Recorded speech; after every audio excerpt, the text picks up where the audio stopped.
A woman betrayed by her former mate and forced into exile, how does she rise again in a new pack and find a mate who truly appreciates her value? It's a story of betrayal, self-discovery, and reclaiming one's power. Welcome to the Alpha's Love channel. If you enjoy this story, don't forget to subscribe and give it a thumbs up. Chapter 21 Leadership. Reading to the children in the library soon became a regular occurrence for Olwen. She didn't consider herself the most expressive narrator ever, but the kids appeared to like her, as did the children's parents. She'd assumed the first instance was a one-time thing, only for Beta Elijah to tell her that he'd heard the kids asking for her again. After the third session, Olwen ended up rolling with it and registering herself as an actual storyteller for the local school. Beta Elijah and Stella were devoting what spare time they had to investigating any possible causes that had led to the new mate bond between Alpha Landon and Olwen.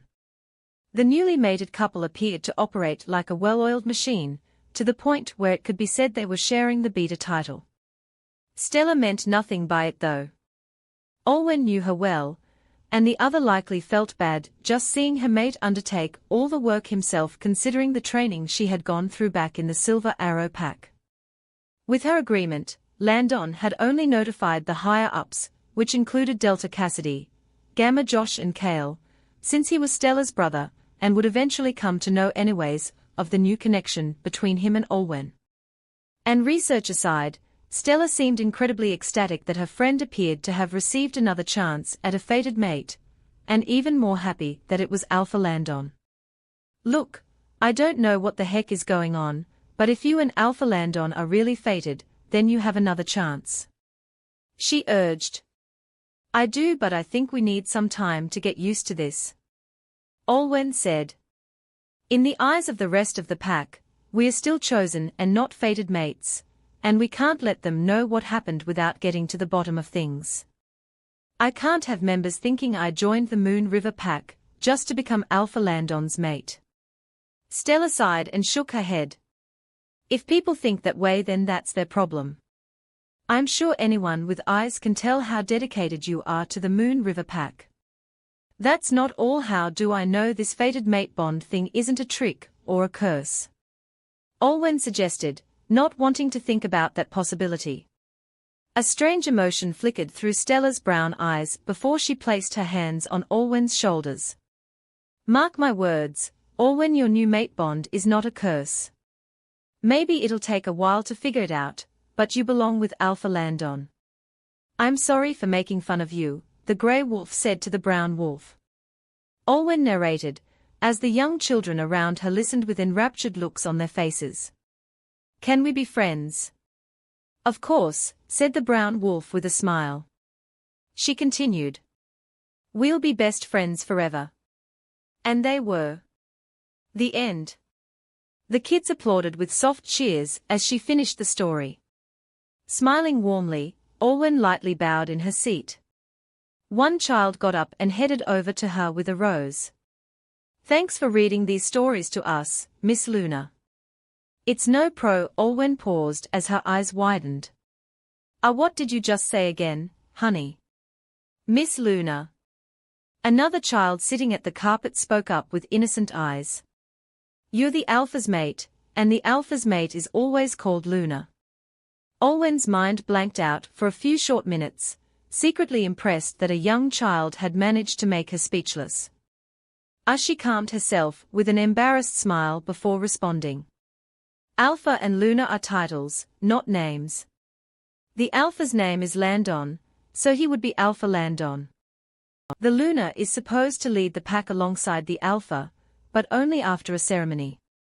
Alpha Landon and I haven't gone through the ceremony yet, so just call me Olwen. But you're like a Luna. One of the other kids piped up. You're nice to everyone, help people, and you read to us. Well, that's only part of what a Luna does. Olwen said. Lunas help to protect the pack as much as an Alpha does. They need to know how to solve problems within the pack, and provide for the pack when trouble comes. But you know how to fight and settle any problem as well, I can vouch for that. A familiar voice rang out. Olwen jumped in her seat as she looked up and saw Delta Cassidy leaning against the wall of the classroom and smirking at her. Delta Cassidy. Olwen stood up and bowed, as the rest of the children looked her way too and waved with happy smiles. "Hello, Auntie Cass," they chorused.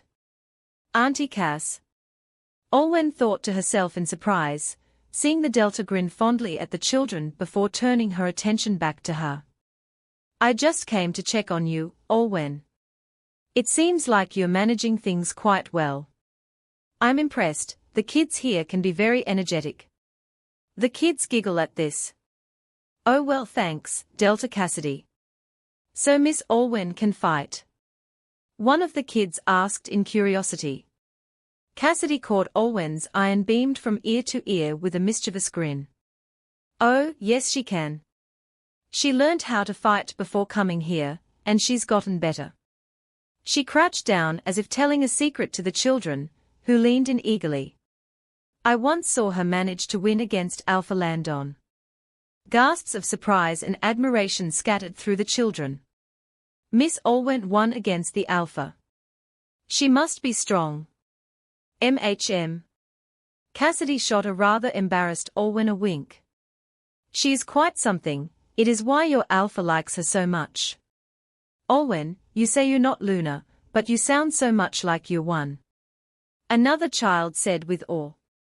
Olwen found herself flushing as Cassidy grinned and got back up. "Well, I'd better get going. I promised Kale I'd get in some sparring with him. See you soon, Luna." She waved innocently at Olwen before leaving the flustered woman behind to field more and more questions from the children. It had been quite the surprise for Alpha Landon to announce to the Moon River Pack that they would now host the annual function.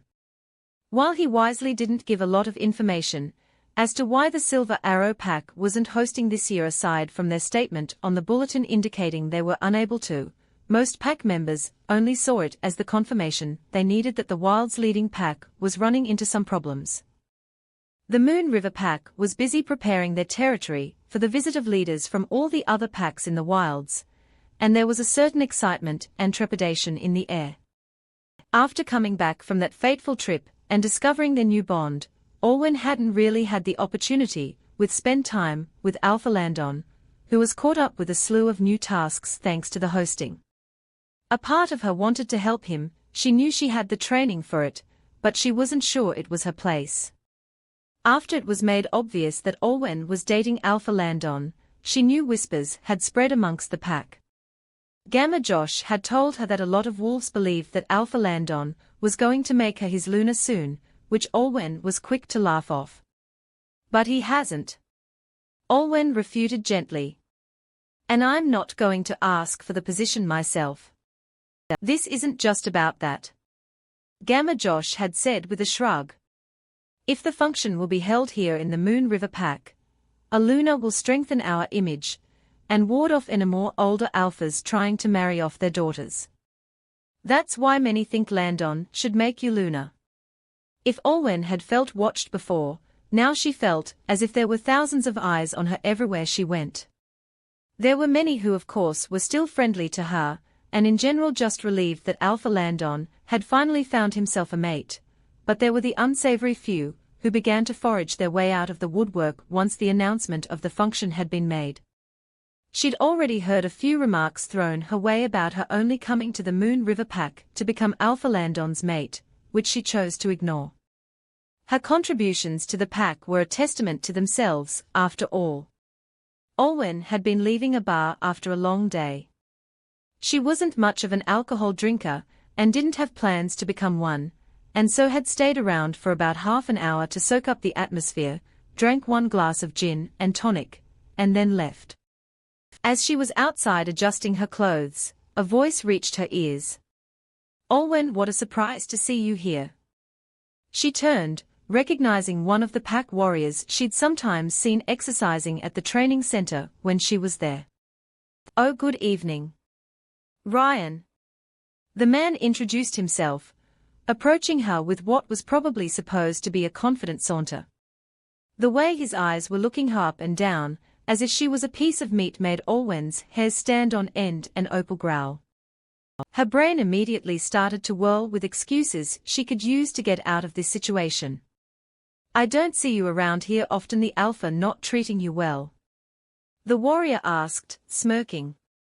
Olwen pressed her lips together and gave a curt reply.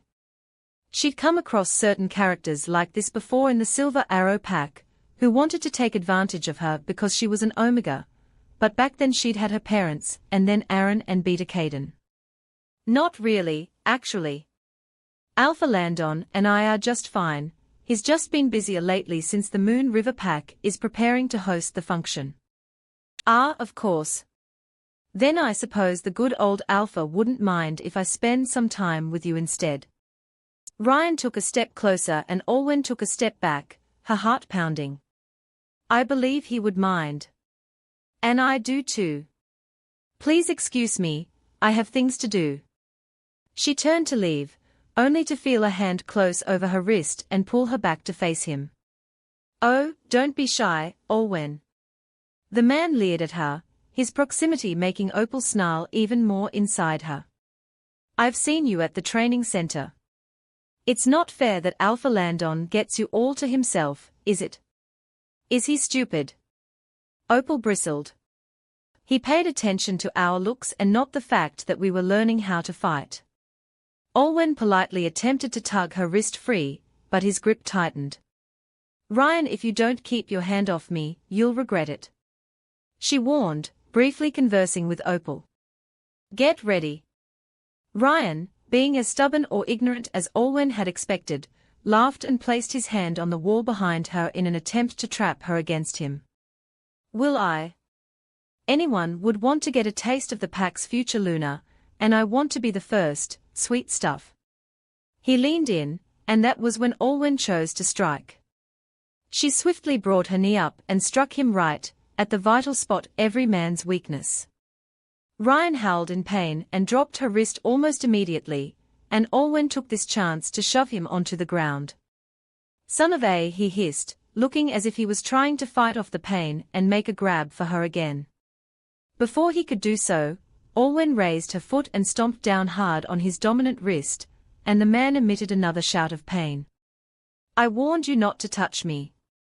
Olwen spoke, glaring down at him, as her eyes briefly flashed to Opal's blue. If you truly had any respect for your future, Luna, you would know better than to do what just did. Removing her foot as if she'd just stepped in garbage, Olwen turned and strode off quickly, heading Ryan's groans of pain fade off into the distance behind her. With her heart still pounding from adrenaline, anger and slight fear, and what could have happened, she mind-linked the Delta. Delta Cassidy, one of your warriors just found me outside the pack bar and tried to assault me. I think his name was Ryan. Ryan. Cassidy's voice came back in disbelief before she scowled. That asshole. Are you okay? Yes. Regrettably, I think I broke his wrist. You don't have to apologize. I'm sorry this happened, Olwen, I'll deal with him. It's all right, Delta Cassidy. And thank you. You wanted to see me, Alpha. Olwen stepped into his office and bowed. She saw Landon crack a smile, perhaps amused by her need to still address him so respectfully, when they had now dated for a month and a half, and were also somehow fated mates. But then the smile vanished. Yes. Delta Cassidy informed me of what happened with Ryan yesterday night, and Kale caught it on security camera footage as well. Olwen's eyebrows flew up. She hadn't expected the incident to reach Alpha Landon, but she supposed one way or another he would have found out. I see. Ryan was in the pack clinic last night receiving treatment for a broken wrist, some minor bruises, and some, he paused with a snort. Trauma to a certain part of the body. Landon did not need to explain further for Olwen to know which part it was. Attempting to assault another she-wolf is uncalled for. The Alpha said, unable to hide the anger rising in his voice. I should have him banished from this pack. The aura radiating off Landon right now was far from pleasant and made Olwen almost shrink back, but she knew there was no reason for her to fear him. As much as I appreciate the thought, Alpha, I've already told Delta Cassidy to punish him as she sees fit. Olwen assured him. Kicking him out of the pack at a time like this could be redundant. Yes, I know that. Landon responded, his expression still stormy. The Delta told me she has informed Ryan of his suspension from warrior duties for 2 months, after which he will have to redo all his assessments once more. He paused before talking on. She also had all warriors of his same rank spar with him this morning before his suspension was announced, and she'd told them beforehand what he did. Which is why he's in the clinic again, as we speak. Olwen's mouth fell open. If he'd had to go for treatment after what she did to him, she couldn't fathom what his fellow warriors had done. Landon cleared his throat and stood up from his desk. I am going to pay Mr. Oakley a visit. I would like you to come with me, if you're okay with it. Olwen hesitated for a moment before nodding. Landon said nothing else before they both left his office and headed to the pack clinic, drawing the stares and chatter of some of the other pack members. Is it true that one of the warriors tried to come onto Miss Olwen last night? Seems so. I was at the gym and saw the guy getting beat up by the other warriors. Serves him right for trying to get his hands on our Luna. Alpha Landon might kill him for all we know. Olwen swallowed as Landon brought them both into the clinic. Dr. Enzo looked up as they came in and bowed. Alpha, Miss Olwen. Come this way, Mr. Oakley is in room 23. He led them to the room in question and opened the door, shooting the man inside with a stern expression. Ryan was in far worse shape than Olwen had left him. His broken wrist appeared to have healed somewhat before having promptly been shattered again, and one of his legs was in a cast. A bandage was wrapped around his midsection, hiding the injuries that had probably been inflicted on him there, and one of his eyes was bruised. Even with all this, Ryan's unbruised eye widened and his face paled as he recognized who had come to visit. Alpha. Mr. Ryan Oakley, Landon said, and the warrior flinched at the venom in his tone.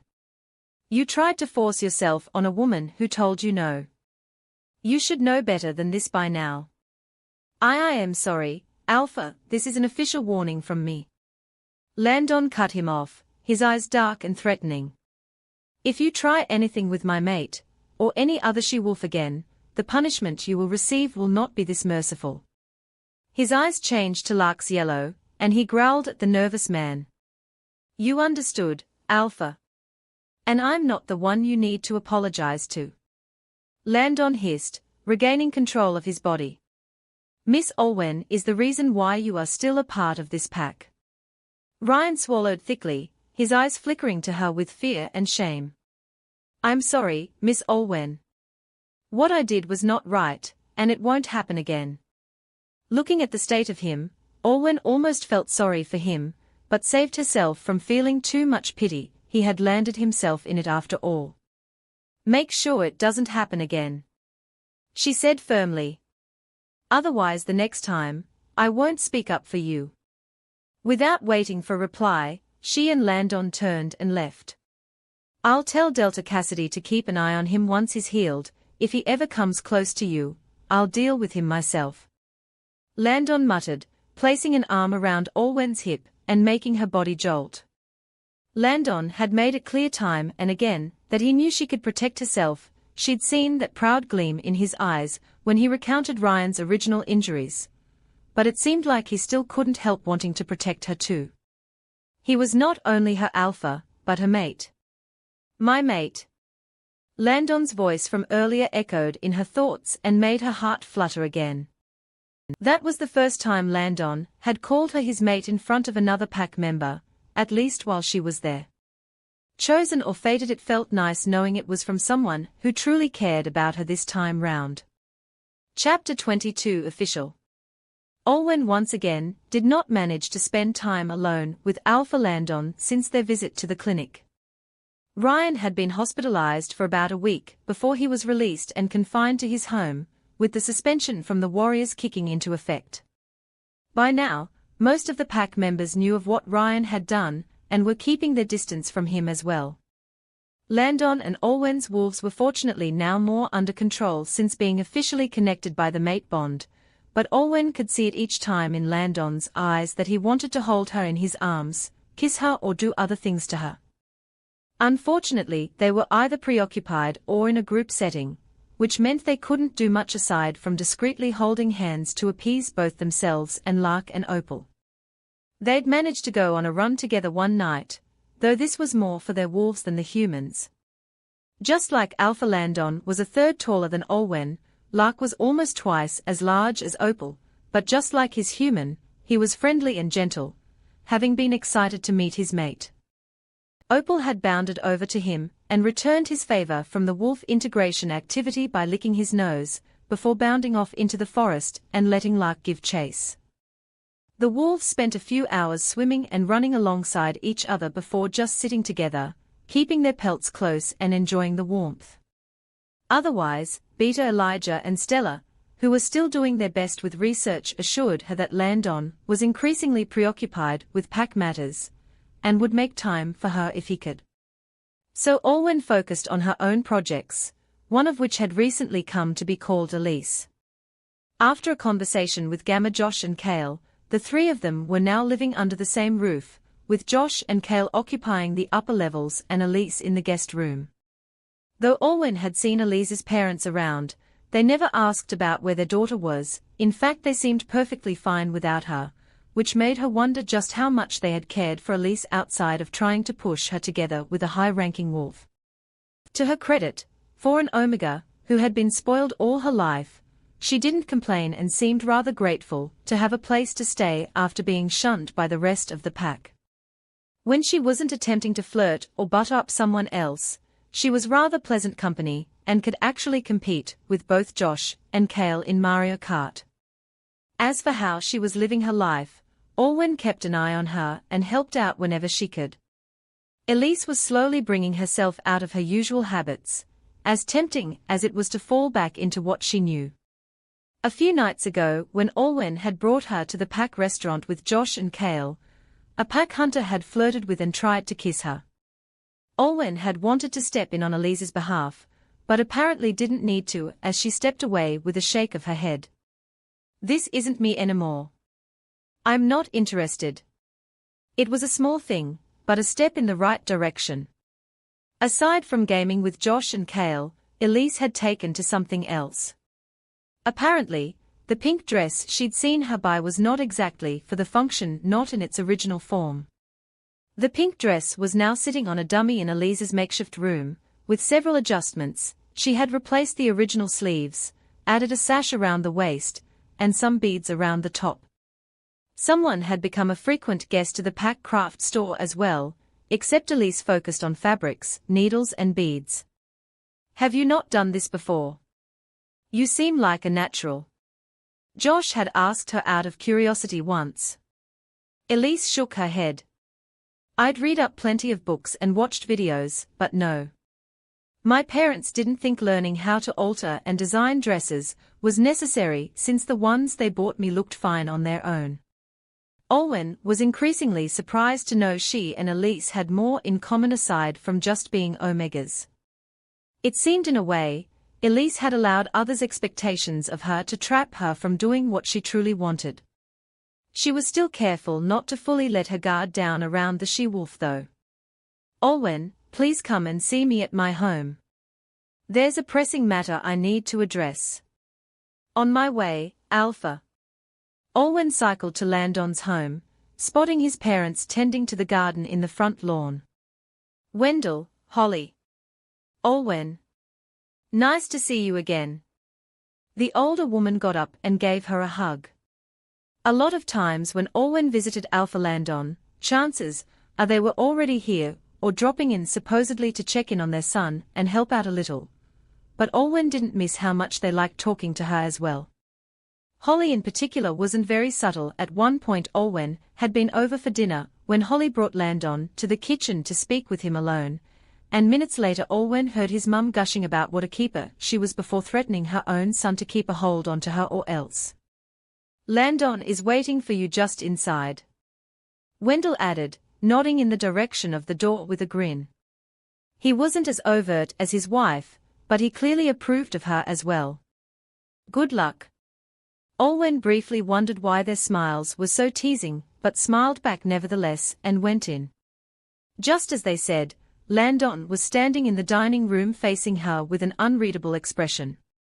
Alpha. Olwen dipped her head, suddenly nervous. Olwen. Landon spoke evenly, his tone stern. I'm sure you know why I summoned you here today. I do. Olwen looked back up at him in confusion. I've heard rumors floating around the pack that I'll be making you my Luna before the Evergreen Pack's function. Olwen swallowed as the atmosphere grew increasingly tense. Alpha Landon, I assure you that I had nothing to do with them. Landon fell silent for a moment before a single command left his lips. Close your eyes. What? Close your eyes, Olwen. Don't open them until I tell you to. The woman furrowed her eyebrows at his instruction, before she inhaled quietly and followed it. She felt sparks in her skin as Landon gently, but firmly took her hands, guiding her through the house. Keeping her eyes closed, she could only try her best to follow him, her feet stepping gingerly across the floor. She heard the sound of a door being opened before Landon spoke again. Open them. The moment Olwen opened her eyes, she was greeted with the most beautiful sight. A large room, with a bed in the center. The floor was covered with natural wood paneling, with a vase on the bedside table that was filled with buttercups, as well as a few stalks of chamomile and lavender. The lighting was warm, and the furniture was primarily made of wood and painted off-white. A soft carpet covered about half of the room. Olwen took a few steps into the space, staring around in surprise and wonder. The last time she'd been to the Alpha's house, this place had been closed off for renovations. Alpha Landon, what is this? Her voice trailed off as she saw a photo sitting on the dresser. It was a photo of her and Landon, from their visit to the human town 2 months ago. She turned back to face the Alpha as he stepped closer to her. This is your room if you choose to move in with me. And this? To Olwen's surprise, Landon gently got down on one knee in front of her, holding up a box. Is if you choose to officially become my mate and this pack's Luna. He opened the box, revealing a beautiful pendant necklace. It had the shape of a crescent moon, with one sapphire in the middle. Olwen covered her mouth as tears welled up in her eyes. She hadn't seen this coming, but the happiness and love it sparked in her was overwhelming. Alpha Landon, this is beautiful. When did you get this? A few weeks ago. Landon admitted with a shy smile. Olwen gently knelt down, pressing her lips to his as tears of joy rolled down her cheeks. This isn't just because of the function, is it? No. Landon took the necklace out of its box and placed it around her neck, fastening the clasp. I've been thinking over this for a while. It was a thought I entertained the night we met. He chuckled with embarrassment at that one. But in the last few months I've carefully considered and planned for it. And with all the pack members talking about me making you the Luna, I figured it was a sign to make it official. I couldn't wait anymore, Olwen. I still don't know how the mate bond was able to form without us marking each other, especially after both of us had fated mates, but it can't be a curse if it tethered me to you. Every word made Olwen's heart soar higher and higher, until at last she softly placed a hand on the pendant that was now on her neck. I am glad the bond tied me to you, Alpha Landon. She whispered softly. When you first accepted me into this pack, you looked out for me, encouraged me to pursue what I'd left behind, and made me happier than I ever have been. You never judged me for being an Omega, and helped me become the best version of myself. I already admired you for being a good leader of the Moon River Pack, but now I can safely say I'm in love with you. I'd be honored to be your partner, and I promise I will do my best to support you and everyone else as the Luna of this pack. She saw Landon's eyes widen with emotion as a smile grew on his face as well. I, Landon Cartwright, accept you, Alwyn Adams, as my mate," he murmured. "And I, Alwyn Adams, accept you, Landon Cartwright, as my mate." As they leaned in to kiss each other once more, they could feel the ties they'd felt growing over the months together firmly snapping into place, cementing their connection even more. Both Lark and Opal howled with joy within them. It felt right. "Millimeter Landon," Alwyn whispered, breaking their kiss briefly. "Yes. Mark me." Landon stared at her in disbelief, though his excitement was also hard to conceal. "You're sure?" Alwyn nodded resolutely. "Our wolves will finalize our bond through the marking ceremony, but I can't wait anymore either. I want to bear your mark, Landon." She saw the way the man bit his lip. This was the first time she'd addressed him without his title, with his gaze resting on her neck. "I want to mark you if you'll do the same to me." He spoke thickly. The image that brought to Alwyn's mind sent a shudder of desire through her, and she nodded. That being the confirmation he needed, Landon carried her up in his arms, causing her to let out a soft gasp, before calmly setting her down on the bed in her soon-to-be room. Alwyn felt her back lightly bump against the soft surface, moments before the alpha climbed on top of her. "I'm in love with you too, in case that wasn't obvious," he whispered, drawing a soft laugh from Alwyn before he turned it into a moan. Compared to most fated or chosen pairs, who marked one another within a few weeks to a month, Landon and Alwyn had waited almost twice as long. And now that they were at this point, they didn't hold back.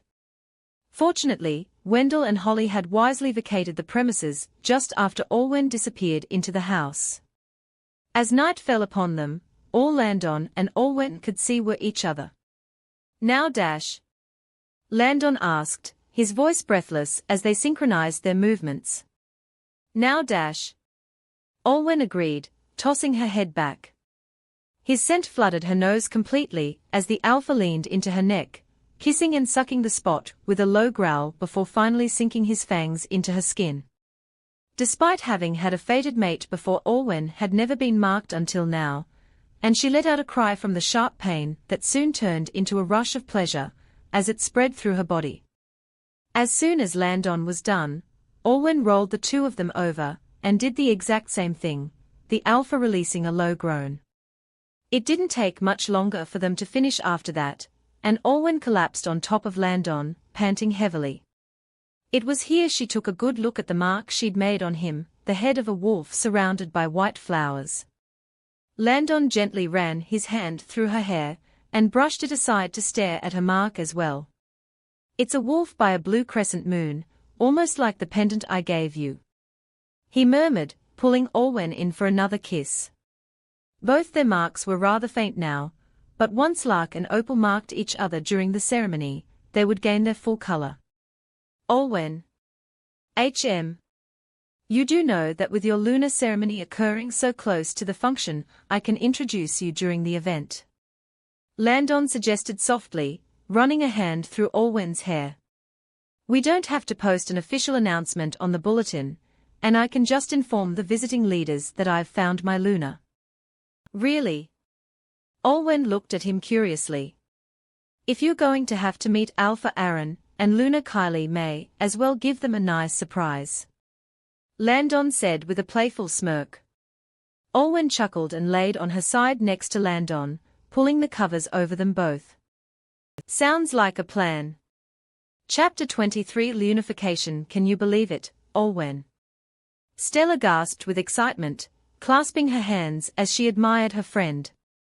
"To think that after all this time, you're still going to become a Luna." The function was in a week, and just as Alpha Landon had planned, Alwyn's lunar ceremony and their marking ceremony would be held today. So here Alwyn was, dressed in the same silver-embellished ball gown that Elise had pointed out to her all those weeks ago. It was no less beautiful than it had been when she first bought it, making her resemble a princess almost. Alwyn's brown hair also was styled into a waterfall braid with little pearls weaved in here and there. And to symbolize her impending status, a blue circlet with a crescent moon. Speaking of which, Elise was here too, helping out Olwen with her makeup. Stella was chatting about things as she sat nearby in a simple dress. She didn't want to take the spotlight away from the future Luna, after all, but her eyes were also watching Elise like a hawk in case she tried anything. "I'm finding a lot of things still hard to believe, trust me," Olwen admitted, seeing the way her makeup looked in the mirror. About half a year ago she'd been forced into exile from her old pack after losing her Luna position to Kylie, and now she was about to become the Luna of another. Her best friend Stella had given up her position as future Beta in the Silver Arrow pack and somehow followed her here, and she and her brother found their mates in the process. She and Beta Elijah had opted to do a private marking ceremony of their own sometime after they'd moved in together, so she was currently using her maiden name, Stella Atwood. They were, however, planning to also get married the human way somewhere after the Evergreen function. Olwen had already accepted Stella's offer to be her bridesmaid and Landon the Beta's best man. It did make her wonder if she would want to do the same with Landon own day. It would be pleasant, especially in that human town where they'd discovered they were fated for the first time. Maybe officially sign a document as Olwen Cartwright. Olwen Cartwright. She quite liked the sound of that.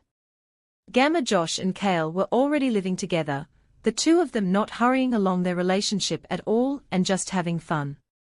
Both also had their fair share of responsibilities, the latter looking far happier with his renewed sense of belonging in the Moon River pack. And Sylvie, who had left her husband behind in the Silver Arrow pack and now lived alone in their home after both her children had found her mates. Olwen had checked in on her frequently, but found she wasn't that lonely. She'd made friends with some of the older she-wolves in the pack, in particular Beta Elijah's mother. She was now a frequent visitor to the bakery, and being a bit of a foodie herself, Nicole had come to rely on a lot of her thoughts when altering the bakery's menu.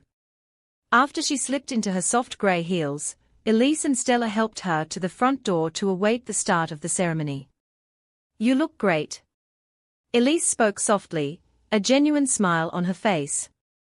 "Alpha Landon is fortunate to have you as his chosen mate." Olwen smiled back at her. Stella was still skeptical about Elise, which was understandable, but as the weeks had passed, Olwen had actually started to become fond of the she-wolf as she embraced her true self. She'd finished her alterations to the pink dress, and was now working on a new assignment dresses for Olwen and Stella for the pack function. She had given her one simple instruction, after Elise took their measurements, to let her creativity flow. The door opened, and Olwen in all her regal splendor stepped out into the hall.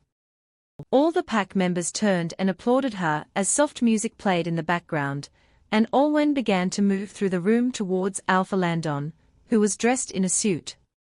His eyes were all on hers, and even from this distance she could see the mark she had made faintly on his neck. Tonight, they would truly cement their mate bond. Olwen arrived at the steps before Alpha Landon, and gracefully lowered herself to her knees and with her head down in respect. "Olwen Adams." Alpha Landon spoke, his voice filled with pride, happiness and adoration. "Ever since you came to the Moon River pack, you have shown your loyalty, strength, and dedication to us all. I couldn't think of a more worthy she-wolf to be my mate and my equal." Olwen blushed at the praise.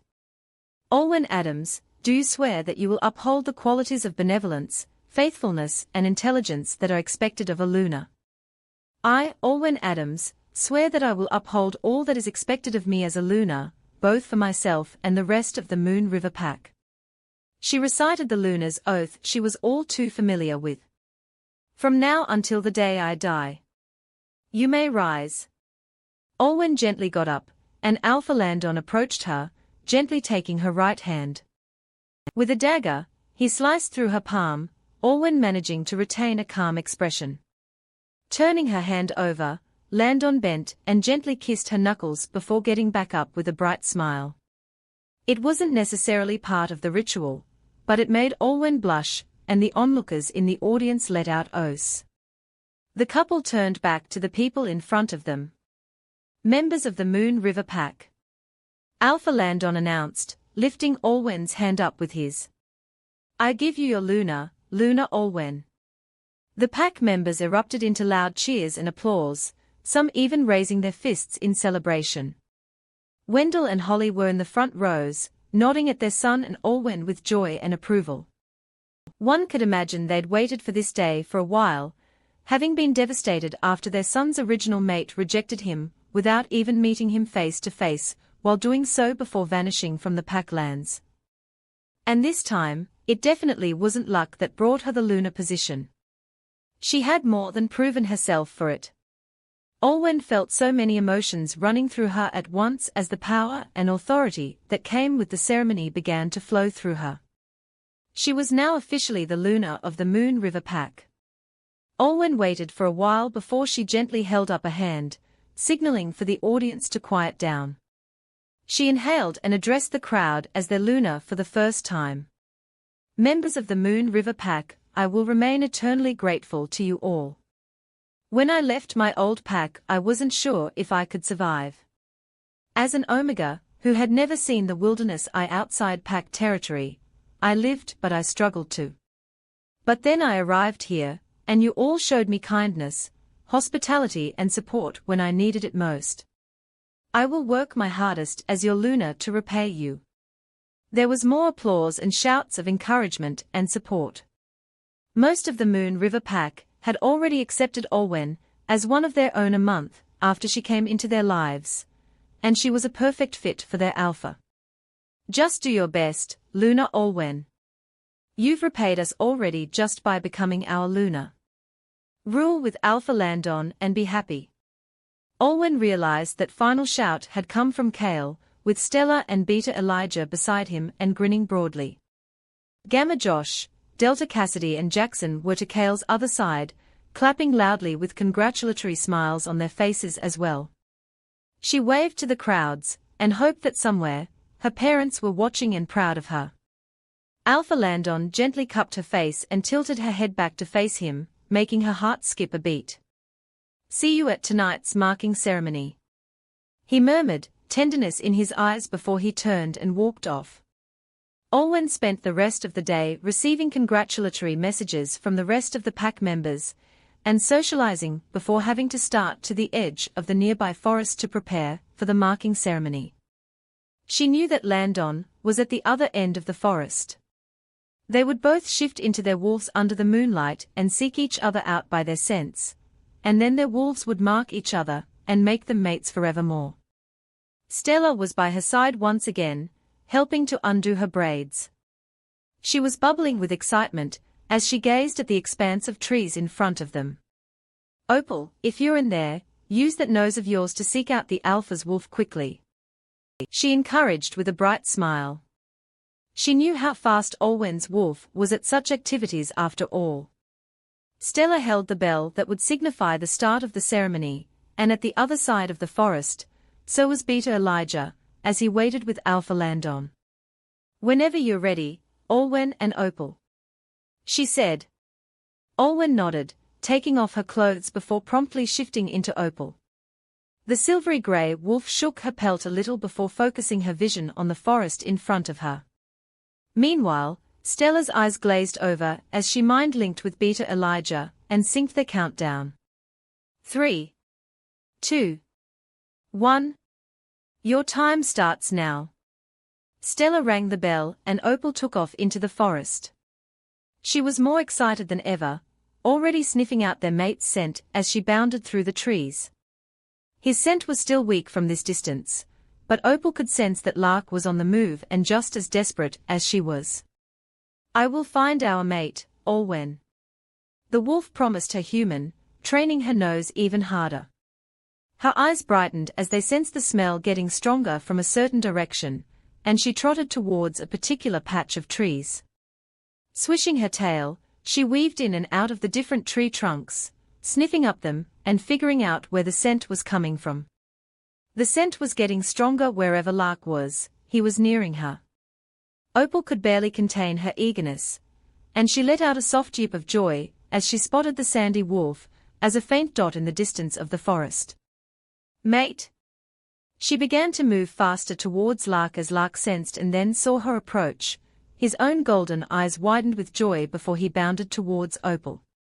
The two wolves got closer and closer to one another before meeting on a stretch of grass in a clearing. "Mate!" cheered Opal, padding up to Lark and nudging him in the side. "Mate!" Lark purred in response, nuzzling his mate back. The two wolves circled each other before leaning in and nuzzling each other's necks, Lark growling protectively as Opal whined. And then they sank their teeth into one another at the same time. "Mine!" the two wolves echoed in unison. Olwen blinked her eyes open, before sitting up in complete confusion and disorientation. She was suddenly no longer in the forest as Opal, but as herself.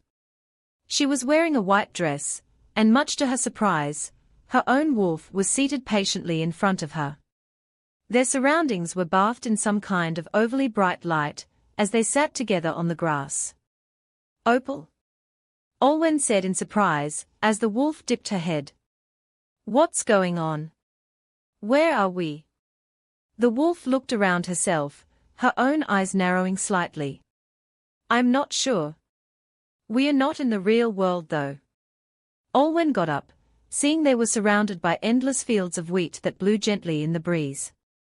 The sky above seemed blue, but she could see stars dotted among them. "How?" Movement from behind made both Olwen and Opal turn around.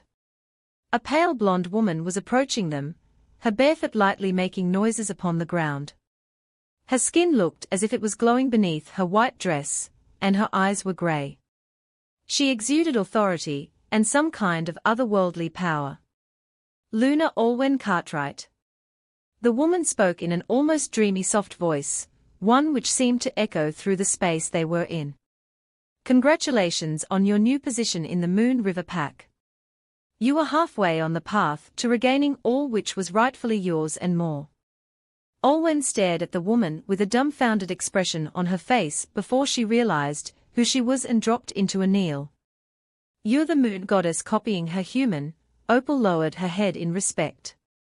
Chuckling, the moon goddess approached them, gently rubbing Opal's head before motioning for Olwen to rise. "That I am. What are you here for? And what do you mean by I'm only halfway?" Olwen questioned in curiosity. She had already been satisfied to find a new pack to call home, and considered becoming the Luna, and finding another mate an extra privilege. The woman smiled at her. "Your friends have done a good job trying to find information that could help to figure out what happened between Alpha Landon and you, but I'm afraid they won't be able to find any. The bond that you created is the first of its kind." The woman's cryptic words circulated around in the Olwen's brain for a while before she blinked. "I created my new mate bond with Landon." "How?" "Well, I might have helped with that," the moon goddess admitted. "It was the aftermath of a test I gave the new leaders of the Silver Arrow Pack." Olwen eyed the woman curiously before something occurred to her. "Was I the test?" "I will explain the full story in due time," Celine spoke, clasping her hands. "But I've been watching the Silver Arrow Pack in recent times. They had noble beginnings, but the alphas of New are allowing pride and thirst for power to corrupt their leadership and their pack. I'm sure you know of this firsthand." Recalling how Alpha Bradley had given her the ultimatum just to save face for his son, Olwen scowled and nodded. "So I tested the current and future alphas of the Silver Arrow Pack by giving you to Aaron as his mate. An Omega with a kind heart and strong spirit," the moon goddess went on. "The alphas of your old pack, especially, were responsible for pushing the belief that Omegas do not contribute at all to the welfare of others and need to be protected." Olwen glowered at the reminder of this assumption, as Opal growled next to her. Celine gave them a sympathetic look before talking again. So how would they react if an alpha from their own pack was mates to an omega? Would at least one of them be able to recognize the errors in their thinking and steer the pack in a new direction? The woman sighed and shook her head, her expression turning dark with disappointment. "If Aaron had accepted you as his fated mate, then all would have been well. But no, the human went against the wishes of his wolf and chose someone else because of his prejudice. Okay, so what's in this for me aside from being your test subject? Olwen wasn't exactly sure what to think of this situation yet. Your chance at fated mates if Aaron didn't choose you. The goddess said. I gave you a choice after Aaron had his affair, and you broke your mate bond with him. A choice. A choice to redevelop the fated mate bond with another wolf of your choosing. Celine responded simply, at which point Olwen raised an eyebrow. So you're saying I chose Alpha Landon? Even subconsciously, yes. The moon goddess nodded. The mate bond didn't take into effect immediately. I allowed it to build up over time, before it finally settled into the real thing. Gave you time in case I was giving you the decision after all. Well, that explained a lot. So Olwen swallowed. You're saying that I could have ended up with anyone else aside from Landon? Yes. Celine nodded calmly. But it doesn't change the fact that things are not finished for you. She placed a reassuring hand on Olwen's shoulder. I can't reveal everything, but Stella arriving here at the Moon River Pack was no coincidence. You and Alpha Landon will need the support of your closest allies for what is about to happen. About to happen. Olwen stared at her. You don't have to worry, Olwen. One way or another you were perhaps just always meant to be the Luna of the strongest pack in the evergreen wilds, and their destiny has been set. Olwen. Olwen slowly blinked open her eyes.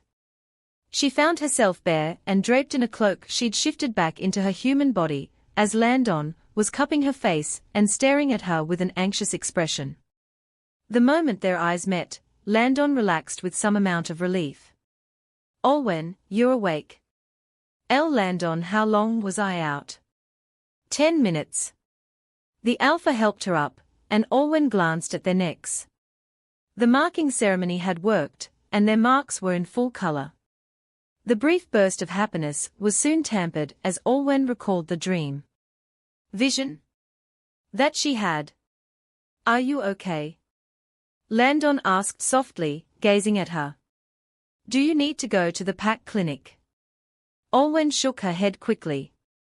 No, we should go back home. I think I saw the moon goddess. Chapter 24 Function Prelude. Meanwhile, in the Silver Arrow Pack. The Alpha and Luna ceremonies should have meant retirement for former Alpha Bradley. It should have meant relaxation, the opportunity to finally take a step back, and let his son and his chosen mate run things. He should have been resting at home, drinking beer or watching television or something, instead of sitting in the Alpha's office, formerly his and now his son's, working. To say he was furious at Alpha Aaron was an understatement. He was already a few months into his rule, and his leadership of the Silver Arrow Pack was less than stellar. His pack members didn't respect him, and he had no idea how to reach a level of understanding with them. Most of them just followed him because they had to. And his idiot Luna wasn't doing much better, spending time bragging and gossiping with what small circle of friends she had and then intimidating others into getting what she wanted. When it came to actual pack matters, Luna Kylie would rather push for her own choices and refuse to compromise, resulting in many of the conferences and meetings arriving at stalemates, with important pack decisions being postponed again and again. And her reputation amongst the pack, while no longer openly addressed, might have been worse than his son's. This was all Olwen's fault. She could have accepted the amicable separation from Aaron and still retained her place in this pack, but no. She had to make a scene in her departure, and cause a chain of events that resulted in Beta Caden's family leaving and the relationship between his son and his chosen mate to become strained. And now, because of all that, the Silver Arrow Pack had to admit they were unfit to hold the function this year, and pass the duties of hosting of the Moon River Pack. Some of the fault is yours too, Bastion muttered ruefully. If you hadn't done that all those years ago, Tess would still be alive and Aaron wouldn't have found the drugs in your office. Shut up. Bradley reprimanded the wolf in his head, infuriated he would mention his deceased mate at this time. Tess is already dead, and there's nothing more we can do. It was the rogues who killed her. Bastian reluctantly fell silent. Since the death of their mate, his wolf had only become more compliant to Bradley's instructions, but experienced a feeling of overall numbness at the loss of Tess. While he'd had disagreements with his human over the years, the she-wolf's demise had taken its toll on him to the point where he was just like any one of the Silver Arrow Pack members. He followed Bradley's instructions, because his human was the only thing he had left to live for. As wrongful as his actions had been, Alpha Aaron was currently making the rounds in an attempt to settle a few minor pack disputes. But it was his Delta and Gamma doing most of the heavy lifting given how distracted he was at the moment. After that embarrassing incident a few months back, Luna Kylie had only given him back bed privileges a few days ago, and even now they slept separately in the same bed, and still weren't intimate that much. The only exception was the she-wolf's heats, but even then they just did what was needed and then went right to being apart. On her end, Kylie maintained her disgruntlement about Alpha Aaron calling out Olwen's name during their last encounter, while Aaron couldn't risk a repeat of that incident thanks to the disobedience of his wolf, who was still up to his usual tricks. Had the drugs caused us to become more rebellious? Was it his natural state, or was it both? Anyways, it didn't take a marriage counselor to know Aaron's chosen mate was angry with him. During every pack discussion, every meeting they had with the Beta, Delta and Gamma to decide on further actions, Kylie only seemed all the more determined to oppose whatever stance the Alpha was taking just to spite him, and in the end nothing was done. A lot of duties that should have been accomplished weeks ago were still on the agenda, causing many activities in the Silver Arrow Pack to come to a standstill, and complaints to arise from certain pack members. Maybe it was because they hadn't slept together for a long while since they became a mated couple, but Kylie was starting to become less and less attractive by the day. She knew how to fight and still exuded the supposed confidence Aaron had wanted in his Luna, but she refused to interact with any of her pack members aside from her friends and family, and showed a complete lack of patience in running through the usual documents or procedures that a Luna was required to overlook. The closest thing she had to guidance was a file full of notes that Olwen had taken when she was still training here, but like hell was Kylie going to look at those? And her childish behavior towards him in official matters, just because their relationship was not going well, was beginning to irk Aaron. Yes, she is the perfect, beautiful strong Luna you wanted, Az mocked inside him. Congratulations. Being unable to bed his own chosen mate outside of when the heat cycle demanded it, Aaron had no choice on regular days but to relieve his tensions like a hormonal youth who had not yet found his other by himself. He had held off on the drugs the best he could after the incident to prevent Az from spiraling even more out of control, but that didn't stop his wolf from continuing to push images of Olwen into his mind when he was alone and with Kylie during her heat. He'd ended up calling the name of his ex-mate more than once, managing to hold it off this time whenever he was with his chosen mate, thank the goddess, but was increasingly unnerved by how little guilt he was experiencing. It was made all the more difficult since even though he'd been having an affair with Kylie, he'd still been with Olwen physically the most while the former was away at the Snowfang Pack with her own fated. Before Kylie's green apple scent, Aaron had been more familiar with Olwen's lavender and honey, and the house that he and Luna Kylie now lived in had once been hers and his after all. On particular days where Kylie and him had very bitter arguments that resulted in them facing their backs to each other and falling asleep in tense silence, Aaron missed playing with Olwen's brown hair and listening to her soft snores as she lay next to him. He was confused. He couldn't be sure whether it was actually him or his wolf's actions affecting him, but he didn't feel anything for Kylie these days other than annoyance and exasperation. "You useless brat!"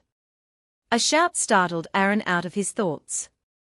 A distance away was Luna Kylie once again shoving Jessie to the ground with an agitated expression on her face. "Trust an Omega to miss out an item from my shopping list." Jessie cowered immediately, baring her neck to the Luna in complete fear. With a heavy sigh, Alpha Aaron left Delta Jace and Gamma Edric to talk with another pack member, who was having neighborly issues, and approached his mate. "Kylie, enough. You're scaring your attendant. It's her fault." The Luna snapped, her amber eyes blazing with fury. "Tell her, Aaron. Look, whatever it is you missed, I'll go and get it."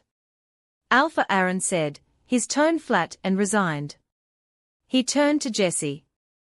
"Jessie, I apologize on behalf of the Luna. She must be on edge thanks to the approaching function. You may be excused from your Omega duties for the rest of the day." Still shaking, Jessie got up and bowed. "Thank you, Alpha." Her eyes flickered to the still furious woman next to him, and hastily bowed again. "Apologies again, Luna." She then quickly turned and walked off, as Kylie thrust her list into Aaron's chest. It was unfortunate, really, on Alpha Aaron and Luna Kylie's behalf. When Aaron had launched the investigation regarding how a third of the pack had mysteriously come down with food poisoning, he had perfectly ignored the Omegas, or more specifically, one Omega. The moment Jessie was out of earshot from the Alpha and Luna, she quickened her footsteps back to her home, eager to prepare for the next phase. Given how intimidating the then Alpha Bradley and his son could be if they just didn't attend the ceremonies, Jessie had made an agreement with certain households in the Silver Arrow Pack. Most were still going to witness the ascensions of their new Alpha and Luna out of fear and respect for their pack, but there were also some like Gamma Edric and his family, who did not want to attend it, especially after knowing the truth behind Aaron and Kylie's relationship. But they couldn't find a way out of attending without a proper excuse, and so Jessie, having worked in the pack kitchens before being placed in Kylie's employ, was able to sneak the expired food into the family's lunches the day before. Jessie had not been coerced. In fact, this was her way of secretly getting back at her employer, whose wrath and irrational bouts of jealousy and anger she had to constantly endure. Jessie admittedly hadn't been very close friends to Olwen while she was still in the Silver Arrow Pack, but after being subjected to verbal and physical harassment from the new Luna, and hearing of how she and the Alpha had wronged her fellow Omega, Jessie knew she could no longer take all of the abuse without a little payback. She was able to evade suspicion on the surface by retaining the impression of an innocent, weak and sniveling Omega, just as the Alpha and Luna expected her to act like. In reality, she honestly couldn't wait to somehow escape from under Kylie's thumb. And the opportunity was going to present itself very soon.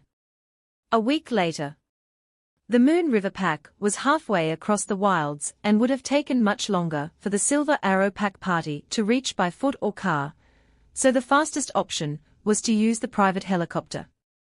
The aircraft touched down in an open patch, and Alpha Aaron, Luna Kylie and Beta Caden all dismounted from it and climbed into a car they had arranged from the hosting pack to take them the rest of the way to the territory. Aaron and Caden were dressed in specially tailored suits for the occasion, with Aaron's covered in silver embroidery patterns, and an arrow pin on his lapel. As the car moved, however, Beta Caden was still noticeably distant, his eyes staring out of the window at the passing trees. Aaron did feel a little bad for him considering his entire family had deserted him, but he needed to be present sooner or later. "I'm looking forward to the function this year, honey." Luna Kylie interrupted with a smile. She sat next to Alpha Aaron and gently hooked her arm around his. "This is my first year as Luna, so you'll get to introduce me to everyone." Inwardly sighing, Aaron turned to her and smiled back, suppressing the growls that ours was making. "Of course, babe. I'll make sure we are both on our best behavior tonight." Regardless of how bad their relationship was at the moment, both him and Kylie knew it was important not to let that show in front of the other packs. They were still from the Silver Arrow Pack after all, and they were the strongest pack in the Evergreen Wilds. The car joined in a line that was making its way into the Moon River Pack by its main entrance, with pack members guarding the borders and examining each group of guests that entered. Aaron briefly had a flashback to the last time he had come here. It had been when his father was still the Alpha, and he had brought him along to witness and learn as he negotiated a trade deal with the then Alpha Wendell. Compared to then, the pack looked more put together and well maintained. Facilities had clearly been upgraded or refurbished, with the addition of different flowers and plants added life and garden scenery that complemented the modernization of the place. The car stopped near a young man at the entrance with hair in a very similar shade to Kylie's, except his eyes were grey. Just like Olwen's eyes hummed longingly, and Aaron quickly shoved away the strange feeling it gave him as he rolled down his car window. "Welcome to the Moon River Pack. I am Gamma Joshua. And you are?" "Good evening, Gamma Joshua." Alpha Aaron leaned slightly back in the car to motion to Kylie and Caden. "We are Alpha Aaron, Luna Kylie and Beta Caden from the Silver Arrow Pack." "Are the Silver Arrow Pack, of course." As the Gamma filled in an attendance sheet, his eyes flickered over each of their faces. It was surely part of normal procedure, but it felt more like he was scrutinizing all of them. At last, after 2 long minutes, the Gamma leaned back, satisfied, and pointed the car ahead. "Go on in, and enjoy the function." He spoke with a smile. "The parking area is just outside the event center." "Thank you, Gamma Joshua." As the Alpha Aaron rolled his window back up and the car headed off into the Moon River Pack, Josh turned away and rubbed the back of his neck, taking a short reprieve before the next car showed up. He was fortunate he had taken a shower that morning before coming to oversee things, so he didn't have Kale's scent all over him right now. He had finally gotten to see the Alpha who threw away his fated mate, Olwen, because she was an Omega, the infamous Luna that he threw away his fated mate for, and the Beta who chose his Alpha over his family, his future father-in-law. Gamma Josh did not know what to make of that. Thank you for tuning in. If you enjoyed this episode of the story, please give it a like, and don't forget to subscribe to get notifications for updates.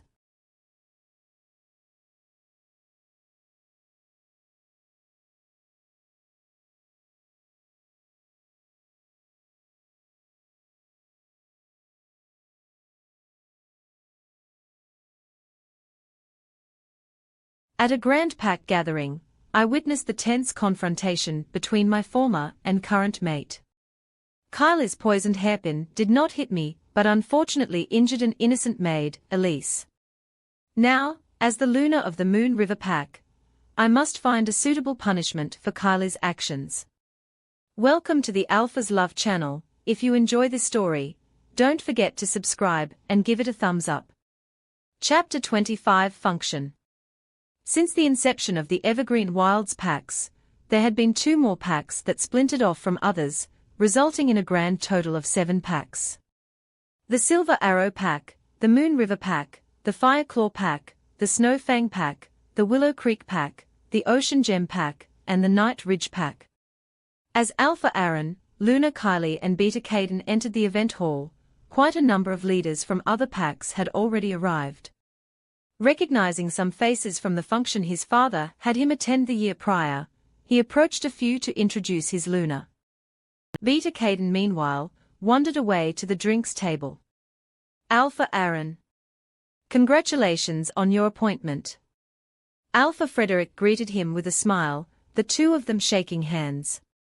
Aaron was in a good spot for now. The Night Ridge Pack was the most newly formed out of the Evergreen Wilds packs, and relied the most on the Silver Arrow Pack. Alpha Frederick, nice to see you again after so long. I hope the Night Ridge Pack is holding up well after the small epidemic you had last year. Alpha Frederick nodded. Fortunately, yes. He guided a beautiful woman in a black dress standing next to him forward. I'm sure you recall my lovely mate, Luna Olivia. Of course. Alpha Aaron dipped his head and shook Luna Olivia's hand as well, before doing the same thing and bringing Luna Kylie forward. It was clear she had been waiting for her first introduction. And this is my own mate, Luna Kylie. Wonderful to meet you, Luna Kylie.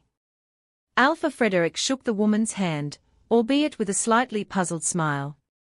Though I recall that you had a different woman with you during last year's function. Kylie's smile froze and Alpha Aaron quickly had to come up with something. Yes, I did. He explained, trying to keep his voice calm and measured. But something unfortunate occurred, and as of now she is no longer part of the Silver Arrow pack. We don't know where she is. Oh, I see. Alpha Frederick did not seem very satisfied with that answer but smiled anyways. Regardless, it's a pleasure to meet you both. Alpha Aaron spent a while chatting with Alpha Frederick on some trivial matters, the latter clearly trying to butter him up for some agreement related to his pack security, while Kylie and Olivia talked themselves. Alpha Frederick and Alpha Aaron. Aaron turned to recognize the Alpha and Luna of the Fire Claw pack walking over to them, the Luna's belly clearly showing a pregnancy. Alpha Silas, how have you been? Alpha Frederick shook his hand before Aaron did the same. I've been doing well. Alpha Silas responded warmly, taking his mate's hand and guiding her alongside him. Pack operations are going smoothly. So most recently, I've been focusing on growing my family with Luna Quinn. Congratulations to both of you. Olivia exclaimed, genuinely happy for both of them, as she lightly embraced Quinn. The two women seemed to be on rather good terms. Yes, congratulations to you both. You deserve happiness. Alpha Aaron said, when Kylie interrupted behind him. Yes, perhaps it is a great match if the Alpha wishes to have many children. Alpha Silas raised an eyebrow at Kylie, with a skeptical and curious expression on his face. I beg your pardon. Luna Quinn is an Omega, is she not? Kylie asked, smiling ignorantly. That's why you mated with her, to produce an heir and then some. An awkward silence fell upon the group before Alpha Silas spoke with a disbelieving chuckle. Kylie, I'm not sure what you've heard about me and my Luna, but I can assure you that Luna Quinn is indeed my fated mate. Ah? Kylie nodded. Well, good job at making the best out of what the moon goddess gave you. Even Alpha Frederick was speechless at this point, and he hurried away to join another leader in conversation. Olivia, who still had a protective arm around Luna Quinn, gave Kylie a barely concealed glare before leading the latter further away to sit down. Quinn herself was just in disbelief and confused by what had just occurred, her eyes darting to the ground. Alpha Silas was still smiling, but this time the grin did not quite reach his eyes. I didn't settle for my mate if that's what you're implying. He replied, shooting that same warning smile at Alpha Aaron, who had the sense to feel some amount of second-hand embarrassment. Now if you excuse me, I have things to attend to. He turned and strode away, sitting next to his Luna, at that table and clasping her hands in a show of comfort and support. You should have held your tongue. I told you that Silas really cares for his mate. Alpha Aaron whispered to Kylie, still trying to look cheerful for appearances.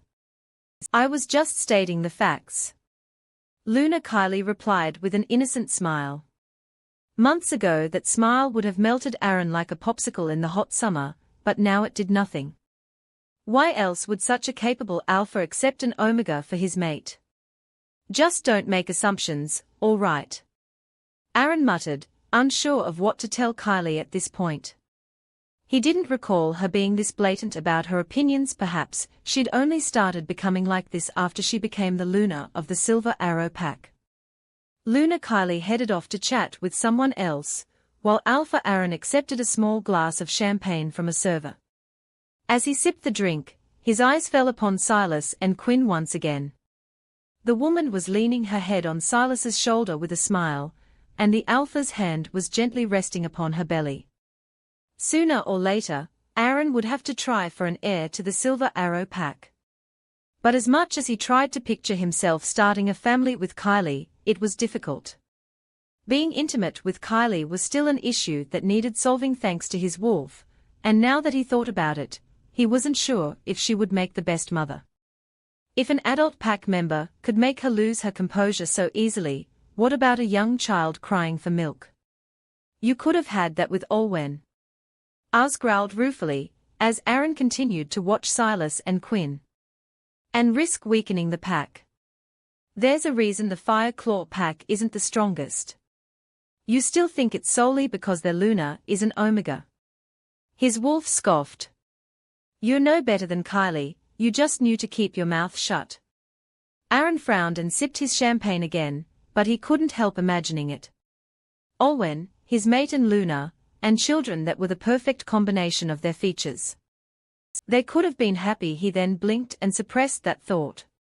"I've made my decision," he reminded himself, as he walked towards Kylie, who was conversing with Luna Tegan of the Willow Creek pack on something related to fashion. As Tegan walked away, Aaron placed an hand on Kylie's hip. "How are you enjoying the new atmosphere, baby doll?" He murmured into her ear, and was pleased to see her shiver slightly.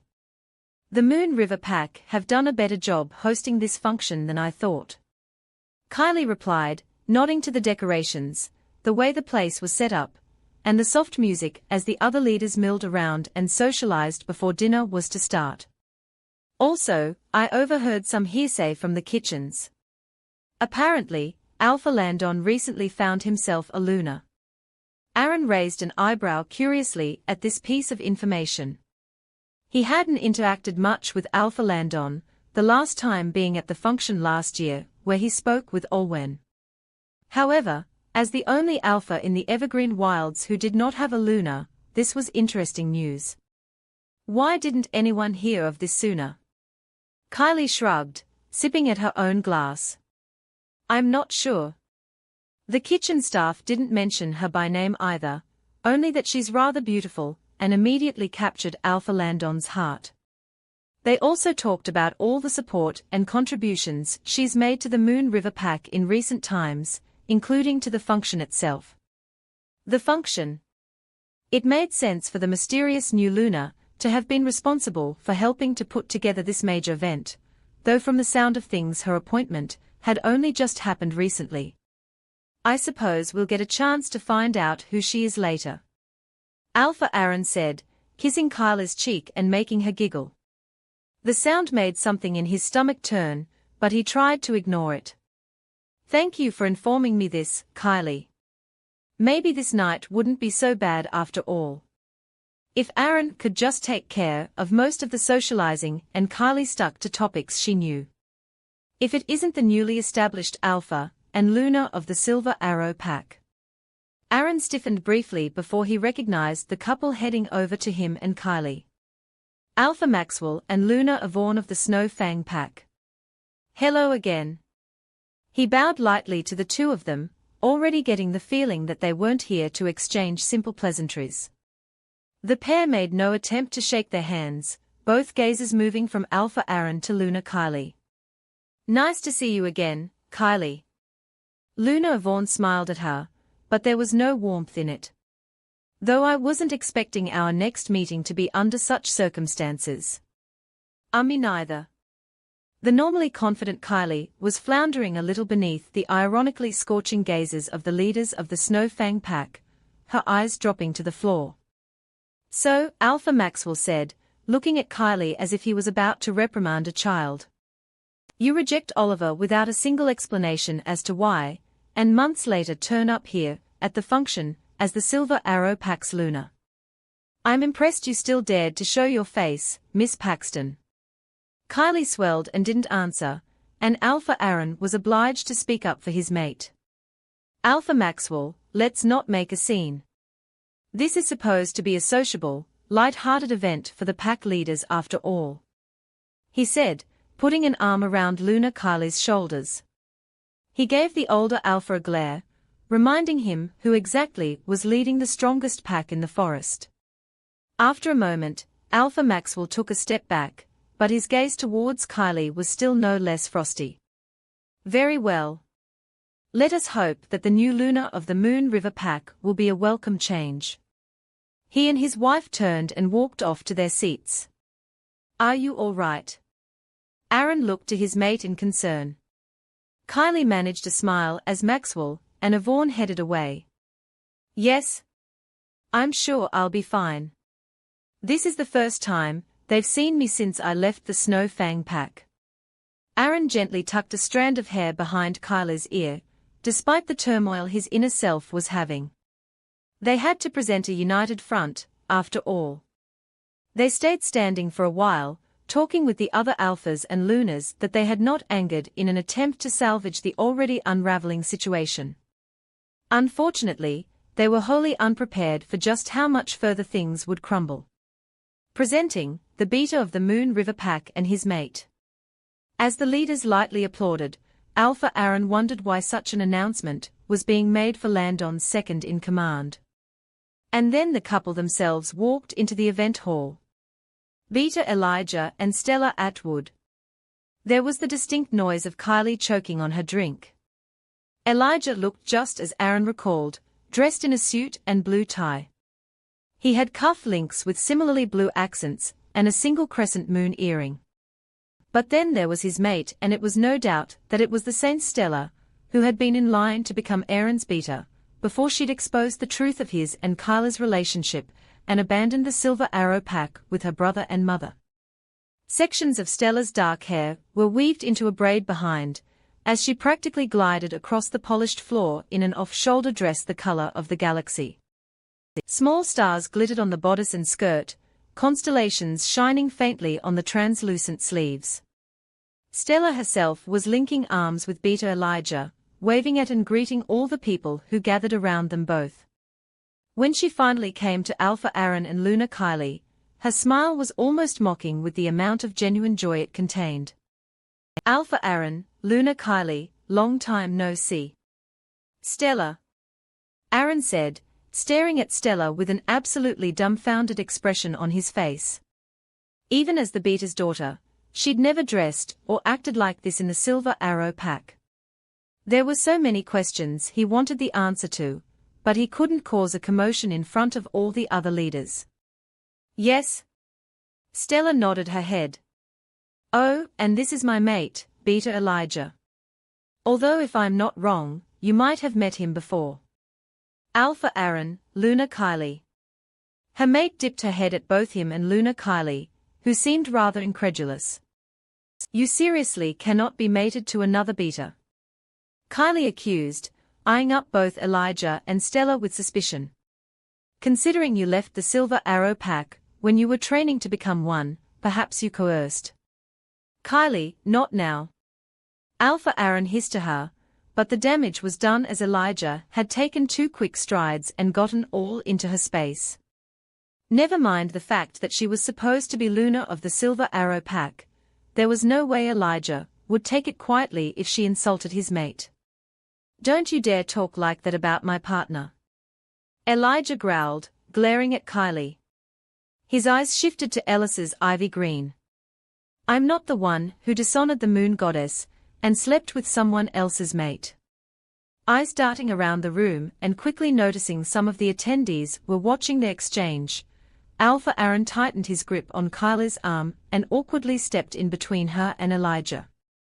Apologies, Luna Kylie is not herself today, he said, trying his absolute best to retain his polite smile. But I heard that the Moon River Pack has finally managed to find themselves a new Luna. What's that all about? Stella stepped forward to calm her own husband with a hand on his shoulder, keeping her eyes fixated on Aaron and a still rather angry Kylie behind him. She's quite something, I'll say.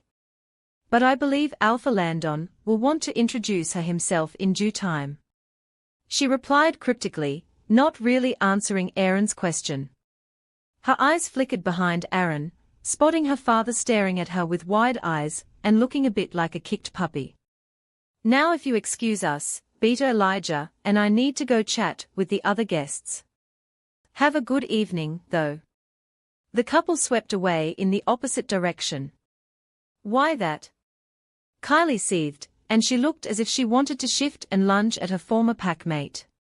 Kylie, not in front of all the guests. Aaron warned her, and the woman begrudgingly fell silent. He decided it was the best time to go and find their table. All the guests had arrived by now, and Alpha Landon had just emerged on the balcony above the dining room.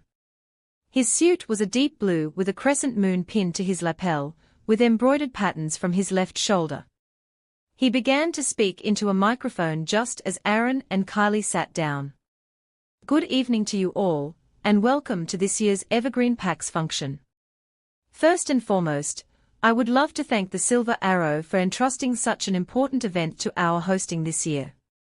We can only hope that we've done it justice. There was a smattering of respectful applause for the leaders of the Silver Arrow pack, Aaron glancing over to see Beta Caden still staring at the table where his daughter and her mate were, and Luna Kylie straightening herself and trying to look dignified despite her actions thus far indicating otherwise. This could not get any worse. Before we begin this year's event, Alpha Landon spoke, his voice ringing out calmly through the hall. I would like to make a formal announcement. Normally, the Alpha would give the speech kickstarting the annual function, but this year I would like to give the opportunity to my new Luna. Murmurs of excitement, curiosity and speculation drifted through the leaders below. Even Beta Caden, who had been preoccupied staring after Stella, perked up at this news. Her Luna ceremony was held just last week, so I thought it would be better to formally announce her tonight. Alpha Landon continued. His gaze swept over everyone, stopping at Aaron and Kylie in particular. Though she has been part of the Moon River Pack for a short time in comparison to myself, she has been nothing short of wonderful. Her presence has become a source of encouragement, comfort and strength for not just myself, but her fellow pack members. The members of the Moon River Pack, not just the higher-ups, but the waiting staff, the chefs in the kitchen, the attendants helping out around the hall, all stopped to applaud their Alpha at this. Aaron observed the atmosphere and felt surprisingly impressed. Whoever this new Luna was, she was well loved. After my fated mate rejected me years before, I never thought I would find someone else. And yet I did. Alpha Landon continued, his blue eyes filled with adoration. I thank the Moon Goddess for bringing her my way and letting her be a part of my life. He glanced behind him with a warm smile on his face, before he turned back to the audience below him. And now, without further ado, I would like to introduce my mate. He stepped aside, and a radiant figure in a light blue dress emerged from behind him. The moment her grey eyes met Aaron's, he felt all the color drain from his face. Ladies and gentlemen, I give you all Luna Alwyn Cartwright of the Moon River Pack. Chapter 26 Function continued. Luna Alwyn saw the stunned look on Aaron's face. Given the last time she'd seen him was when she broke their mate bond and went into exile, she had braced for some kind of yearning, some kind of bitterness at what could have been. But she felt nothing. Her eyes swept briefly over his face before she addressed the attendees as a whole. Leaders of the Evergreen Wilds Packs, it is my pleasure to welcome you to this year's function. Her voice resonated loud and clear through the room, and the audience quieted down to listen. She could see that some recognized her from the previous year's event.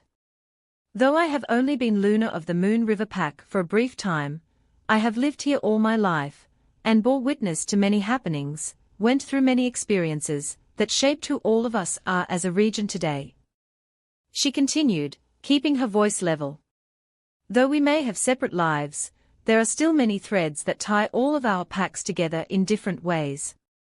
It is precisely why the packs chose to make peace all those years ago, and why we continue to promote cooperation and teamwork amongst us leaders until today. She was secretly pleased to see some of the alphas, Lunas and betas nodding along in silent agreement of what she was saying. And it is with those very aims that this function takes place today. Alwyn concluded.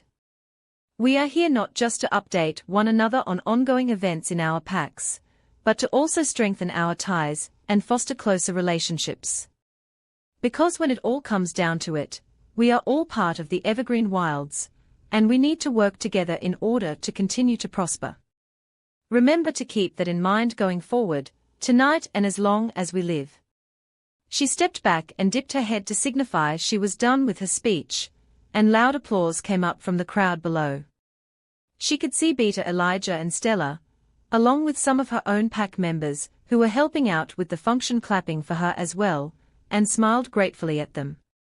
So how did I do? Luna Alwyn whispered to her mate, as Alpha Landon took her arm in his and they gradually descended the steps together. Wonderfully. He smiled at her. You're a natural at this. Alwyn laughed in response, finding herself oddly relaxed though she knew almost every pair of eyes in the room was on them at the moment. I wouldn't say I'm a natural. I did have training before I came to the Moon River Pack after all.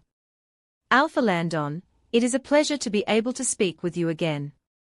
Alpha Maxwell bowed lightly to him and shook his hand with a smile. He was more at ease with Landon, as they had cooperated on multiple occasions, and also spent time together outside of pack-related matters. They could almost be considered friends. It is good to see you too, Alpha Maxwell. Landon returned the gesture with a smile before Maxwell turned to Alwyn. And Luna Alwyn. It is an honor to see you again. Alwyn smiled as they shook hands. You too, Alpha Maxwell. They'd conversed a little back in the previous year's function, when Alwyn asked about Kyla's welfare in the Snowfang pack. If only she'd known. Believe me, it is a relief to meet a welcoming face after certain unsavory characters. Luna Vaughn shook her hand as well, casting an over-shoulder glance back at the leaders of the Silver Arrow pack.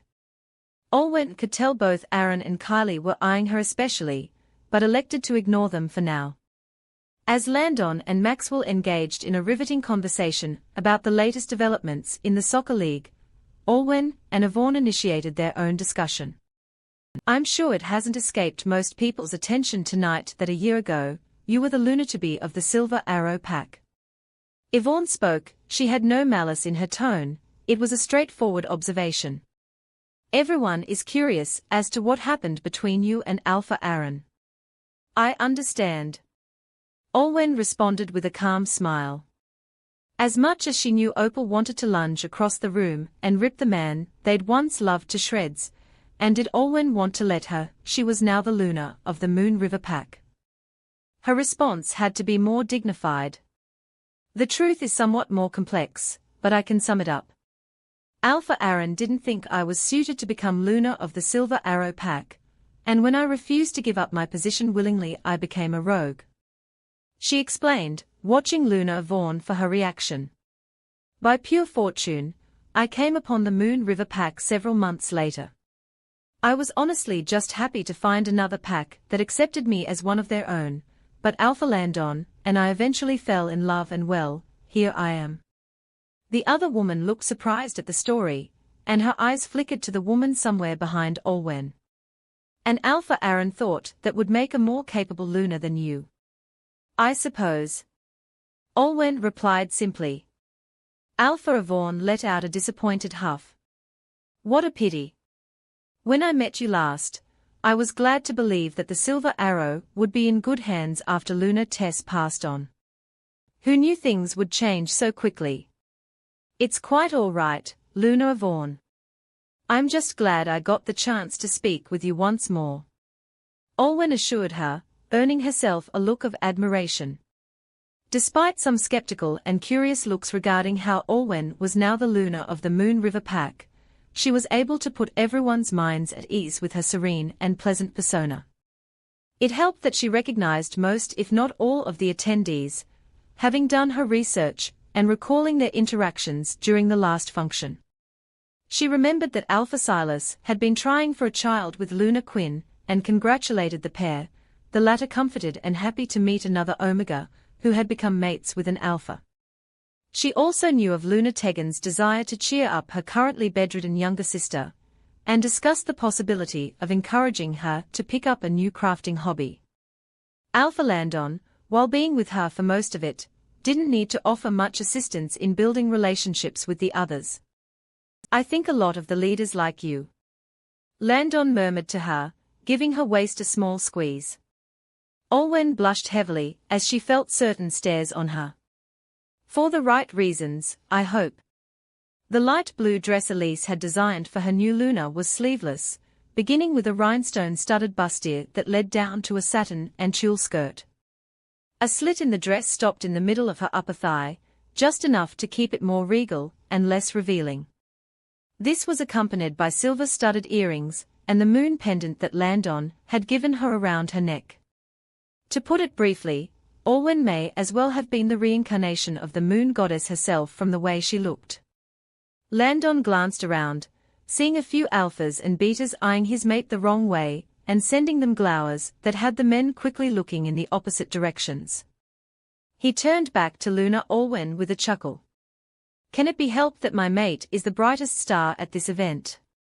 But don't worry. He pulled her close with a protective and affectionate murmur. Only I should get to look at you like that. I'm flattered that you chose me to become your new fated mate. Olwen felt Opal purring within her and smiled at her alpha. If the moon goddess had indeed told her the truth, then she was fortunate that she had chosen Landon long before she truly embraced her feelings for him. She had told Landon about the dream immediately after coming to, and a week later, he was still having trouble believing that it was a possibility, while being thankful for it. His hand remained around her hip as they walked throughout the room. After talking to all the other alphas, Lunas and betas, Alpha Landon and Luna Olwen, having saved the best for last, walked right over to the Silver Arrow Pack leaders, whom had been seated at their table still and were either distracting themselves with conversation or staring into their wineglasses. Once he saw them approach, Alpha Aaron shot up from his chair a tad bit too quickly, making Luna Kylie shoot him a funny look. Alpha Aaron. Landon bowed to the man, hiding the boiling rage he was experiencing. This is the man who hurt our mate. Lark growled, as Landon's eyes noticed the marks on the couple's necks. Nevertheless, he looked back up at Aaron and Kylie and smiled. He wanted to thank them. As selfish as it was for him to think in such a way, if not for what they did, he might never have gotten a chance with Olwen, and he may not have finally taken a mate and Luna by now. But he held his tongue. And I suppose this is your new Luna. It's a pleasure to meet you, Luna Kylie. Likewise, Alpha Landon. Kylie smiled widely at him as they shook hands. She looked torn between trying to make a good first impression on the leader of the second most powerful pack in the wilds, and attacking the Luna, who was standing right next to him. Once again, our gratitude to you for allowing the Moon River Pack to host the function this year. Landon said, both him and Olwen bowing to them. Alpha Aaron and Luna Kylie looked dumbfounded and somewhat self-conscious in response. Was this show of thanks genuine, or some kind of mockery? It's no problem. Alpha Aaron responded after a while, trying to keep his voice from shaking. He could see Landon and Olwen's marks as well, as clear as day. Even though they were no longer mates, ours was stirring slightly at Olwen's scent, and it did not help that the latter looked positively breathtaking. I trust both of you are somewhat familiar with my mate and Luna. While Landon wasn't going to openly rub it in Aaron's face, he did stress on the words mate and Luna. Alpha Aaron, Luna Kylie. Olwen moved forward and bowed gracefully. Good to see both of you again.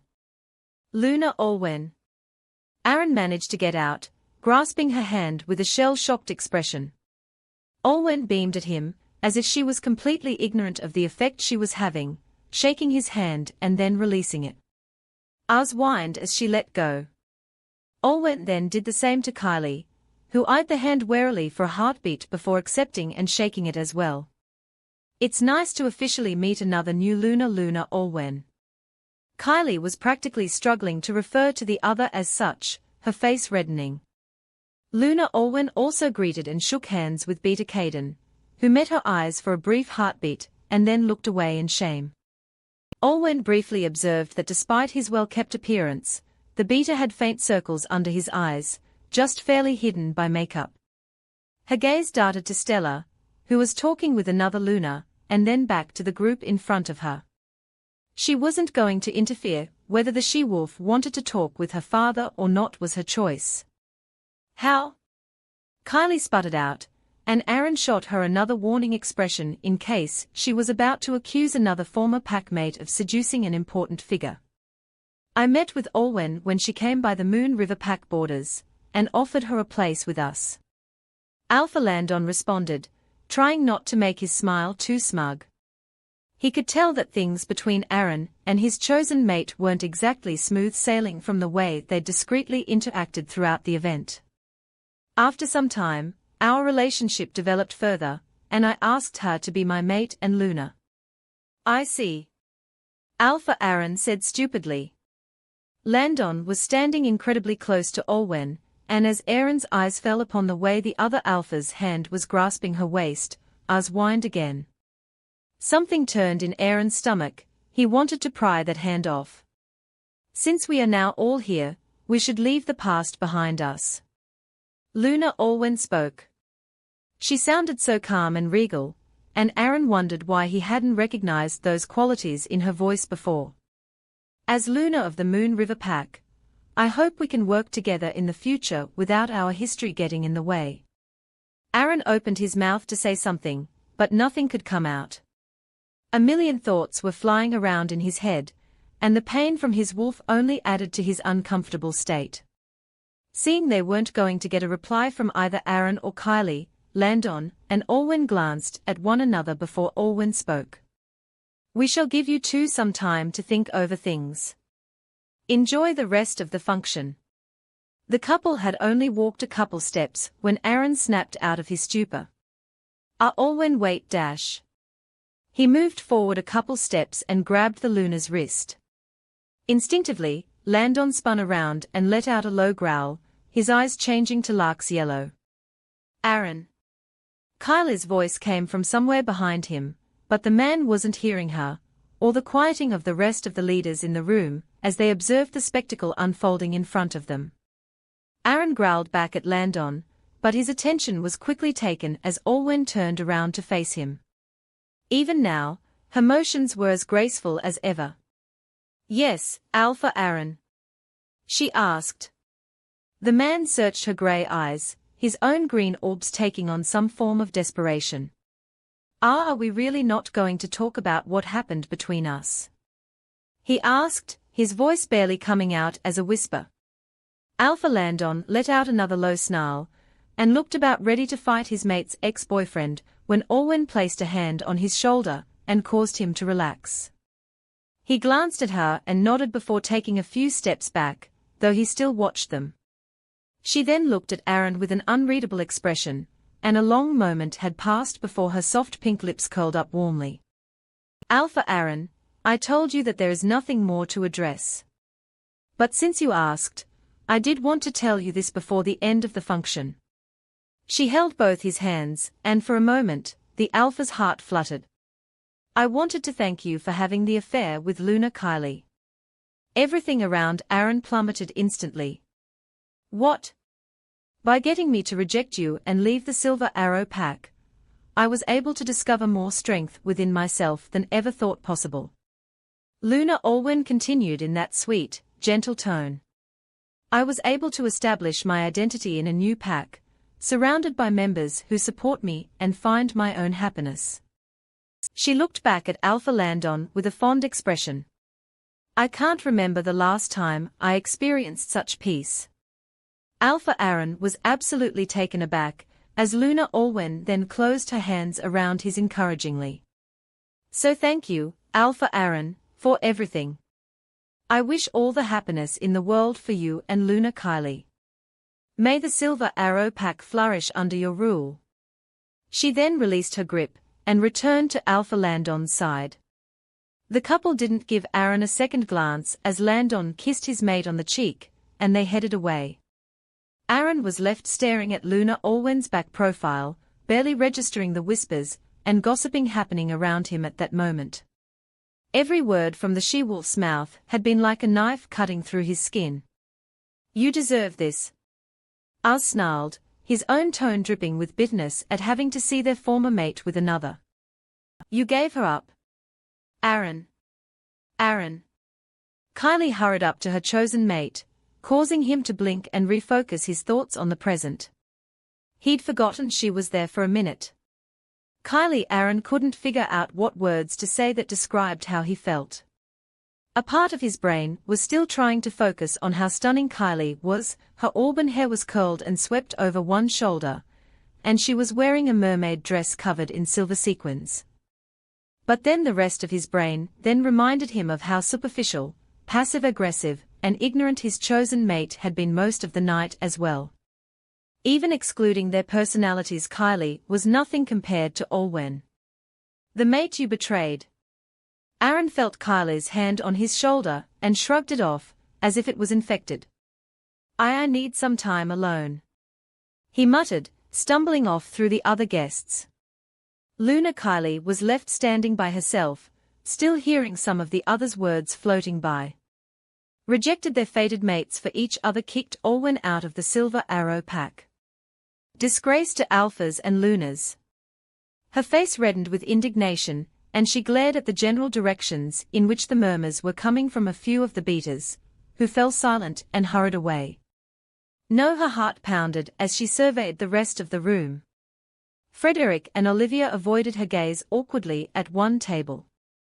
Silas placed his arms protectively around Quinn at another, and Maxwell and Yvonne clearly teascared at her before turning away as well. Stella was off to one side with Beta Elijah, no doubt having witnessed the interaction between Aaron and Olwen as well. She shot Kylie a pointed look before whispering something to her mate. As the humiliation she and Aaron had just suffered began to sink in, Kylie felt the fury rise.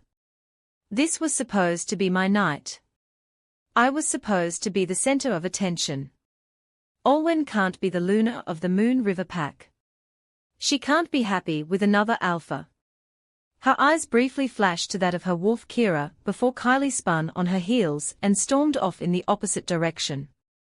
Chapter 27 Function Interlude. Halfway through the event, the tables and chairs were shifted aside to make room for a dance floor. Landon smiled widely at Olwen and held out a hand. Aaron and Kylie were nowhere in sight by now, and he wanted to make use of this reprieve as much as possible. May I have this dance, Luna Olwen? Olwen grinned back and accepted her mate's hand with a small bow. I would love to dance with you, Alpha Landon. A group of the most talented pack musicians played a soft jazzy piece, as Landon and Olwen joined a couple of other waltzing pairs. Olwen gently placed a hand on Landon's shoulder, both his hands grasping her hips as they moved as one. Dancing was something that Lunas were expected to do at events, and as such it had been one of the few hobbies Olwen had managed to retain and hone even back at the Silver Arrow pack. And now, it did her favors. With the gracefulness of a swan, Luna Olwen twirled and swayed with her mate Alpha Landon, was not a bad dance partner himself. They'd had frequent practice before the function, but were able to make their movements more fluid and almost natural. It attracted the attention of most onlookers in the hall, including the other dancing couples on the floor. And when Alpha Landon took Luna Olwen's waist and delicately lifted her off the ground, spinning her effortlessly before lowering her back down with the same care, there was an audible collective gasp from around them. For someone who doesn't really like dancing a lot, you're doing a good job at it. Olwen commented softly as she circled him, Landon turning then to grasp her waist once more before they swayed together. He flushed slightly in response. It helps that I have a talented dancer for a mate. His smile turned into a smirk. I wouldn't mind seeing more of that in private. Olwen emitted a mock scandalized gasp before smacking him lightly in the shoulder, making him laugh. Don't say things like that out here. We are supposed to be dignified. Perhaps, but when it all comes down to it, we are still two newly mated wolves. Landon grinned at her, holding and moving her down into a smooth dip, Olwen's brown hair rippling behind her like a beautiful wave.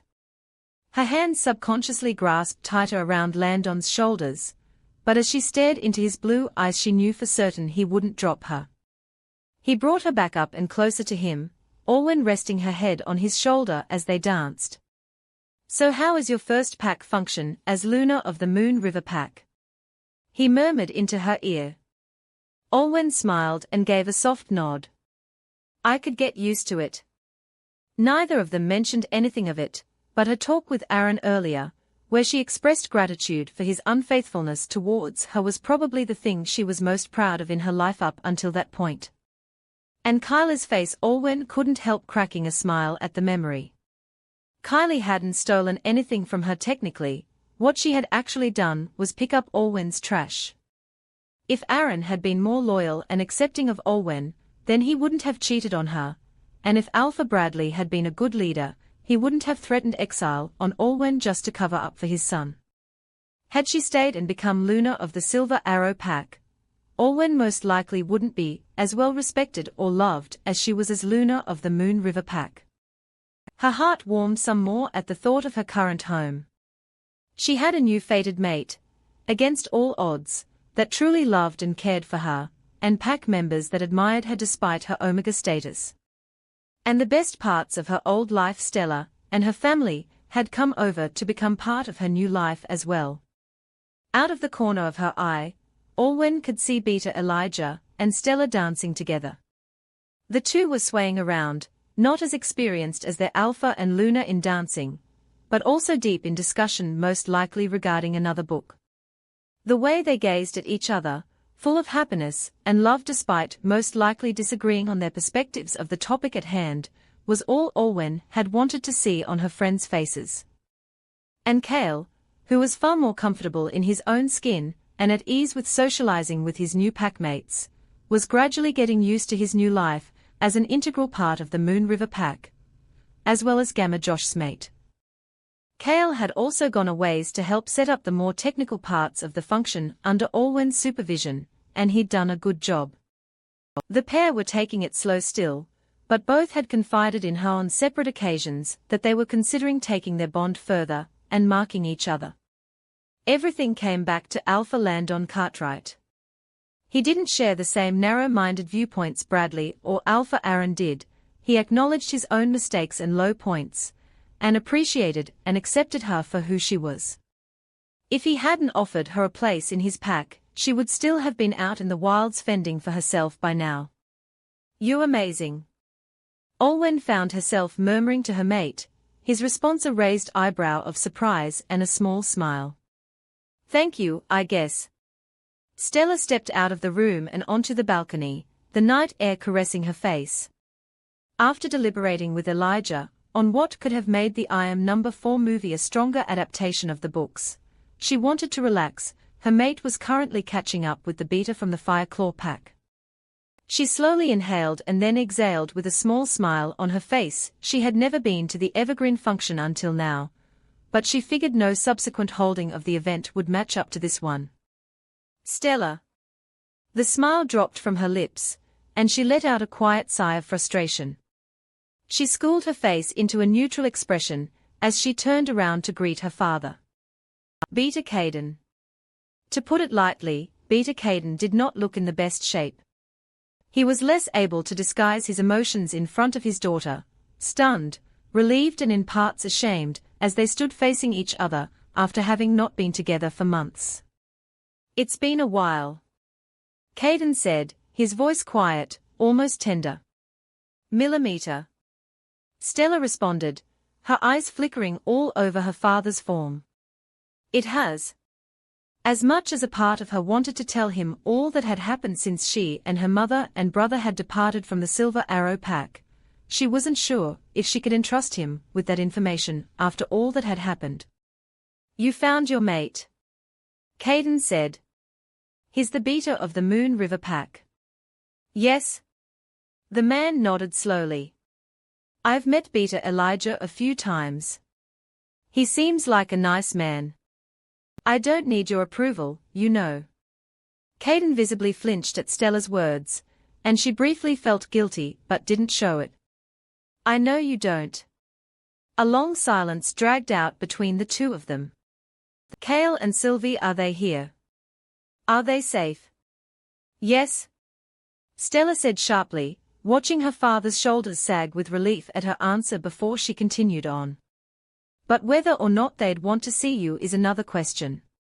"Stella, why didn't you tell anyone about the truth regarding Alpha Aaron and his choice of mate?" The she-wolf asked Beta Caden, her voice cold and disappointed.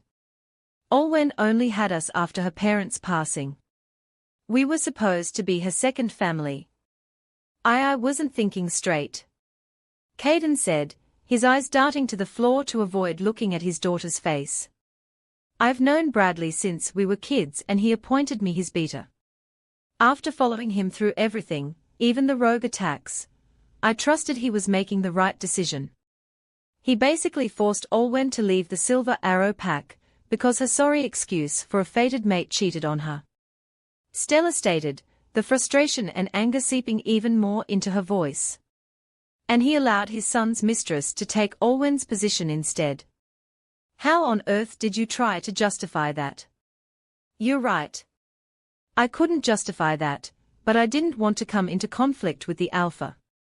You're very fortunate that Olwen is all right, otherwise I would never have wanted to speak to you again. Stella responded, fixing her gaze on Beta Caden's slumped posture. She's stronger than anyone in the Silver Arrow Pack gave her credit for. Even you. Besides, from the look of things, is Luna Kylie really a better leader for a pack than Luna Olwen? Stella snorted, disgust flickering through her face. This is her first time at a pack function, and she's managed to cross at least half the leaders of the pack in a span of a few hours. I knew she was going to be a difficult leader to get along with, but what she did tonight was a whole new low. Has she even done anything remotely decent for the Silver Arrow Pack after becoming Luna? Caden opened his mouth, but nothing came out before he shook his head. Stella, please believe me when I say how sorry I am for choosing to keep Bradley's secret. He pleaded, taking a step forward. The moment you left the pack with your brother and mother, I regretted what I did. The Silver Arrow Pack hasn't been the same after you left. The Silver Arrow Pack hasn't been the same for a long time. Stella interrupted firmly. How can you not see that? Have you just become so comfortable with being the beater of a so-called invincible alpha and pack that you'll turn a blind eye to anything questionable? She saw something in her father's eyes and knew she had hit the nail on the head. Stella, please. I'll do anything to win back my mate and children. Is that so? Stella crossed her arms. Fine then, leave the Silver Arrow Pack. Beta Caden stiffened, taken aback by his daughter's demand. What? You heard me. Stella's words left no room for argument. Leave the Silver Arrow Pack, and I'll talk to Kale and Mom. But Caden stammered, his eyes flickering all over the place. I'm the beater of the pack.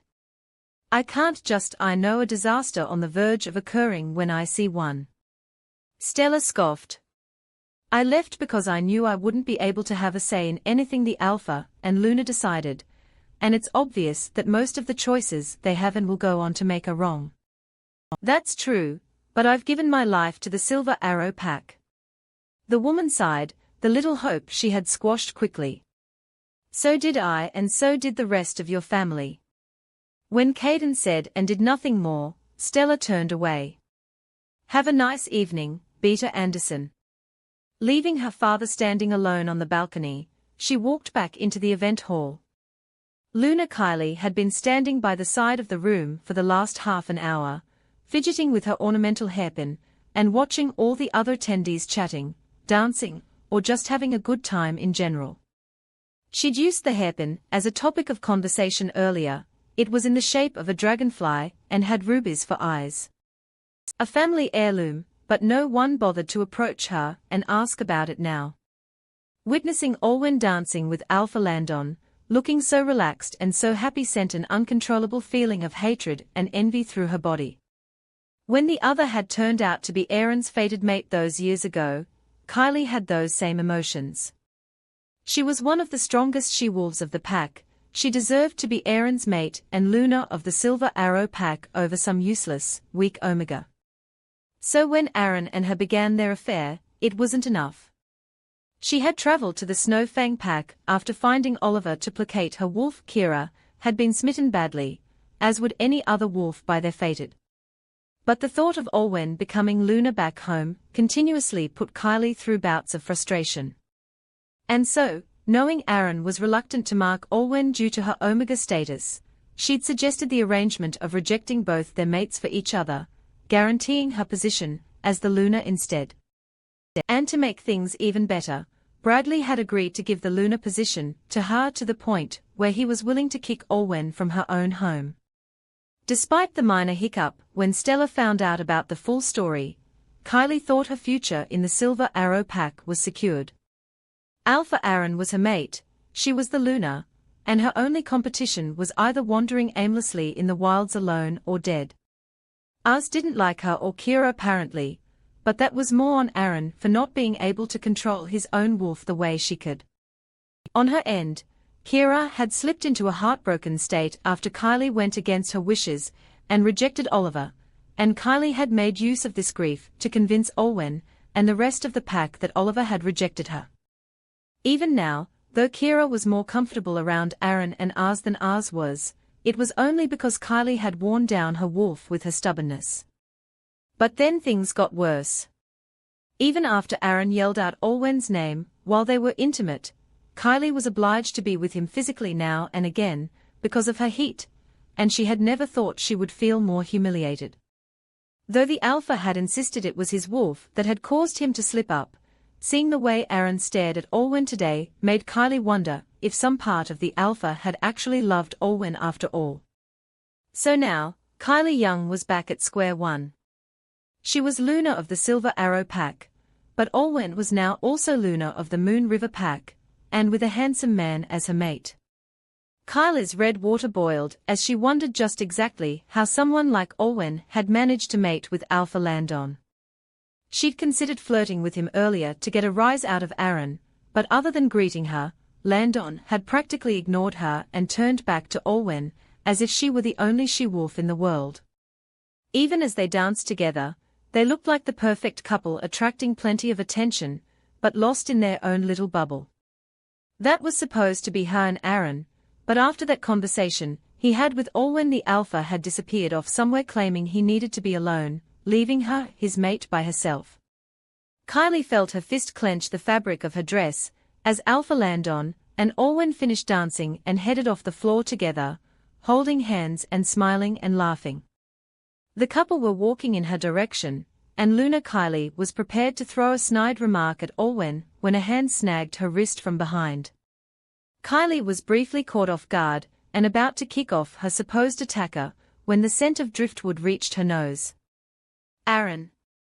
She gasped in surprise as the man in question pulled her down into a nearby corridor and pinned her against the wall. She briefly forgot all her grievances with her chosen mate upon seeing the darkened look in his eyes. Kylie!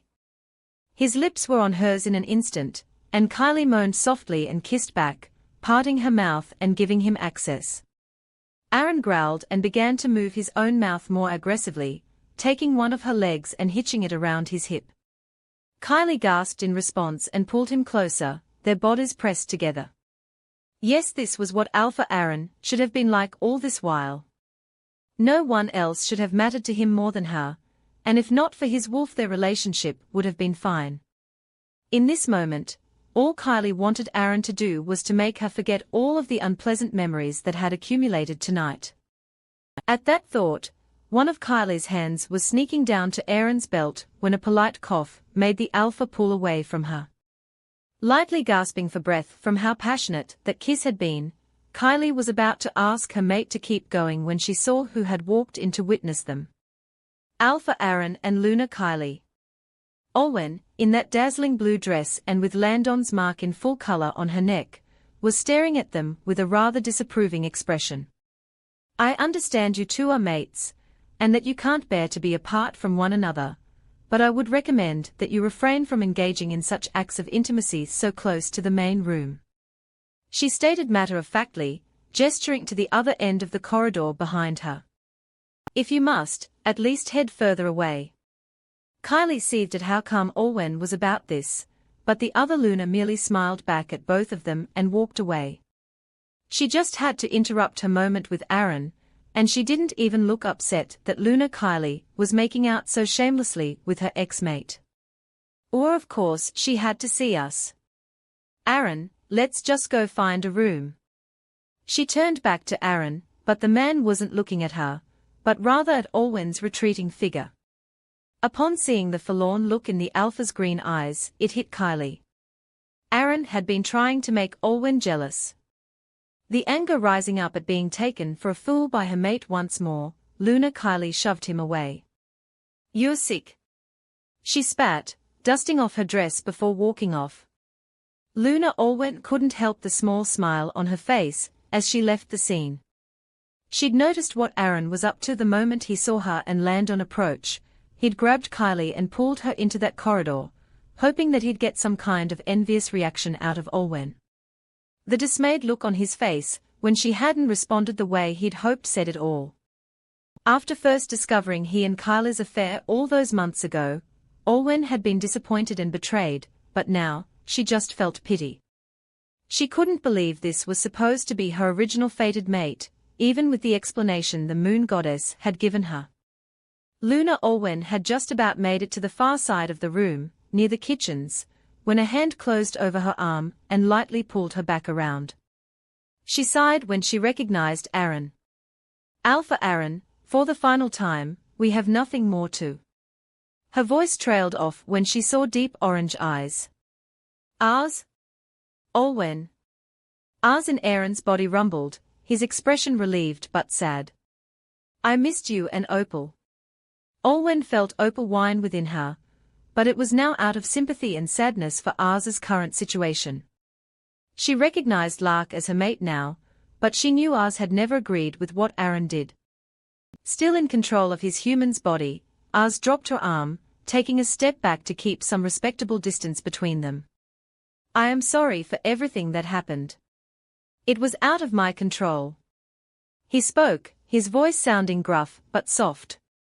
"Had it been up to me, I would never have betrayed you both." "It's all right," Olwen replied softly, dipping her head. "Opal and I know you didn't do any of this. As much as I still consider you my mate." As hesitated, looking wistful before he exhaled with defeat. "I know you have someone else. I hope you're happy with Alpha Landon." "I am," Olwen responded, smiling sadly at her ex-mate's wolf. "But you have the opportunity to be happy too. You have Kylie." Ars snarled angrily at the mention of the other she-wolf. "I don't like Kylie. She's a terrible she-wolf and Luna, and me and Kira have no genuine connection." Olwen felt pity well up inside her for Aaron's wolf. It was probably tearing him up to be forced to spend time with a mate his human had chosen for them both, while the mate he wanted left and ended up with another. "I know, but I don't want to see you suffer." She placed a hand briefly on Ars' shoulder, making him look back up at her with a soft gaze. "Ars, just promise me one way or another that you'll find your own happiness. What's done is done. We were fated once, and perhaps a part of me will always care for you, but not in the same way as before." Ars looked down, keeping quiet for a while before he lifted those dark orange eyes back up to hers, his mouth curved into a small, bittersweet smile that almost broke Olwen's heart. "I'll try," he said. He gave her one last, slow nod. "Have a good evening, Olwen and Opal." "You too, Ars." Olwen watched Ars slowly turn and walk away. This was probably the closest thing she would ever get to an apology from Aaron. It hadn't been necessary for Ars to speak with her since she already knew he had been drugged, but she appreciated it. Taking a deep breath, she decided to go and rejoin her mate, who had gone off to discuss something with a few other alphas while she'd gone to walk in on Aaron and Kylie. She had barely taken a few steps when Elise's voice broke through the mind link, sounding panicked. "Luna, behind you." The next thing she knew when Olwen had turned around, was that Elise, in her waiting uniform, was in between her and Kylie. Kylie's face was deeply flushed with anger and disbelief, moments before the other crumbled to the floor, her body convulsing. Everyone around gasped and screamed, the atmosphere broken as Olwen crouched down by Elise's side in shock and worry. Her eyes were partially open, changing from their usual green to salmon pink rapidly, her breathing shallow. Dr. Enzo. Come to the event hall, now. Olwen hurriedly mind-linked their pack doctor just as Alpha Landon came towards them and seized Kyla's wrist. The she-wolf now had her eyes wide in alarm and tried to struggle free from the Alpha, but to no avail. With everyone watching, Landon snatched something from her dominant hand, her hairpin, except the head of the dragonfly had popped open to reveal a spike, stained in a dark liquid. Luna Kylie, Alpha Landon growled, his eyes burning into the she-wolf as she shrunk back. Did you just attempt to poison Luna Olwen? Chapter 28 Function disrupted. Luna Kylie, answer me. Alpha Landon spoke firmly, as Beta Elijah hurried over to help restrain the she-wolf. Did you attempt to poison Luna Olwen? Kylie didn't answer, staring at the Elise on the floor in stunned silence. Dr. Enzo arrived just as the struggling Omega had fallen unconscious. Oh, thank the goddess, she's still alive, he breathed, checking her pulse. I'll take her to the pack clinic. He carefully carried Elise up and hurried out of the event hall as quickly as he had appeared. As soon as he was gone, all eyes zipped back to Kylie. Aaron, who had managed to take back control from Ars, was by the side blinking disorientedly. Everything had happened quickly for him, and suddenly his chosen mate was being accused of attempting to murder another Luna. Kylie, just answer the question. Aaron said, approaching her. Did you try to poison Olwen?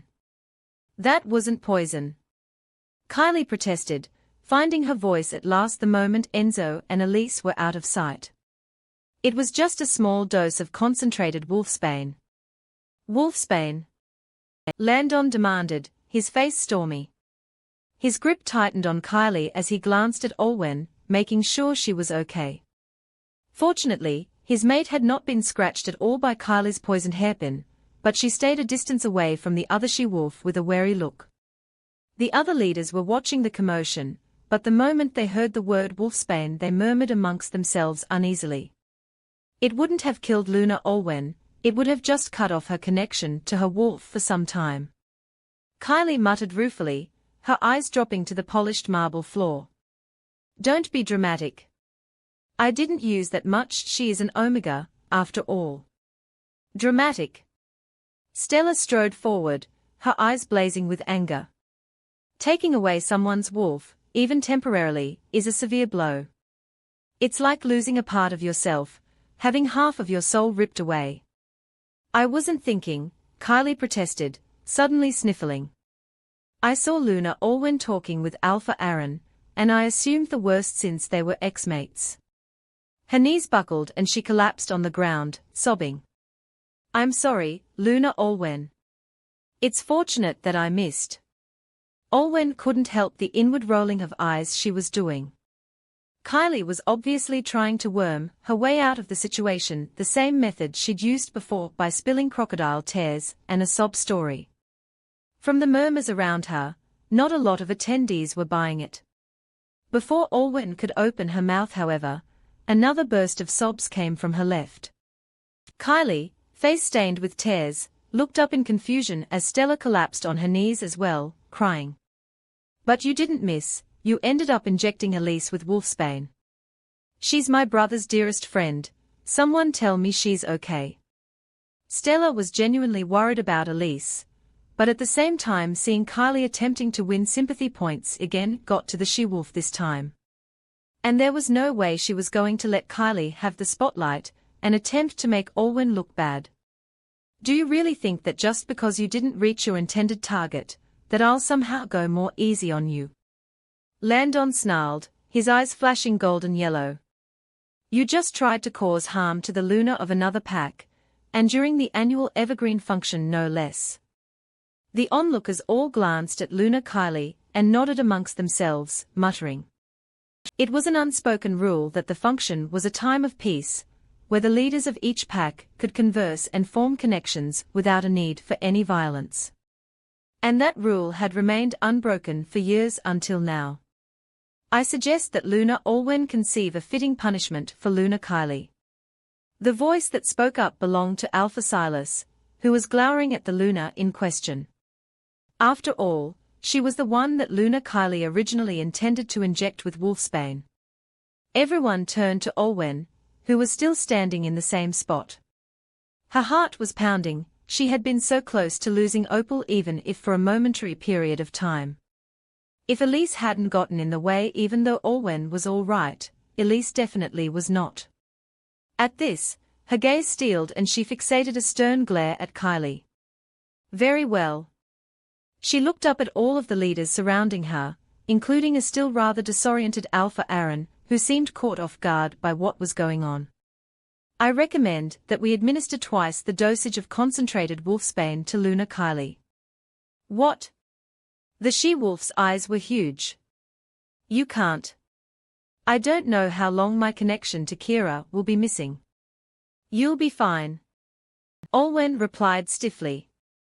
You did say your previous dose was merciful because I am an Omega. So as a stronger she-wolf, your connection to Kira should be able to withstand twice that amount. She looked at her mate. Does that seem like a fitting punishment to you, Alpha Landon? I think it is suitable. Landon responded with a curt nod. Kylie swallowed, glancing at all the others in the room, silently pleading for someone, anyone, to speak up on her behalf. But none did. Instead, the alphas, lunas, betas and the like all collectively exchanged glances. Sounds fair. If she knows what it is like to lose one's wolf, maybe she wouldn't do it to others. Alpha Maxwell spoke with a snort. Kylie flushed angrily at his words, when she saw Aaron approaching her. Her eyes widened and she quickly tried to look as pitiful and as desperate as possible. Aaron, please do something, she begged him. I don't want to lose Kira. Alpha Aaron looked at her for a brief moment before turning to the others in the room. Do what you wish, he said, devoid of emotion, before he headed further away from her without a second glance. Once Kylie had been injected with twice the dosage of concentrated wolfsbane she had intended for Olwen, she was carried back to their temporary living quarters in the Moon River Pack, escorted by Alpha Landon's best guards.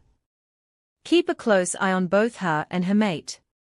Landon instructed his men via the mind link. Anything suspicious, report to me. Yes, Alpha. As the men led Alpha Aaron away, Kylie in his arms as limp as a ragdoll, Landon turned back to Olwen. Are you okay? She nodded. I'm fine. I hope Elise is all right. We'll go and see her once this function is over. Landon assured her softly. Once Alpha Aaron and Kylie had left the hall, the rest of the leaders had broken into heated discussion. What kind of Luna tries to harm another in open view of everyone else, let alone the annual function? Alpha Aaron made a terrible choice of mate. I heard that a third of their pack members didn't show up to her Luna ceremony. Now I know why. Olwen, are you all right? Vaughn and a few other women approached her with concern. Yes, the wolfbane didn't scratch me, fortunately. Please, come and sit down. You must be in shock after all that. As Olwen let the other Lunas guide her to a chair, surrounding and talking to her like concerned mothers, Alpha Landon headed to Alpha Maxwell and a few others. I would like to formally apologize for the disruption to the pack's function. He spoke, bowing his head. We will have to look into better detection of hidden weapons and poisons such as Kylie's. It's not an issue, Alpha Maxwell assured him, as the others nodded. But I believe everyone is partially relieved to have both of them out of the room. Admittedly, Alpha Bradley wasn't the most pleasant person to be around either, but at least he had the sense not to try and attack another leader during the event. Alpha Silas agreed. And with Alpha Aaron not doing a thing to rein in his mate, the thought of them representing the Evergreen Wilds packs is sickening. Noises of further agreement and support came up from around them. With all the rumors we've heard of what is happening within the Silver Arrow pack, it's difficult to say if they still deserve to be the group that leads every other. Alpha Clovis of the Ocean Gem pack said. And with leadership like what we just witnessed. Alpha Landon, you should consider challenging Alpha Aaron.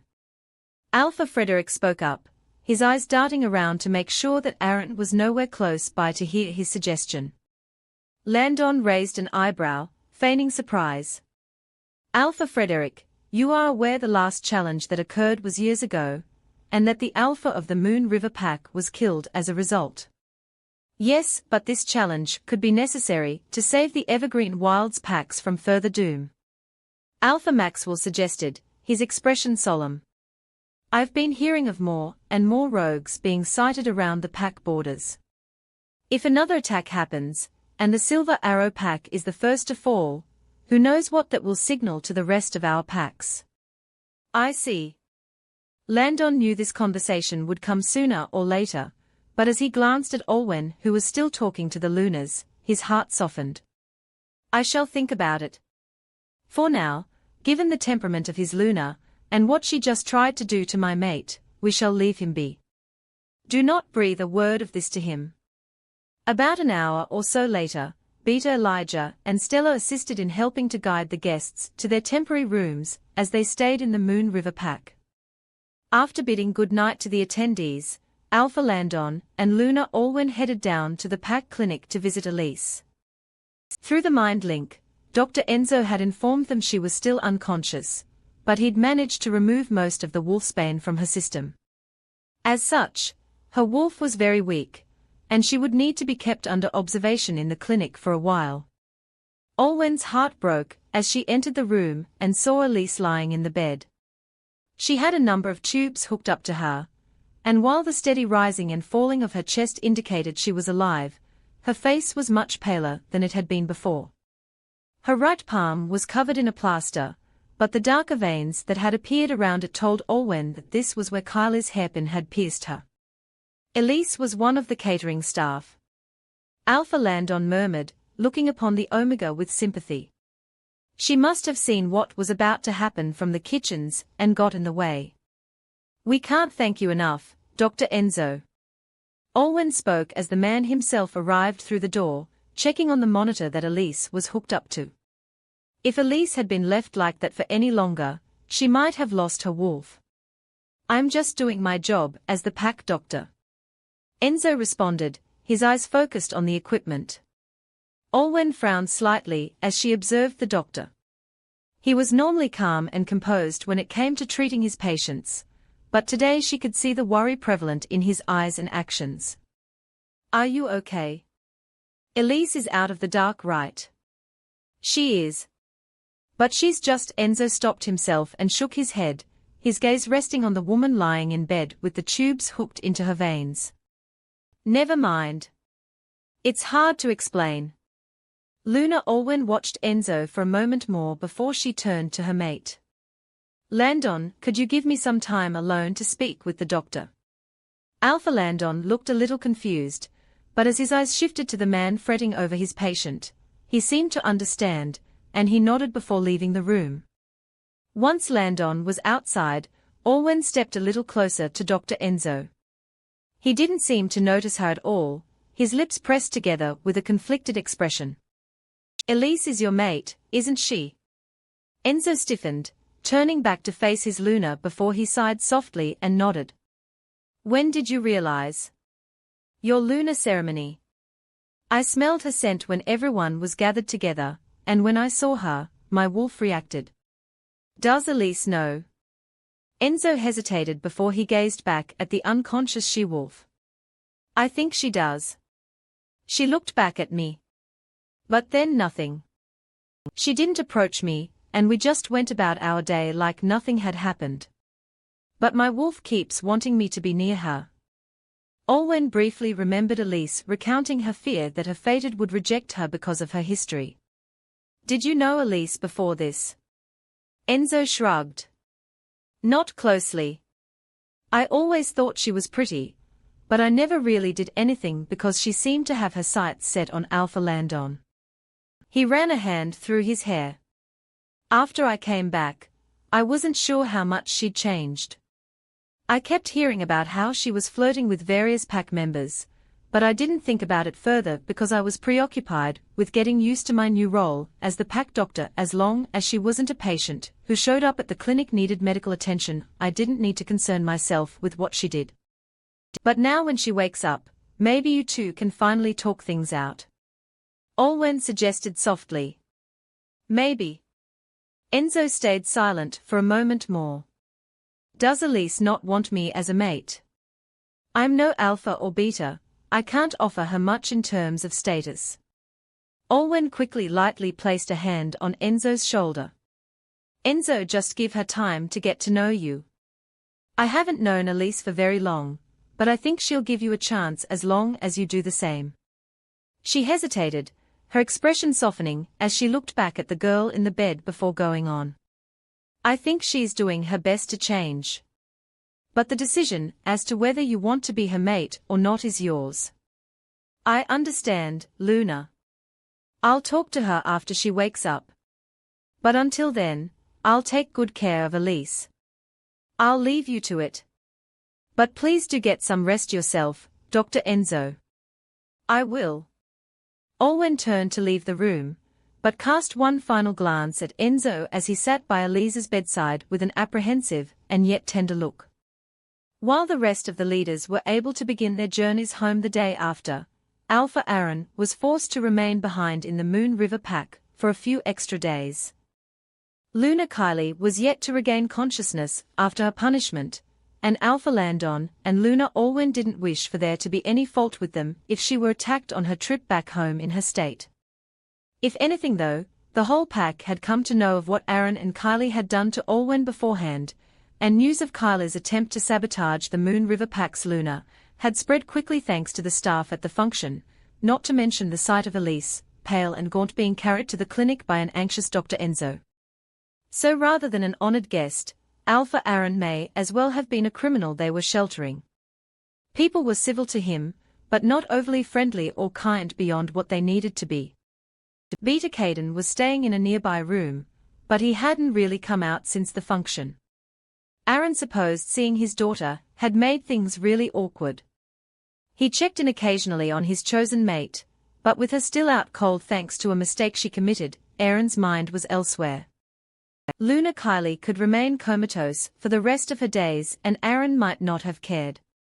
He'd refused to accept it at first, but Kylie's attitude during the function had cemented the fact that she was more of a liability to the Silver Arrow Pack than he had ever believed. Olwen, on the other hand, from what he'd observed the night before and now, she was more than a competent Luna. She was caring towards all of her pack members and knew how to carry herself. And not to mention the memory of how stunning she'd looked in that dress in the function was ingrained in Aaron's head. He was surprised that Oz hadn't made him jump on Olwen right away, given how insistent his wolf had been on their ex-mate up until they arrived here. Oz had taken control of his body for a brief period the night of the function, but Aaron couldn't remember at all what happened. He recalled making out with Kylie to try and get a rise out of Olwen and being unsuccessful, and the next he was standing in the middle of the room, with Kylie having just attempted to poison the she-wolf. Not only was Oz not telling him a thing, but he wasn't making any effort to sabotage him like he usually did.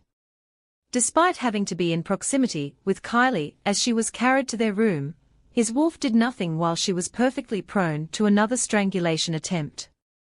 Not to mention the constant reminder of memories of Olwen had stopped too, but ironically, Oz didn't need to do so now. Luna Olwen of the Moon River Pack had shoved herself back into Alpha Aaron's head, and she was not leaving. Aaron knew that Olwen didn't want to be near him, and that Landon would probably break his neck if he uttered a word to her. So he stayed somewhere and watched her from a distance, as she went about her day. She went to the local school to read to the pups, dropped by the bakery to patronize Beta Elijah's parents, and then took care of other pack matters, all over the place, while still making time to train. Aren't you going to say something about how I threw a gem away? Aaron questioned Oz, who was being uncharacteristically silent despite Olwen's lavender and honey scent practically being everywhere. No? You're saying that yourself, you don't need me to tell you anymore. Somehow, Us not interfering with anything Aaron did was more alarming than him constantly doing so. Alpha Aaron hadn't seen Luna or went out on his second extra day in the pack, and ended up heading back to his and Kylie's temporary quarters. Kylie was still unconscious, and he glanced at her to make sure she was still alive before sitting on the couch in the living room. The wolfsbane had done its work far more quickly with twice the dose. Kylie suddenly looked like a malnourished version of herself, without the strength and vitality that Kira bestowed her with. Had he stayed with Olwen, he could have had a happy family, perhaps even an heir by now. No one in the Silver Arrow pack would have questioned his rule, and heck, Stella wouldn't have left and destroyed his reputation in the process. When he'd seen Luna Olwen last night, his impulses would have made him drag her into the closest room, where she could spend the entire night underneath him. She had looked far more beautiful than he could have ever imagined, even compared to Kylie. All those emotions withered and died the moment he recalled he still had his chosen mate with him, and that the moment she woke up he would have to leave the Moon River pack. How would the Silver Arrow pack react to having a Luna without a proper connection to her wolf, even if it was only temporary? Aaron groaned and buried his head in his hands. Thank you for tuning in. If you enjoyed this episode of the story, please give it a like, and don't forget to subscribe to get notifications for updates.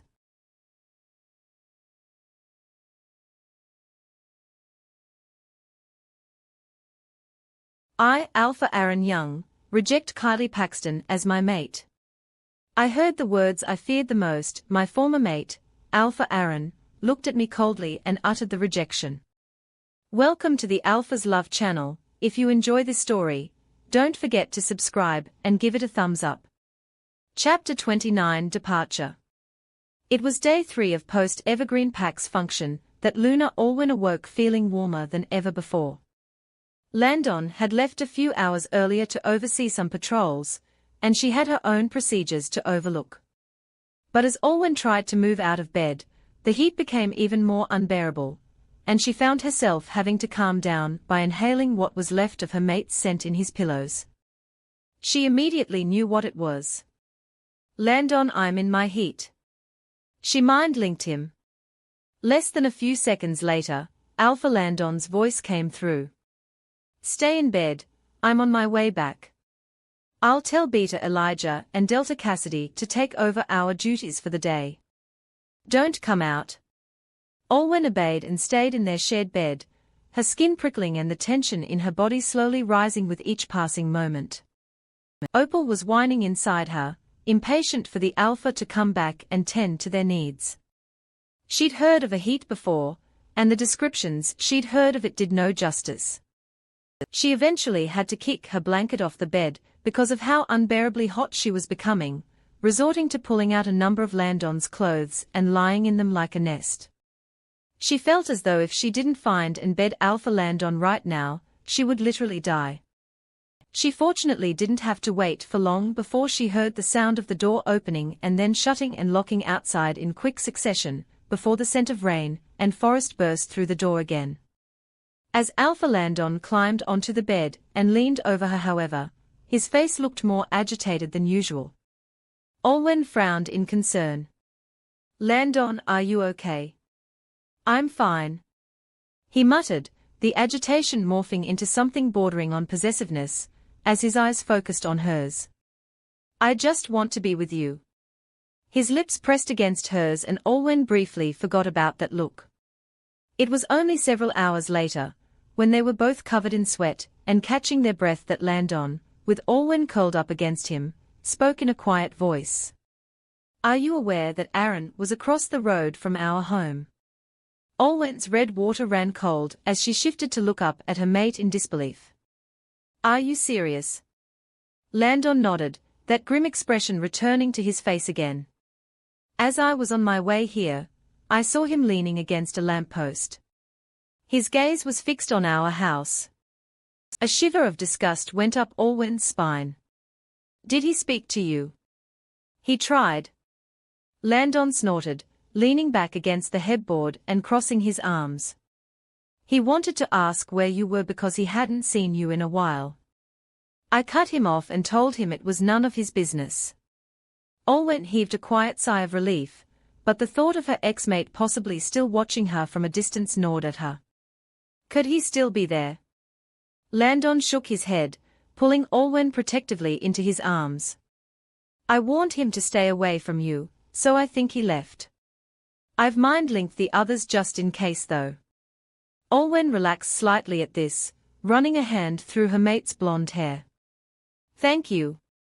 You are aware that Aaron has constantly been following you, right? Landon asked quietly, his eyes resting on hers with concern. Olwen met his gaze and nodded slowly. He hasn't exactly been subtle about it. Aaron hadn't spoken a word directly to her within these 3 days. It wasn't like she wanted to speak to him anyways, but she could feel his eyes on her from somewhere regardless of where she was. She knew that the other alpha wasn't exactly the most welcome presence in the Moon River pack. A lot of the members knew what he'd done to her, and the way Kylie had behaved at the function hadn't helped things on his end. And with his chosen mate unconscious from Wolfsbane, one would assume Aaron would spend most of his time indoors, looking after her. Instead, as she went about her days, whether for personal reasons or for pack duties, she always glimpsed that dark brown hair and green eyes somewhere. It was to the point where she had to station certain pack warriors nearby just in case Aaron tried something. If I didn't know any better, I'd say he regrets choosing Luna Kylie over you. Landon muttered, gently running his hand through Olwen's pale brown hair. Olwen snorted. A bit late for that. Landon pressed his lips to his mate's forehead, a pensive look on his face before he pulled away slightly. Don't mind me asking this, but if Aaron had come after you sooner, maybe before you met me again, would you have taken him back? The woman didn't hesitate in vehemently shaking her head. Maybe I wouldn't be as cold with him as I am now, but no. He had 2 years to put an end to what he and Kylie were doing, but yet he didn't, and he was the main reason why I was allowed to be exiled from the Silver Arrow pack. And even if I did take him back, the way he and his father view Omegas in today's world, I wouldn't be happy. Perhaps as a Luna I'd just be reduced to a trophy mate and baby machine for Alpha Aaron. An unpleasant feeling settled in her gut at the thought of being mated to someone who would only be interested in using her to bear children.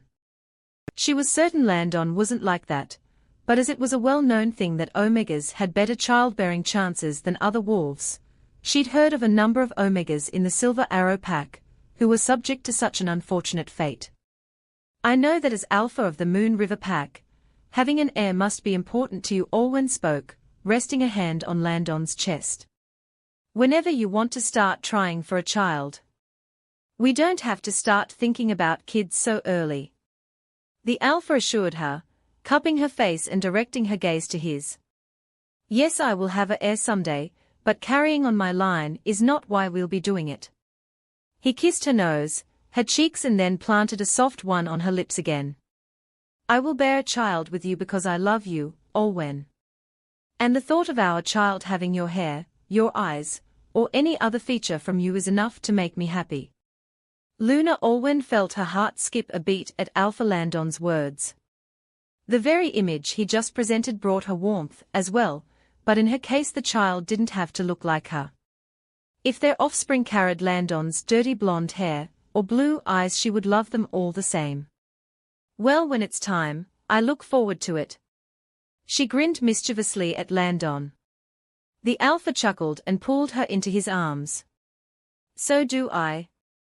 The tense look hadn't completely faded in his eyes, and that was because Landon really did want to start a family with Olwen, but felt that as of now, he could only do so once everything was settled. Alpha Aaron sat in Croissants & Co., sipping a mug of hot chocolate with a stormy look on his face. The bakery wasn't that crowded today, with the odd customers walking in and ordering pastries or drinks to go. Jasper and Nicole popped out once in a while to serve their customers, and then went right back into the kitchen, probably avoiding him. He was certain Olwen was experiencing her heat. She had not emerged out of her home since morning, during which Landon had managed to convince him to reluctantly vacate the premises, and come here to avoid another incident. The Alpha seemed to particularly care for his Luna, but the wild, impatient look in his eyes when he'd warned him to distance himself from Olwen could only come from a mate who knew his other half needed him desperately at the time. That should have been him, Aaron thought to himself. The one whom Olwen called to in her heat, the one who would take care of her throughout. They had been intimate before, but he'd never tended to her in her heat since he hadn't marked her. The very thought of Landon and Olwen curled up in bed and enjoying themselves, their marks on each other's necks made Aaron seethe with envy and regret. Even this morning, seeing Kylie's mark on his neck made him want to scrub it off. Whenever he had to help Kylie through her heat, a part of him had just wanted to get it over and done with. With ours having still been shoving him images of Olwen around that time, and Kylie mad at him for what he'd done during their moment of intimacy, she never held eye contact with him during her heat, even when they were physically close. And once they were done, she immediately rolled onto her side and blocked her face from his with a pillow. Even before she was mad at him, the images of all their times in bed now paled in comparison to what he once had with Olwen. Before he chose Kylie over her, and she rejected him and broke the mate bond. Aaron's hand clenched on the table. His wolf was uncharacteristically silent, had been since the function. It was rather ironic, given that for the past few months Aaron had been attempting to make things work with Kylie, and ours had been the one dead set on sabotaging him out of loyalty to their once fated mate. But now, when Aaron finally realized that Olwen was the one he needed, ours was nowhere to be found. It probably meant that ours hopefully wouldn't give him any more trouble the next time he was intimate with Kylie, but that thought wasn't as thrilling or exciting as it once was. Kylie hadn't woken up yet, and as far as he could tell, neither had the Omega that she had injured. And even once she had, his mate would be too weak and unsightly for them to do anything physical with each other. Aaron had left the function quickly once her punishment was dealt, and with the rest of the leaders having returned to their packs already, there was no doubt that word was spreading of what had occurred. His father would definitely have something to say about his failure to control his mate that night, and he wasn't looking forward to it. The following days remained the same. Luna Olwen never left the confines of her home, and neither did Alpha Landon. Beta Elijah and Delta Cassidy ran things in their absence, with help from Gamma Josh and Stella. With Aaron outside most of the time, Beta Caden was obliged to keep a watch over his unconscious mate. It worked out, since he was too ashamed to find or even look at his family. Stella hadn't told her mother and brother as to what she and her father had discussed, and neither did Kale and Sylvie bother to seek him out themselves either. Kale had bigger priorities to take care of anyways. He'd confirmed what Kylie had tried to do that night at the function rather quickly thanks to the upgrades he'd made to the position and quality of security camera footage, and he and Josh were frequent visitors to Elise at the PAC clinic. Mario Kart just wasn't the same without her, and they hoped she would wake up soon. Dr. Enzo was monitoring Elise with impressive faithfulness, and had informed Josh and Kale that she had not lost her connection to her wolf, but would still need a bit more time to recover from the effects of the wolfsbane nevertheless. He hadn't told anyone aside from Luna Olwen about him being Elise's mate, although he was half sure Alpha Landon knew, as well, saving that revelation for whether they could work things out once she was awake. Elise had gotten a surprisingly decent amount of visitors over the week. Once word got out about her protecting her Luna, packmates that she had antagonized in the past, even some who didn't even know or speak to her, came by and left flowers and different types of gifts. Unsurprisingly, however, her parents hadn't shown up at all. Day 5 was when Elise woke up for the first time, and several days later was when Kylie regained consciousness.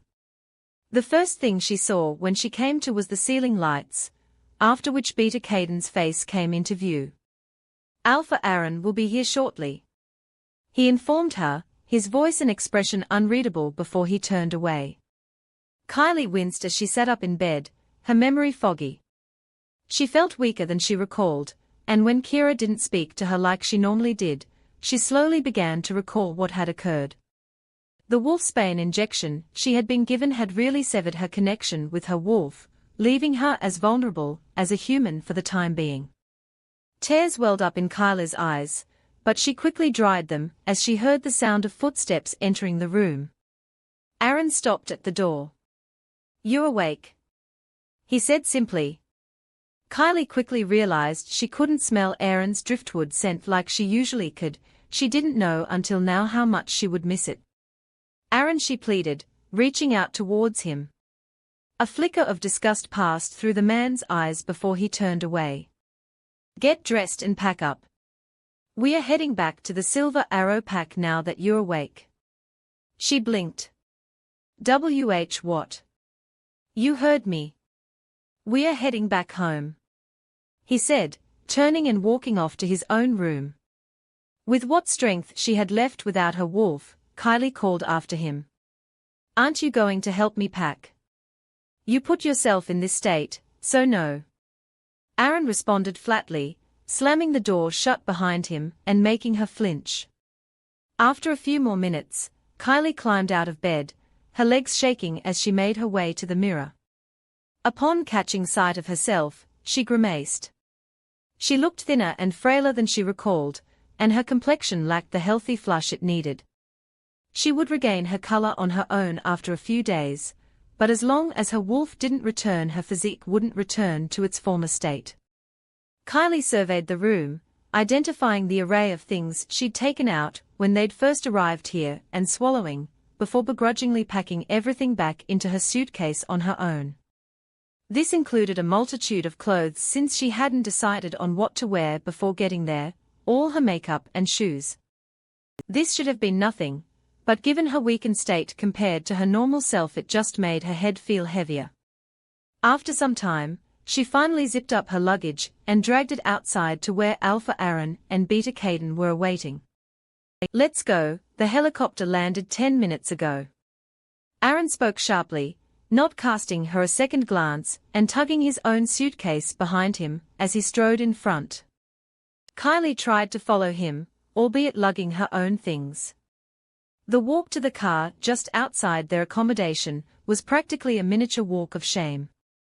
As Aaron handled the checking out and led the way to the car outside, any Moon River Pack member they passed by either looked away or stared at them coldly. Without the natural strength of her wolf, Kylie found herself keeping her head down and avoiding everyone's gazes.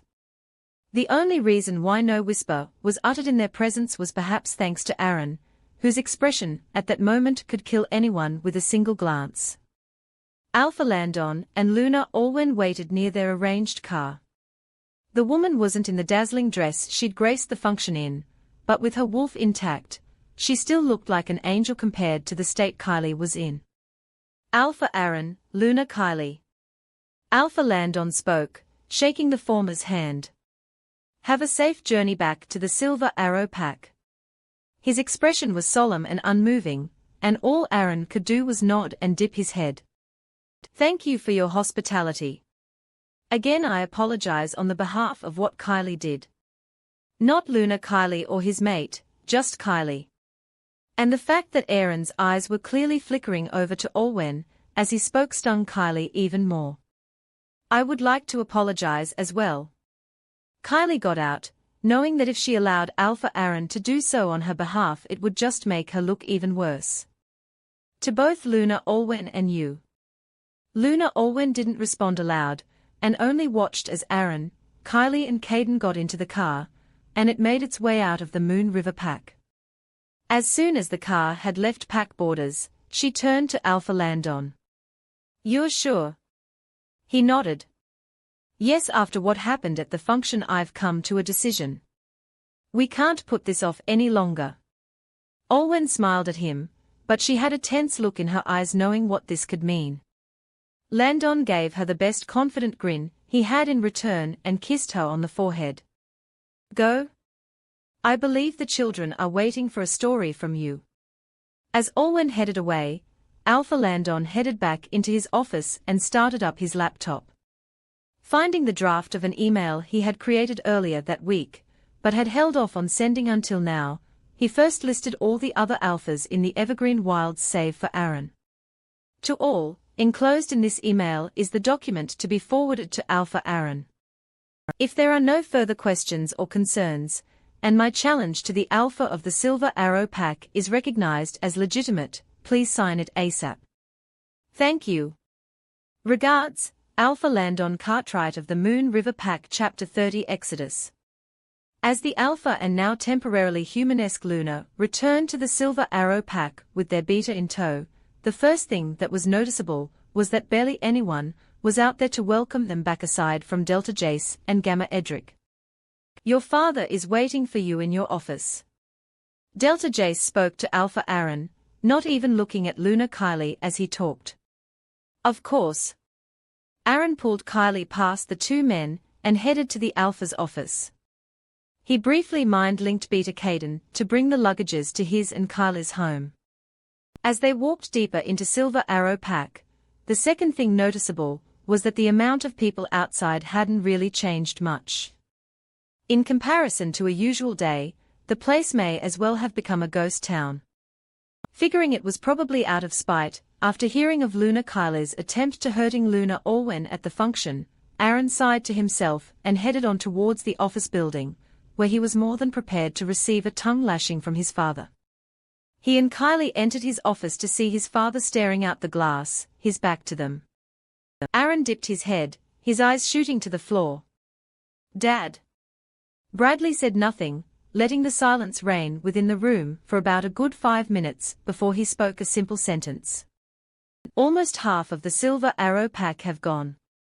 Aaron dropped Kylie's wrist and stared at his father in disbelief, his face paling. What? A few days ago. Bradley turned around, his face stormy and eyes dark.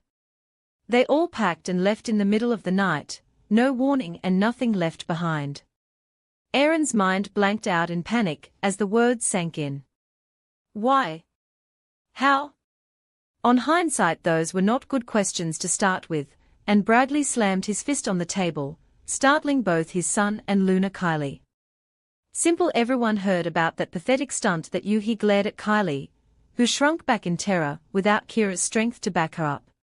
Tried to pull at the function. And what's this I hear about Allwen now becoming the Luna of the Moon River Pack? Dad, we don't know how it happened either, Aaron spoke up, stepping in front of Kylie. This wasn't really a matter of protecting his mate, but more of preventing his father from attacking someone unnecessarily again. Alpha Landon claimed that he took her into his pack and they fell in love, but that is not important now compared to what your stupid mate tried to do. Bradley cut him off harshly. He stood up, his eyes changing color as Bastion growled behind them. Didn't you assure me you would work together with her to upkeep a united front for the Silver Arrow Pack? Yes. I did. Aaron answered, trying to remain calm despite the amount of questions racing around in his head. We tried, we really did, but so many things happened that were out of our hands. Bradley scoffed, crossing his arms. Luna Kylie still chose to embarrass both herself and the Silver Arrow Pack by trying to poison another Luna in the open. What kind of image is she trying to present? Kylie swelled at this remark, but couldn't find it in herself to refute Bradley's words. It's no surprise that the rest of the leaders agreed with dishing out such a punishment on her, Bradley continued, not feeling an ounce of sympathy for the pitiful-looking she-wolf in front of him. Such foolishness is unbecoming of a Luna. Mr. Young, Kylie tried to speak, her voice softer than normal. And that brings me to how half the pack's disappearances came about. The older man interrupted her without a care. It was all thanks to the attendant that was working for you. Kylie squinted in confusion. What, Jessie? I would have easily stopped those traitorous masses from leaving if she hadn't drugged me. Bradley growled, making both the others' eyes widen. And it wasn't just me, she put the Delta, Gamma and all the other warriors meant to be patrolling the pack to sleep while she and the others made their way out. There was a long silence before Kylie quietly and nervously released a disbelieving laugh. Mr. Young, are you sure it was Jessie? The night before she served drinks to all of the affected parties, and they were all found to have been spiked, so yes. Bradley only looked angrier that Kylie was daring to question his reasonings. You assured us before you left for the function that your Omega attendant wasn't going to be a problem. How could you not notice what she was planning? The man demanded. Kylie tried to open her mouth, but closed it again. Other than giving Jessie orders and then taking her anger out on her if things went south, she hadn't known her attendant at all. Seeing he wasn't going to get anywhere with the woman, Bradley jabbed a finger at the door. You're useless without your wolf. Go home. Suddenly at a loss, Kylie had no other choice but to follow her father-in-law's instructions. She cast a glance at Aaron, but already knew he wasn't going to stick up for her and then left.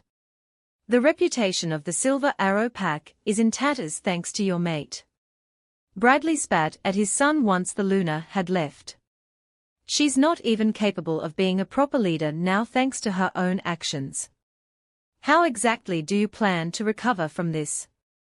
Give me time, Dad, I'll figure something out. Aaron said agitatedly, running a hand through his hair.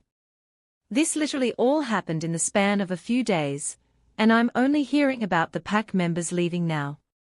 Within a few more days, another pack may decide we are vulnerable and attack us. Bradley warned him, pacing back and forth. He took a few quick strides over and grabbed his son by the collar, as if contemplating hitting him for a moment before releasing him with a huff. I'm aware. I've mind-linked with Delta Jace to increase the amount of security around the pack with what warriors we have left. Aaron spoke firmly, taking a step back. It was the most Aaron could think of for now. If his father was telling the truth and that half the Silver Arrow Pack had really left overnight, then there was no telling where these deserters would go. One might assume they could stay rogues or end up venturing to live amongst humans, but with his pack's reputation the way it was, other pack leaders whom they went to for shelter would jump on the chance to strengthen their numbers. Perhaps we could try to form a closer alliance with one of the other packs during this time. Aaron suggested, racking his brain. I recall that the Night Ridge pack is still indebted to us. I've always had a good relationship with Alpha Frederick. Save for the hiccup during the function, he might agree to something more, maybe training for both our warriors if I talk him into it. Bradley scoffed. You'd better hope he's still willing to talk to you. He got up and shoved Aaron into the Alpha's chair before taking a few steps to the door. And another thing. Yes? Aaron, halfway trying to draft an email to Alpha Frederick, looked up with a tense expression. I don't know what you plan to do with Miss Paxton, but the pack has already started talking regarding Alwen's reappearance as Alpha Landon's mate. They think she makes a better Luna than Kylie. Fix it. You don't want you or your mate to be put in a bad light by an Omega. As Kylie lugged her suitcase back to her and Aaron's home in the heart of the Silver Arrow Pack, the surroundings remained scarce of pack mates. Areas that were once teeming with people were completely empty, the loudest sounds the wind and the scattered footsteps of the 1 or 2 pack members outside. When she passed them, the few that were there didn't nod their heads in respect to Kylie or Bo. They either looked away, or gave her the most disgusted stares ever thought possible. Somehow, it was worse than what she'd experienced back in the Moon River Pack, and it was their Luna she had tried something on. She thought she could rely on her friends for some comfort, having texted them before arriving back in the Silver Arrow Pack, but received no reply from any of them. Some of them hadn't even bothered to read her messages. Had this been any other day, Luna Kylie might have marched straight to their homes and demanded some kind of explanation from them, but without Kira, she didn't have the strength nor authority.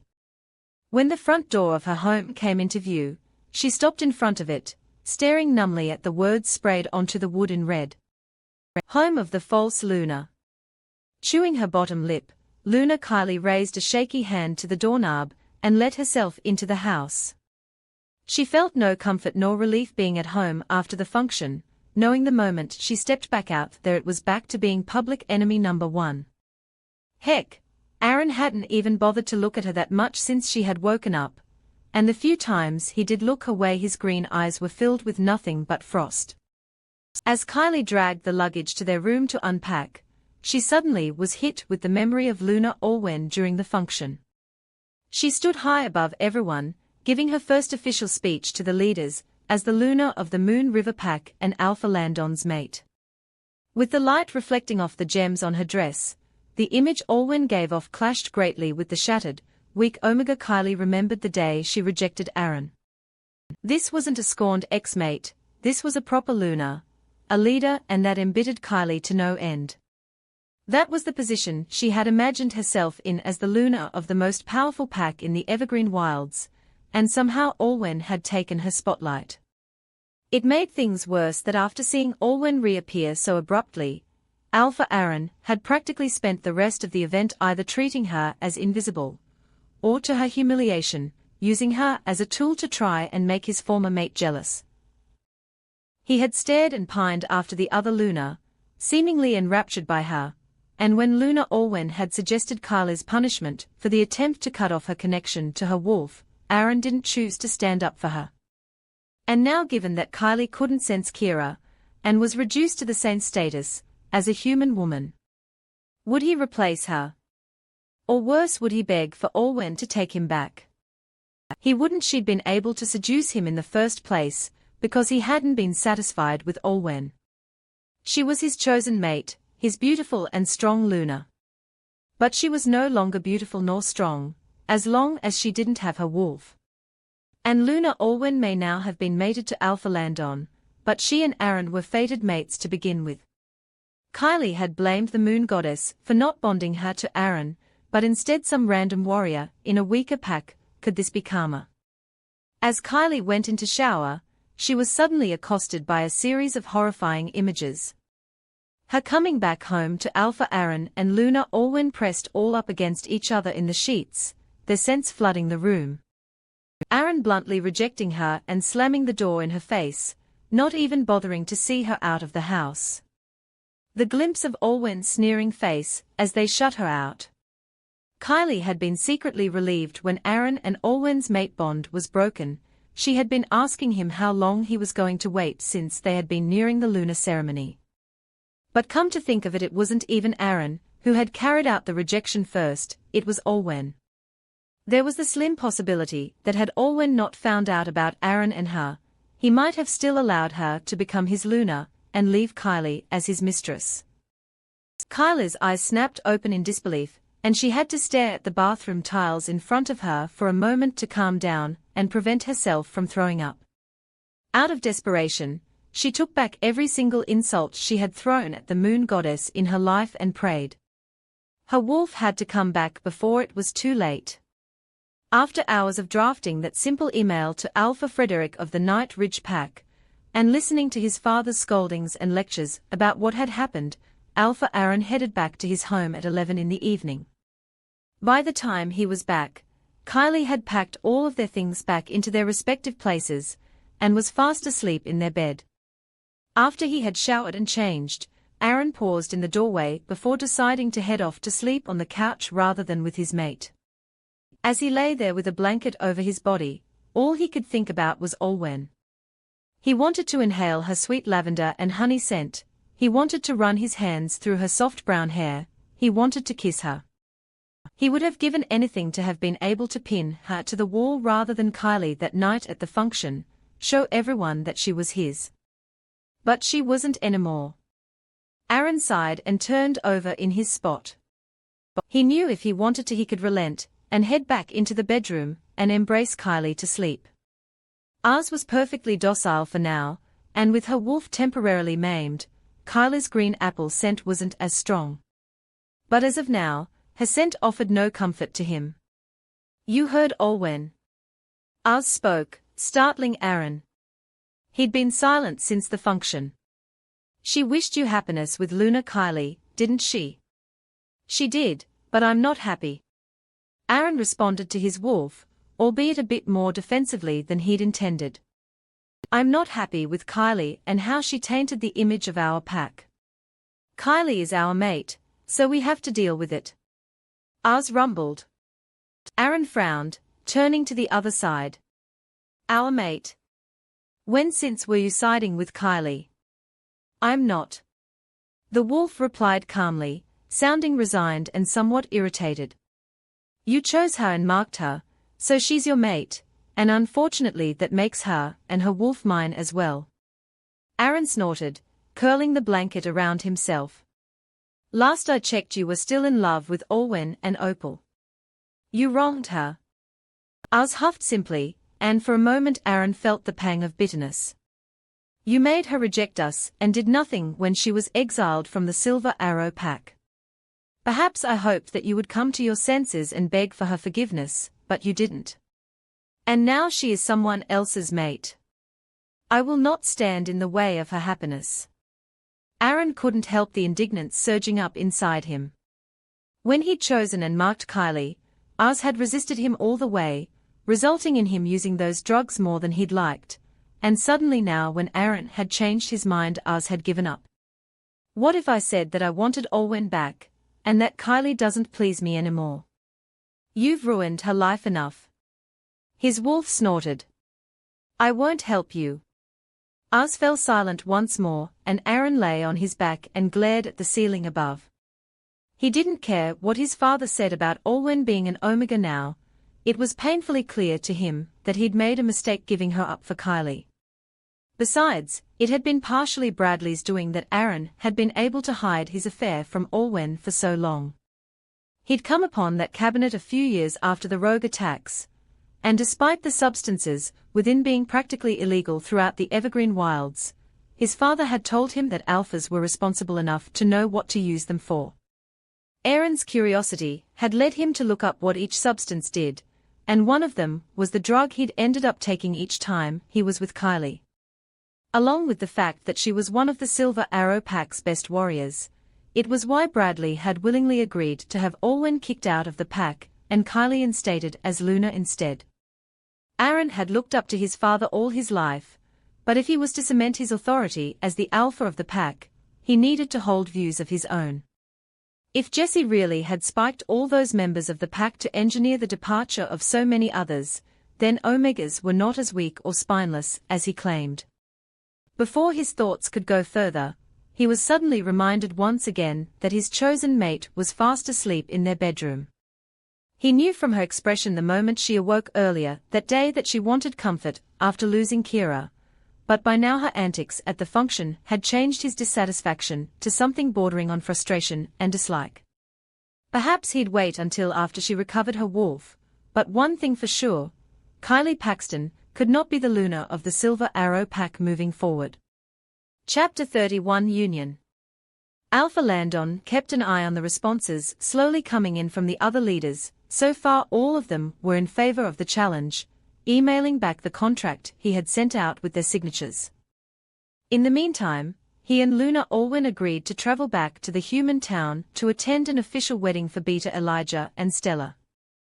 Given the recent and upcoming events, and their own tastes, Elijah and Stella had chosen for their human wedding to be a small event. The only attendees were Olwen, Landon, Kale, Sylvie and of course Elijah's parents Jasper and Nicole. Delta Cassidy and Gamma Josh once again were willingly taking over pack duties while they were out. 2 weeks had passed since the conclusion of the first Evergreen function that the Moon River Pack had hosted in decades, and certainly the most eventful. They hadn't heard a thing from the Silver Arrow Pack, but rumors had begun to surface of groups of pack members turning up at other pack territories and seeking shelter. Most assumed it was because Luna Kylie hadn't recovered from her wolfsbane punishment, and that the leaders of the so-called strongest pack in the wilds did not wish for their already tarnished image to further disintegrate. Since the function though, Delta Cassidy had begun upping the training of the warriors of the Moon River Pack, with the upcoming challenge and increased sightings of rogues. The pack needed security to be at its best. Gamma Josh had also looked over and gone through many of the new programs that Kale had helped set up, and as a result knew how to maintain them now without his mate having to show him. In Joshua's eyes, learning and making an effort to understand Kale's favorite interests was something a mate would always do, but for Kale it was like the Gamma had given him the world.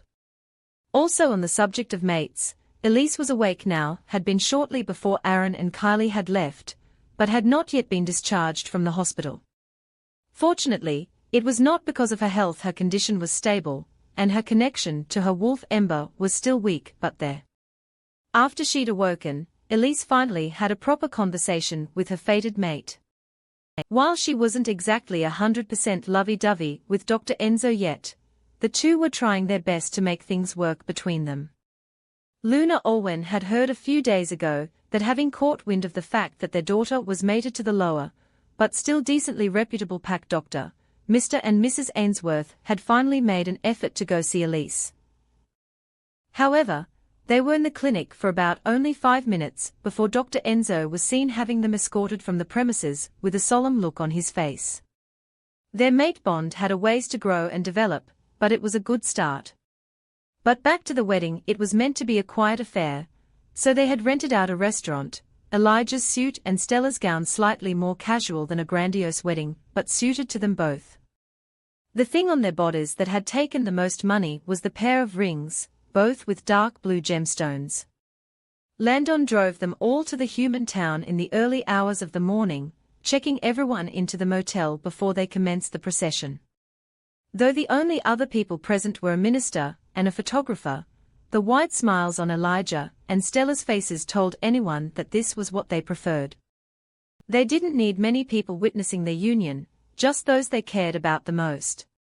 As the best man and woman, Landon and Olwen watched their friends recite their wedding vows to one another. Their marks were hidden by their clothes, and though in the eyes of any wolf the couple were already tied together, witnessing them going ahead with this ceremony brought a beautiful sense of finality. And as the I-do's were finished and Elijah leaned in to kiss his bride, Olwen felt tears of happiness prick her eyes. She wasn't the only one. Elijah's parents were barely holding on, while Sylvie was watching the scene with a rather bittersweet smile. A part of her probably wished that Beta Caden was here to see this, but it was his loss. Cale was grinning at his older sister, while his hand rubbed Sylvie's back supportively. It still only felt like yesterday that Stella was still training alongside Olwen in the Silver Arrow pack, her only goal to take over as the Beta, and having had no foresight of the events that would unfold. "Are you feeling all right, love?" Landon's voice was suddenly right next to her ear, making her heart flutter. She turned to gaze up into his blue eyes, and she nodded with a small grin. "Of course it's just." She sighed and looked back at the happy pair, who were now taking photos. "It's things like this that remind me that we've all come a long way in such a short span of time." "I can see that." Landon agreed, his own eyes moving to Elijah, who was holding Stella in his arms for the next picture. I saw the longing and frustration and fear that Elijah went through while he was still waiting to meet his mate, as much as he tried to hide it over the years. And now here he is, bonded to the one he loves. Olwen nodded. "I hadn't expected your best friend to be mates to mine, but they are perfect for each other." Their conversation was interrupted as Stella turned to beckon them over for a photo. They'd have the best man and woman in a picture, and then bring in all the other wedding guests. After the camera shutter had gone off a few times, Landon whispered into Olwen's ear as the photographer readied for another shot. "You know I wouldn't mind having a wedding like this with you somewhere in the future."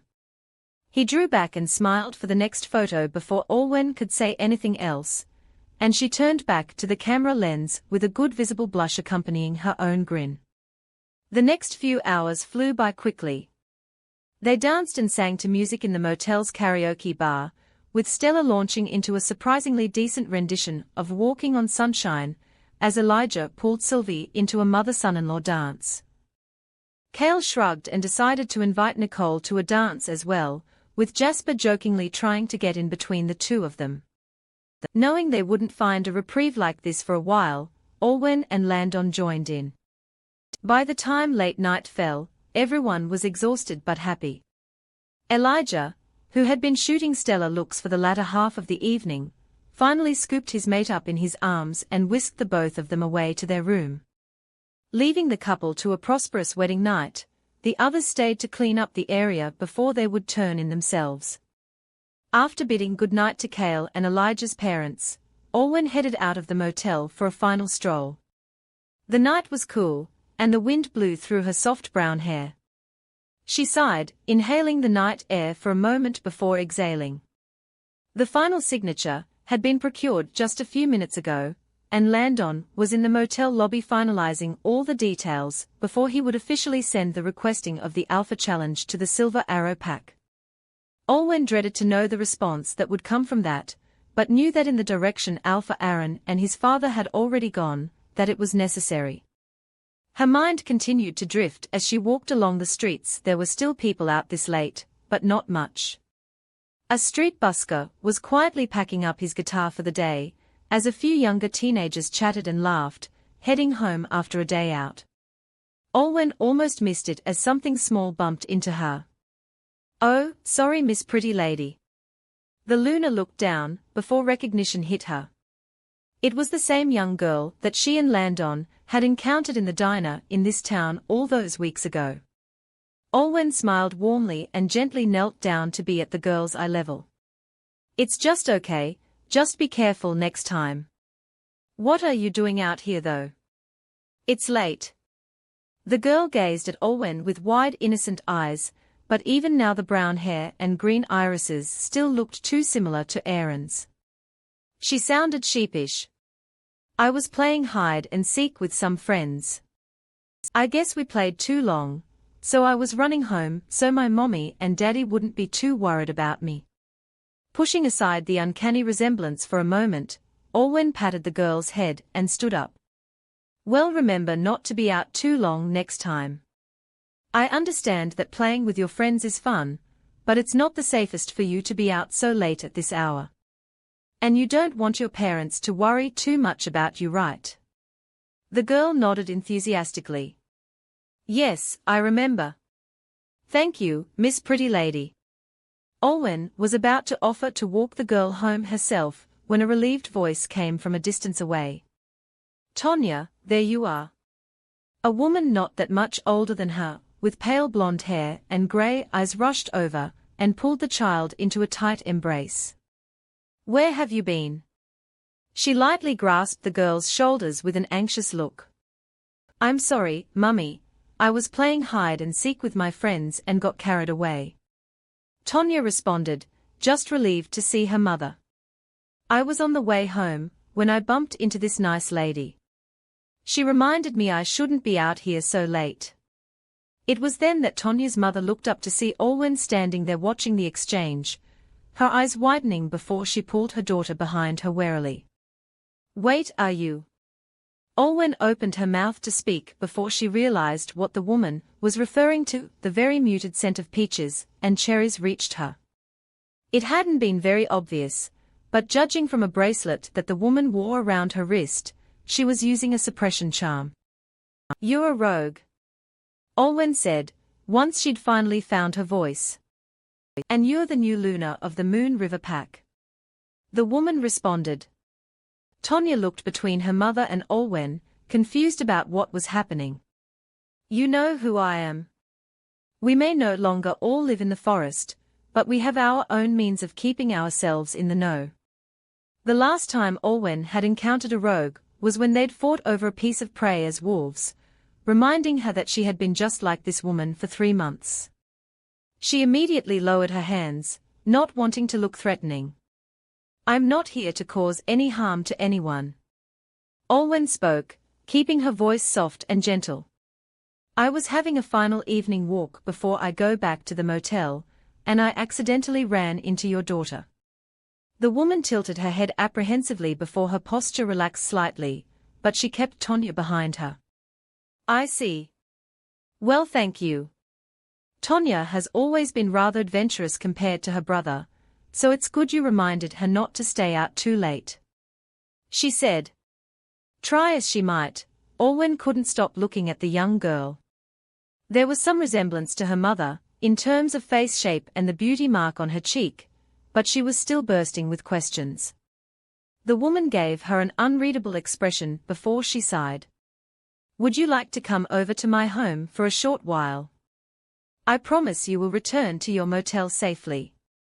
Though Olwen still retained a nagging fear about rogues, she recalled Landon's words regarding not all of them being hostile, and nodded slowly. Of course. Very well. Come this way, Luna Olwen. The woman dipped her head to her and took Tonya by the hand, leading her down the street with Olwen following them. As she did, she dropped a text to Alpha Landon. She didn't want her mate to get anxious about her disappearing on him, and she had to take precautions. Tonya's mother didn't seem like a threatening presence despite being a rogue, but she had to be absolutely sure. The woman Priscilla lived not too far away from the motel. Her house was surrounded by a nice garden of colorful flowers, and as Olwen followed her in, various aromas of rose, lemon, and even sage greeted her as she passed. Olwen bid good-night to Tonya, whom Priscilla sent to her father for bed with an affectionate tousling of her brown hair. After she guided her daughter up the stairs to her bedroom, Priscilla headed back down to her guest. Do sit down. She gestured to the dining table near the door. Nodding as thanks, Olwen slid into one of the seats as Priscilla sat opposite her. Tea. She motioned to a teapot she had on the table. I had this brewing here before I went out to look for my daughter. With Opal not sensing anything of note, Olwen accepted the offer with a short nod, keeping the teacup in her hands as Priscilla poured a second for herself before looking up. I'm surprised to see you all the way out here. Many wolves have chosen to steer clear of these parts either out of fear or disgust of rogues or humans. Olwen shrugged. Alpha Landon said this was a nice place, and he took me here for one of our dates. I wasn't aware there were rogues in the area. There aren't many. Priscilla replied. Just a few, myself and my family included. A lot of rogues have chosen to create communities themselves rather than integrate into human society. Makes us feel lower, especially since we are packless. Then why are you living among humans? Olwen asked, gazing at her with curiosity and still some amount of wariness. It's a bit of a long story. It's why I asked you back here. The rogues have heard rumors regarding what happened at this year's Evergreen Pack function. And given you were exiled from the Silver Arrow Pack and lived as a rogue briefly, I consider you decently trustworthy. Olwen frowned slightly, putting pieces together thus far from what the woman had said. You have specific grievances with my former pack. Practically every rogue does by now, but yes. Priscilla nods. You could say that the fight that broke out all those years ago was caused by the Silver Arrow Pack. Olwen raised an eyebrow at this. There was never any concrete reason given for why the attacks had occurred, only the speculation that the packless wolves had plotted to take over the wilds, having grown envious and resentful of their prosperity and success. In a way, Priscilla's voice trailed off before she hung her head with a slightly ashamed expression. It was also started by me. The rogue gave Olwen a while to absorb this. Okay. How did you start the rogue attacks? Priscilla set her tea aside before beginning to speak, the way her hands were fidgeting giving away that she had never really told others this. It all started years ago. I originally lived in an unclaimed piece of forest with my family. But when the Ocean Gem Pack expanded their territory, we were displaced and I lost my parents and sister to illnesses and starvation. I began going from pack to seek shelter, but I was turned away. I was too weak and had nothing to offer to anyone. Until I arrived at the Silver Arrow Pack. Her expression turned slightly wistful. I had been loitering near the pack borders for days, but I knew I was near the strongest pack in the wilds and couldn't bring myself to show in front of any of the guards I knew were there. But then, someone found and talked to me. He was the first pack wolf who didn't immediately question or look down on me, and actually sat me down and listened as I told him my backstory and my grievances. He allowed me to stay around that area of pack territory and assured me no harm would come to me. Olwen listened, nodding to show her interest was being held. For 6 months, no other pack warriors came near where I was or chased me away. He came to visit me frequently, sometimes bringing food or medicine when I needed, and we grew close. Naturally, I fell in love after some time. Priscilla shifted in her seat slightly. I held nothing back. He told me he felt the same way, and eventually we became intimate. He promised me he was working out a way to bring me into the pack. But that all changed when I fell pregnant. I thought he would be overjoyed, but he reacted the exact opposite. He told me he already had a mate, and with the appearance of children that could resemble him, there was no way I could be allowed into the pack now. He chased me away, and I was forced to give birth in the hollow of a large tree. Olwen winced at the imagery. She could imagine that birthing a child in the forest, without any help, must have been difficult for Priscilla. I wandered around the wilds, trying to protect my children when I then met another. Keith was a rogue himself, and a fierce fighter. He saved my son Felix from drowning in a lake. When I finally told him the story of how I had ended up in my state, he promised to exact vengeance on the Silver Arrow Pack for me. He slowly won over more rogues throughout the evergreen wilds through both his words and his strength, and that was what led to the uprising. Priscilla nodded, her expression grave. I was still feeling betrayed over it all, so I initially devoted myself to supporting Keith. But it didn't take long for the cause to shift. It was no longer about bringing the man who had betrayed me to justice, but about also punishing the rest of the packs, including innocent children, who had no part in their treatment of us. Olwen nodded, her heart breaking as she recalled hearing of all the younger children who had been killed in some of the other packs. She thought it a miracle then that the Silver Arrow Pack had anticipated the rogue attack and sent all vulnerable members into a safety bunker. I began to object to Keith's methods, but he was too far gone, just like the rest of his followers. He held Felix and Tonya hostage, and forced me to be part of an attack on the Fireclaw Pack. Priscilla pressed her lips together, as the unpleasant memories flashed through her head. I wanted to run away, but I couldn't leave my children behind. But then, she let out what sounded like a sigh of relief. One of the pack warriors I tried to attack was my fated mate. I confessed to him that I was being forced against my will, and he just left his life in the Fireclaw Pack behind, rescued both Felix and Tonya and fled with me. We eventually settled here. She glanced in the direction of the stairs with a smile on her face. Tristan showed me what true love was supposed to be. He may not be my children's biological father, but he is in every other way. Once the uprising had been quelled and I heard Keith had been killed, I expected Tristan to leave and return to his pack. But he told me that he wouldn't go anywhere if I couldn't accompany him. Olwen couldn't help the way her shoulders sagged with relief at the way Priscilla's story concluded. With all the suffering she had endured as a rogue, she deserved a good mate and a safe life, where she could raise her children away from danger. But then something else occurred to her, and she sat up, her hand raising up to her mouth. Wait, this man whom you fell in love with from the Silver Arrow Pack, who was he? Priscilla lifted her eyes to Olwen's, and before her mouth had even formed the syllable, the latter knew what she was going to say. Bradley Young. Chapter 32 Severed.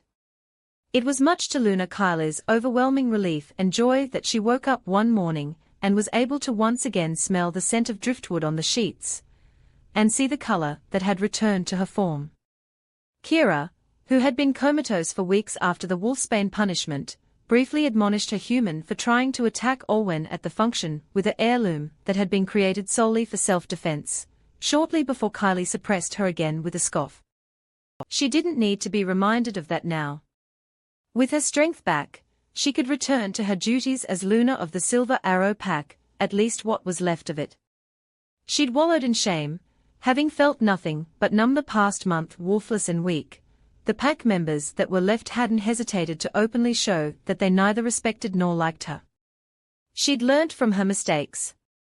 It didn't matter if Olwen was now a Luna herself, Kylie was still Luna of the strongest pack in the forest.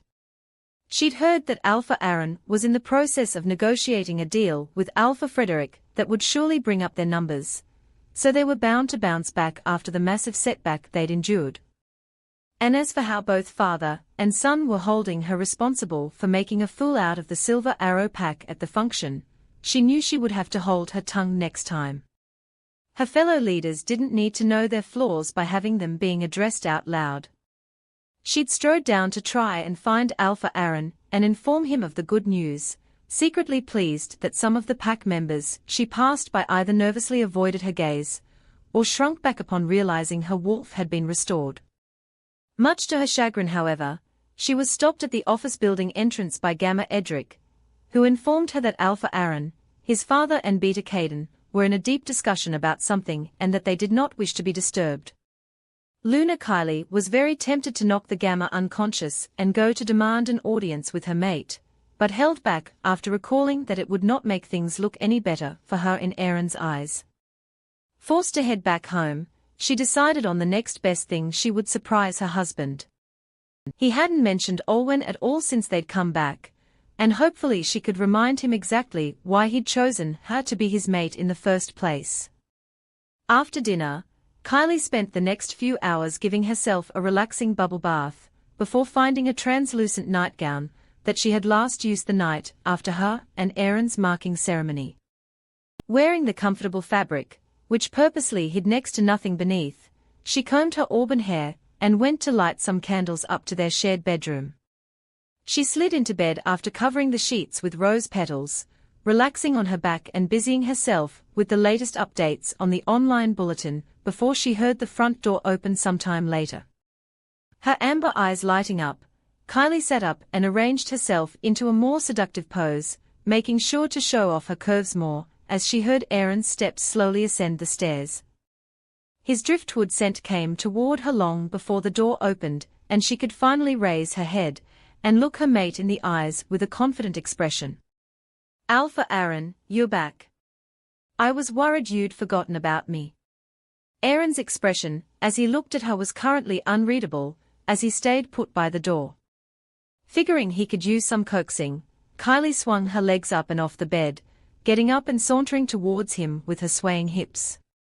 "I have my wolf back," she purred, reaching up and tracing a hand across his shoulder, remembering how that would drive him crazy back in the day.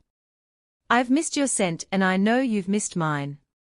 She gently leaned closer to him, making sure to accentuate her figure in that revealing nightgown, as she brought her lips ever so close to his. "Are you fucking kidding me?" Kylie stiffened at the repulsion in Aaron's voice. It sounded even more visceral in his tone now than when she'd temporarily lost her wolf. "What?"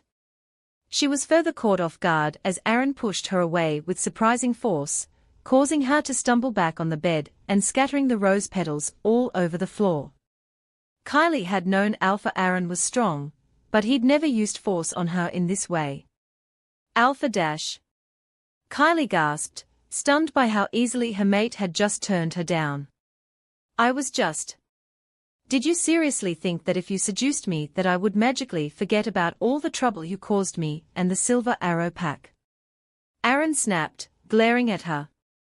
"You seem to have not learnt a thing even after losing Kira for a month." "I have learnt my lesson, I promise," Kylie exclaimed, sitting up with a desperate, pleading expression. "I'll do better, both as your mate and your Luna." "Do better?" Aaron scoffed at her words. "All I asked of you was basic politeness and decency at the function, and you couldn't even fulfill that. You offended more than one leader with your blatant lack of awareness. And not to mention your pitiful attempt at poisoning Olwen. I couldn't help myself once you abandoned me most of the night, and kept gazing after her like some lost pup." Kylie retaliated, her eyes flashing with anger. "I'm supposed to be your mate, you chose me to be the Luna." Aaron emitted a low growl and made her flinch. "Then you should have acted like a proper Luna," he snarled. "Not some jealous teenager." Kylie flushed red at his insult, and then Aaron shook his head and muttered under his breath. "Had she changed places with you, I doubt Olwen would have done what you did." Hearing her name from the Alpha's lips immediately brought back every single fear that Kylie had thought up while in her wolfless state, and she flew into a rage. Don't you dare compare me to her. She stood up and stalked towards her mate. Olwen is not your mate anymore, and you should accept that. With her red water boiling, Kylie made to punch Aaron, but for all her strength, she was still no match for an alpha. Her fist was halted mid-swing, and then Aaron's hand was around her throat and lifting her off the ground, making her wriggle and gasp for air. Her amber eyes gazed down into the alpha's green ones with fear and pleading, but unlike last time, where it had been us attempting to strangle her, she couldn't rely on Aaron to save her now.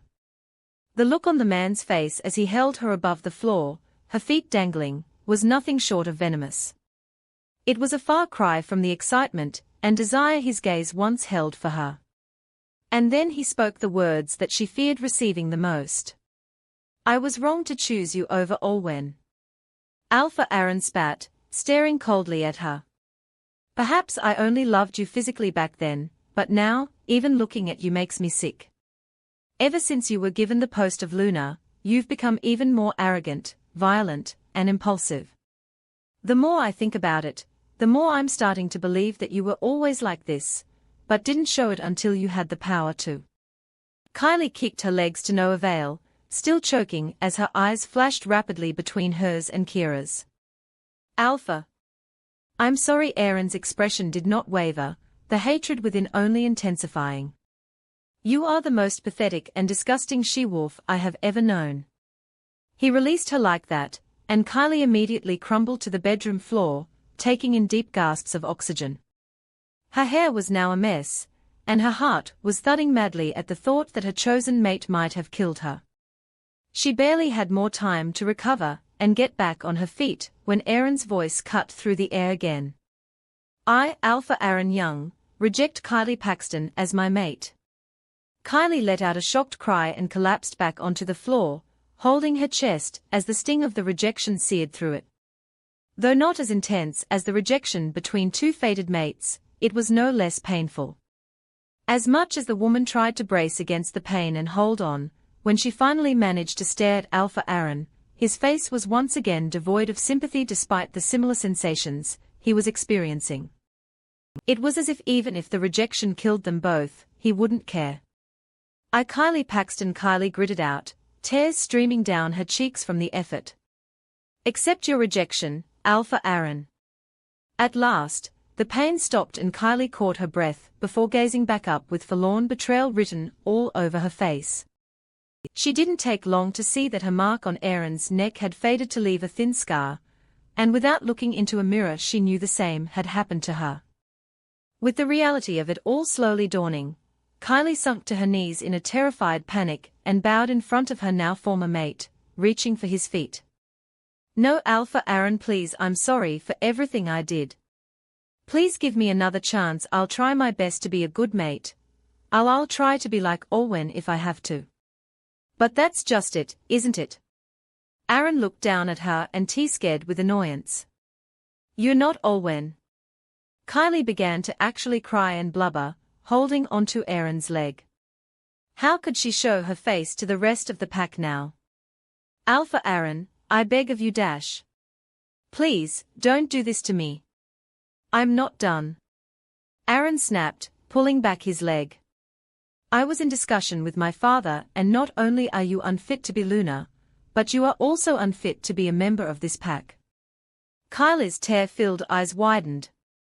No, you can't mean that. Kylie Paxton, as of this moment you are also exiled from the Silver Arrow pack. The Alpha continued firmly, taking a step back. You are to change out of these appalling clothes into something more presentable, before you will be escorted out into the wilds. If you ever think of setting foot back in my territory again, I will not hesitate to have you killed. The ex-Luna sobbed as she felt the mind link with the rest of the pack sever itself at Aaron's words, leaving her a mess on the ground. You have 5 minutes. He said. Then get out of my sight. He turned and left the room, slamming the door shut behind him. I heard Kylie departed the Silver Arrow pack last night. Bradley spoke, entering the Alpha's office as Aaron was awaiting a response from Alpha Frederick. Good job. Continuing to associate ourselves with that wretched she-wolf would not have gone well. Aaron, eyes fixated on the computer screen, nodded. I only did what was necessary. Kylie had left the pack in a much more subdued and humiliated state than she had been without her wolf. She hadn't fought back or protested after all her initial pleas went ignored, and didn't give Alpha Aaron a single glance. Her head bowed as the pack warriors, led by Delta Jace, escorted her out the west side of the borders. Now that Kylie has been taken care of, you should find a new Luna. Bradley reminded him gruffly, his eyes fixated on his son. With the pack in the state it is, they need a better leader to assure them. Dad, I understand. Aaron responded, trying to hide the exasperation in his voice. I'll start the proceedings for finding another Luna soon. Oz growled with disapproval, sensing his human's reluctance to start the proceedings. He hadn't objected this time round when Aaron had chosen to reject Kylie, but whether it had been for the right reasons was a whole other question. You'd better find someone sane this time round. The wolf snorted, and Aaron rolled his eyes. Nevertheless, after being pushed by his father to prioritize this, given a Luna was a show of strength, Alpha Aaron summoned the remainder of the Silver Arrow pack, and informed them he would screen all the eligible she-wolves and select a new chosen mate out of them. By now, everyone else knew that Luna Kylie had been removed, and while there was an air of relief, there were still some wary faces directed at Alpha Aaron. He had been partially responsible for everything that had occurred by allowing that disgraced she-wolf to become a leader after all. Still, Bradley was right in the fact that for some, it provided an amount of hope that the pack could be saved after all. Word quickly spread, with pack members putting forward their wishes that their next Luna set a better example for the Silver Arrow pack, and some she-wolves getting excited to get a chance to occupy the position themselves. But as he met with each candidate, he only spent the necessary amount of time with her before dismissing the woman and moving on to the next. All he could think about was that their scents didn't smell floral or sweet enough, that their hair wasn't the way he liked, even down to the way some of them laughed. As night fell and he looked through all the profiles of the she-wolves he'd screened that day, the only maiden in his head, the ideal one, had gentle grey eyes, soft lips and pale brown hair. Oz growled warningly. Aaron. The Alpha sighed in frustration, not responding to his wolf as he got up, headed into what was now his bedroom alone, and closed the door behind him.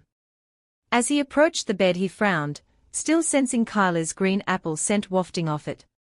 With a snarl of disgust, he yanked off the sheets and threw them into a laundry basket in the corner of the room, fitting the bed with a fresh new sheet in a matter of minutes. He crawled beneath the covers, turning off the light and lying on his back, staring at the ceiling. He'd chosen these new sheets after recalling Olwen had chosen them after she'd moved in with him, but after months of repeated washing and disuse, her scent had long gone. Aaron tensed with envy as he imagined Olwen halfway across the wilds, resting in Alpha Landon's arms this very moment. His mind brought him back to the night of the function, when he'd first seen her again in that beautiful dress. When she descended the steps with Landon, she looked like an angel, her movements making her practically float across the floor with grace. And when she'd finally greeted him, the smell of lavender and sweet honey almost made him drop to her knees. Aaron replayed the events of the night, except this time Luna Kylie wasn't there with him. He saw himself seizing Luna Olwen by the wrist and dragging her into the corridor, while Alpha Landon was occupied, pinning her wrists above her head. I missed you, he growled into her ear. And unlike in reality, where Olwen had treated him with polite civility and distance, the one in his fantasy shivered, a blush forming on her cheeks and her pupils dilating as she gazed up at him. I missed you too. Aaron released a possessive groan, crashing his mouth directly onto hers. She gasped and immediately responded, the Alpha greedily drinking in her scent as they kissed passionately. His hand trailed down her waist and pulled her thigh up against his hip. But he couldn't control himself for long, hoisting both legs around him before carrying Olwen off to the nearest bedroom, and officially marking her as his. Us pulling him back to reality, Aaron scowled as his hands clenched the sheets. Perhaps she wouldn't even have been at the function, they could have had her marking ceremony with him here in the Silver Arrow pack, before he whisked her back to their shared home. But as things had gone, the last time he and Olwen had interacted in their shared home, had been the day she caught him in bed with Kylie. He had thought Kylie was prettier, stronger, more capable of being the mate of an alpha. It took him almost 6 months to finally realize that Olwen had indeed been the better choice in every aspect, only for Landon to have gotten to her first. Aaron was missing the way Ars had pushed him to think about his ex-fated. He could still feel that his wolf was drawn to Olwen and Opal, but it was more subdued than before. In comparison to him, Ars was now trying to convince him to give up on their former mate and move on. It was as if he and his wolf couldn't agree on anything regarding their love life, ever since Olwen had originally been revealed to be his destined mate 2 years back. Just what was this woman doing to him? Aaron's phone pinged with a notification, and wanting some kind of distraction from his thoughts he sat up to retrieve it. It was an email from, as luck would have it, Alpha Landon of the Moon River Pack. He frowned, already feeling an unpleasantness rising in his gut before he froze at the word in the subject head. Challenge. Thank you for tuning in. If you enjoyed this episode of the story, please give it a like, and don't forget to subscribe to get notifications for updates.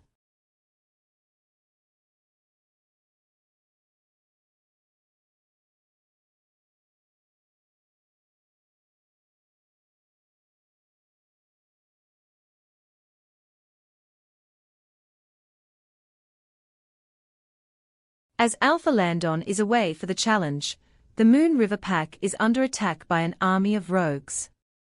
Luna Olwen steps forward to lead her warriors in the defense of their home. It's a story of courage and sacrifice, with the safety of the home hanging by a thread.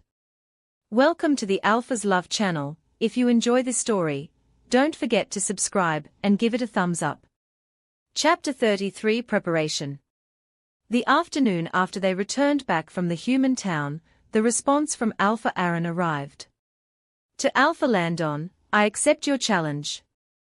As agreed upon in the attached contract, the Alphas of the Silver Arrow and Moon River Pack will meet up on neutral grounds 2 weeks from now, accompanied by only our beaters and pack doctors. The victor will receive the honor of becoming the strongest alpha and leader of the most powerful pack of the Evergreen Wilds. No cheating or assistance will be allowed. Regards, Alpha Aaron Young. Luna Olwen took over most duties for the Moon River Pack, as her mate prepared for the challenge. Alpha Landon was already rather strong on his own, and Olwen for one knew that he was more than a match for Aaron. But given Alpha Aaron would definitely not give up the prestigious strongest pack in the forest title so easily, they could not let their guard down. It did mean that Alpha Landon was usually either in the forests patrolling or training at the gym, and that Olwen only at most saw him at night, but she didn't mind. Especially given that they were only going to plan to start a family once this hurdle was overcome, it was imperative that they both devote all their effort to preparing for it. Josh and Cale made the decision to officially mark each other, the latter having become the pack's de facto head of security by now. His new system, including the abolishing of a number of blind spots some of the cameras previously had helped some of the Moon River Pack patrols identify and deal with possible disturbances, such as rogues that strayed too close to the borders. Josh had witnessed his beloved mate progress from a shy, quiet man who didn't know his place at all in a pack, to, well, a shy quiet man that absolutely knew and owned his place. Elise had been discharged from the clinic and was still living with Josh and Cale, but Dr. Enzo had become a frequent visitor to their home as well. As part of her recovery and strengthening her connection with her wolf, Enzo had insisted on her bringing Ember on daily runs. Whether this was to truly benefit her health or allow him to spend more time with her was unclear. Regardless of how Enzo and Elise felt about each other, their wolves had been drawn to each other from day one. If not for the doctor's impressive self-control, his wolf Eston might have marked Elise while she was still recuperating in his bed, or even after the two humans had locked eyes during Olwen's lunar ceremony. During the course of it all, several families from the Silver Arrow Pack arrived at the vicinity. Lunar Olwen was able to vouch for them as their former pack member, especially after an unexpected reunion with Jessie. Of course, they'd heard of the strong showing of the Moon River Pack at the function, and had willingly undertaken the long journey here. The pack suddenly needed to host a lot more new members, with Gamma Josh having his hands full with observing and screening each of them, even with the new programs Kale had come up with. It was here that Alpha Landon and Lunar Olwen decided to implement something they had been considering for a few weeks now. Considering the Moon River Pack was slowly but surely going to grow in size, they would need to appoint more authority figures than just the three. The Moon River Committee was formed and split into two groups. The first were the Alpha subordinates Beta Elijah, Delta Cassidy, and Gamma Joshua. And the second were the Lunars Beta Stella, Delta Lincoln, and Gamma Marissa. The two factions could operate both separately and together depending on circumstances. Stella was pretty much a no-brainer. She had been training to be Beta her whole life, and was more than happy to work with Olwen in a professional setting once more. And though there were some concerns that her mate was also on the committee, their very passionate debates on their perspectives when it came to literature was more than proof that their relationship would not make them biased towards each other. Lincoln and Marissa had been screened along with several other possible candidates before being offered the posts. Lincoln was the best strategist amongst the pack warriors and had worked together with Cassidy on multiple occasions already. Marissa, on the other hand, was an Omega but an excellent healer, who had volunteered at Dr. Enzo's clinic before. The appointment made waves on the online bulletin. The others had received former members of Alpha Aaron's pack, but not to the extent that the Moon River Pack was getting now. It was estimated that given the amount that the Silver Arrow Pack had lost, that the Moon River Pack would reach almost twice their size in terms of population. With the official announcement of the upcoming challenge between Landon and Aaron, many were confident that Alpha Landon would come out on top. While not officially confirmed, Jessie also informed Olwen and Stella she had heard rumors of Kylie being rejected by Alpha Aaron and kicked out of the Silver Arrow Pack. Karma, many said, for stealing someone else's mate and then trying to hurt another Lunar at a peaceful event. But rather than the glee that Stella, Jessie and many other former pack members expressed at this, Olwen was merely indifferent. She'd stopped caring about Aaron and Kylie a long time ago, even before running into them at the function. They were in her past, and the Moon River Pack was her future. Rather, the conversation she'd had with Priscilla back in Applewin, apparently that was the town name, consumed most of the Lunar's thoughts. She'd realized that Bradley was selfish and cruel, but hadn't known it had been to such a drastic extent that he would have cheated on the mate he claimed to be devoted to so much. And given the physical resemblance of Priscilla's children to Aaron and by extent his father, the proof could only speak for itself. But it explained so much. The descent of the Silver Arrow Pack that the Moon Goddess had hinted to her about, Bradley's hidden affair must have been fairly significant to it.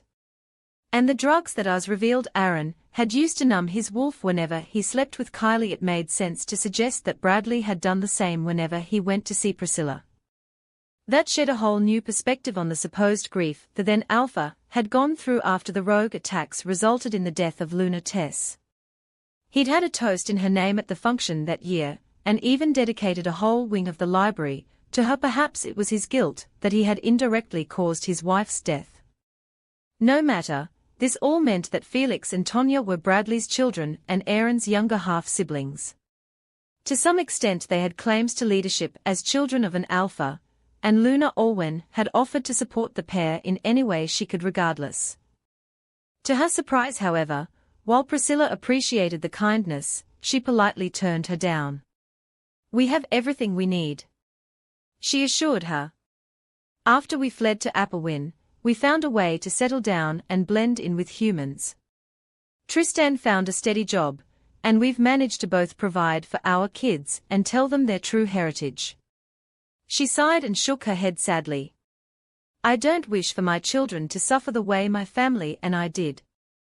The evergreen wilds is still a dangerous place to be for rogues, and the safety of my loved ones is far more important than me seeking revenge or justice. Then why did you tell me all this? Because I wanted at least one pack member to hear and understand my story. Priscilla answered, her gaze filled with resolve. Alpha Bradley buried it beneath facades about rogues, and Keith and his followers twisted it into something else entirely to serve their purpose. No matter what happens to the Evergreen Wilds packs, I wanted one person to know. I see. If you want to share my story with others, I won't stop you, but just don't tell them I'm here. Priscilla pressed her lips together. I also heard of how Bradley's son was your fated mate, but he left you for another she-wolf. I wasn't surprised given his father, but you didn't deserve that. I hope you found happiness with Alpha Landon. Olwen smiled softly and nodded. Thank you, Priscilla. And yes, I have found happiness with Landon. That's good to hear. Priscilla smiled and glanced at the clock. It's getting rather late. You should return to the motel before your mate starts to worry about you. But thank you for giving me a chance to speak. It's no problem, Priscilla. I know you said you don't need any assistance, but if you ever do need something, contact me. Olwen had spent the remaining night walking back and lying in bed next to Landon deep in thought. If what she had been told was right, then Bradley should have lost his alpha post years ago. But other than the hint regarding the drug both him and his son had used, there was no concrete proof on their hands yet to seek an audience with the Alpha King himself. And with the challenge coming up, an accusation like this could look suspicious. All the more that the Silver Arrow Pack should be removed from their position of privilege. Landon had told her gently, cradling her in his arms. If Bradley has really done such a thing, we can focus on that after the challenge is over. I guess we should focus on one thing at a time. Olwen stared at the motel room ceiling, feeling the warmth of her mate's embrace. Am I doing a good job as the Luna? Landon chuckled softly, cupping her face and directing her gaze to his. Not many Lunas would have had to handle a function, preparing for a challenge, and a sudden surge in pack members within a few months. Given how new you are, you're handling things very well. Olwen relaxed slightly at the Alpha's reassuring words. You sure? Positive. Ask any of our pack members and they'll tell you the same thing. Landon placed a soft kiss on his wife's forehead. You've had to take over most administrative and daily procedures, and somehow you still have time to go to read to the school children and mediate pack disputes. I shall have to compensate you generously. His hand wandering down beneath the bedsheets made her jolt. Landon dash. The Alpha chuckled at her reaction and briefly withdrew his hand to cup her face. I promise I will be thinking of you and the rest of the Moon River Pack when I go for the challenge against Alpha Aaron. He swore, tenderness in his blue irises. He has his pride to fight for, but I have my family. He leaned in and kissed Olwen on the lips this time. Now don't think about all that tonight, Olwen. Just relax. His hand snuck back down before both Lark and Opal took over. Luna Olwen kept Priscilla's story to just Alpha Landon and Beta Stella for now. Until they got concrete evidence, they did not want to start further an unnecessary drama in the pack. Stella, who was discreetly more agitated by Bradley and Alpha Aaron, now agreed to conduct more research on the drug used, and draft an email to Alpha King Scott that they would aim to send after the challenge was over. Olwen had not met the Alpha King before. Alpha King Scott and Luna Queen Isla were the royal family that oversaw all the pack regions in their continent, and at most visited the Evergreen Wilds once a year. At most, Bradley had definitely met them when he was Alpha, when the couple had made rounds to check in on each pack after the rogue attacks. The Alpha King was the only wolf in the country who could use an Alpha command, and in this case it was possible to extract a confession from a guilty party if he needed. But in the meantime, for the next week, life carried on as per normal, with a few surprises. A surprising amount of unmated wolves formerly of the Silver Arrow Pack found their fated ones in their new home. For one, Jessie and Olwen had become actual friends after she had arrived at the Moon River Pack, the former admitting that she was responsible for the mass desertion of the Silver Arrow Pack. While Luna Olwen was concerned after hearing all the verbal abuse and mistreatment the other had endured under Luna Kylie, she was glad to hear that Jessie was doing better these days. Jessie was also growing close to Marissa, who'd treated a few injuries she'd sustained while in the wilds. Now safely free from the overbearing she-wolf's clutches, Jessie could relax. She was relieved and warmed to realize that the Moon River Pack did not perceive nor treat Omegas the way her old pack had, and began to exercise and practice at the training center as much as she liked, sometimes even with Olwen. But even after all the instances of her friends and loved ones around her finding their mates, Luna Olwen still found herself surprised. She and Jessie paused in the middle of a sparring session as Delta Cassidy and Delta Lincoln both came in, Lincoln's eyes fixated only on Jessie. Mate Lincoln growled, as the Omega gasped and jumped into his arms. Olwen was admittedly dumbfounded as Cassidy seriously could nothing faze this woman. Smirked. Do you two need some time alone? It was a late Friday night, after Landon had finished his training for that day that he and Luna Olwen received a stunned mind link from Lincoln. Alpha Luna, we found a wolf at the south border. He's exhausted and barely moving. Is he a rogue? Landon's voice broke through the link cautiously. No, but I'm not sure what you will think of this. Lincoln seemed to hesitate before he went on. It's Beta Caden. Or at least his wolf. He's drenched. Alpha Landon informed Luna Olwen to stay put while he went to investigate the issue. And sure enough, the moment the wet and shivering wolf saw the Alpha approach, he shifted back into his human form. Alpha Landon. Beta Caden gasped out, looking borderline delirious with a panicked expression on his face as he stared up at him. I know we've had our differences, but you have to listen to me. You have to delay the challenge Aaron and his father are planning to. He didn't finish before he slumped over. He's exhausted. Dr. Enzo said, as Lincoln threw a blanket around Beta Caden and motioned for a few warriors to help load him onto a stretcher. It looks like he exerted himself consistently for a few days straight and waited for the Alpha to get here before he finally succumbed to his fatigue. Bring him to the clinic, but observe him at all times. We have to wait and listen to what he says once he awakes. Landon instructed Lincoln and Enzo, who both gave him a sharp nod and did as he said. During the one day that Beta Caden was still out, with his wolf heavy lifting to recuperate him, the Moon River Committee was in deep, cautious discussion considering his abrupt appearance. It has been barely 2 months since the function, and we've heard nothing from the Silver Arrow Pack other than Alpha Aaron accepting the challenge. Beta Elijah pointed out. I wouldn't be surprised if the Silver Arrow Pack isn't being truthful about things. Beta Stella snorted, being one of the few who knew more about that in the room. They are still silent on the whole losing half of their members thing, not to mention the rumors of Luna Kylie being banished. She was trying to hide that she was a little concerned for her father given his current state, but after he'd made the choice to stay with the Silver Arrow Pack, when they'd last talked, she was prepared to cut ties with him once and for all if something more occurred. Fortunately, no further speculation would be made once Dr. Enzo sent a mind link informing Landon and Olwen that Beta Caden was awake. The pair made their way quickly to the pack clinic, where Caden was propped up on a few pillows. He seemed to have recovered slightly from his exhaustive trip here. According to Enzo, he had spent the past few days cutting straight across the wilds from the Silver Arrow Pack, including hours of swimming.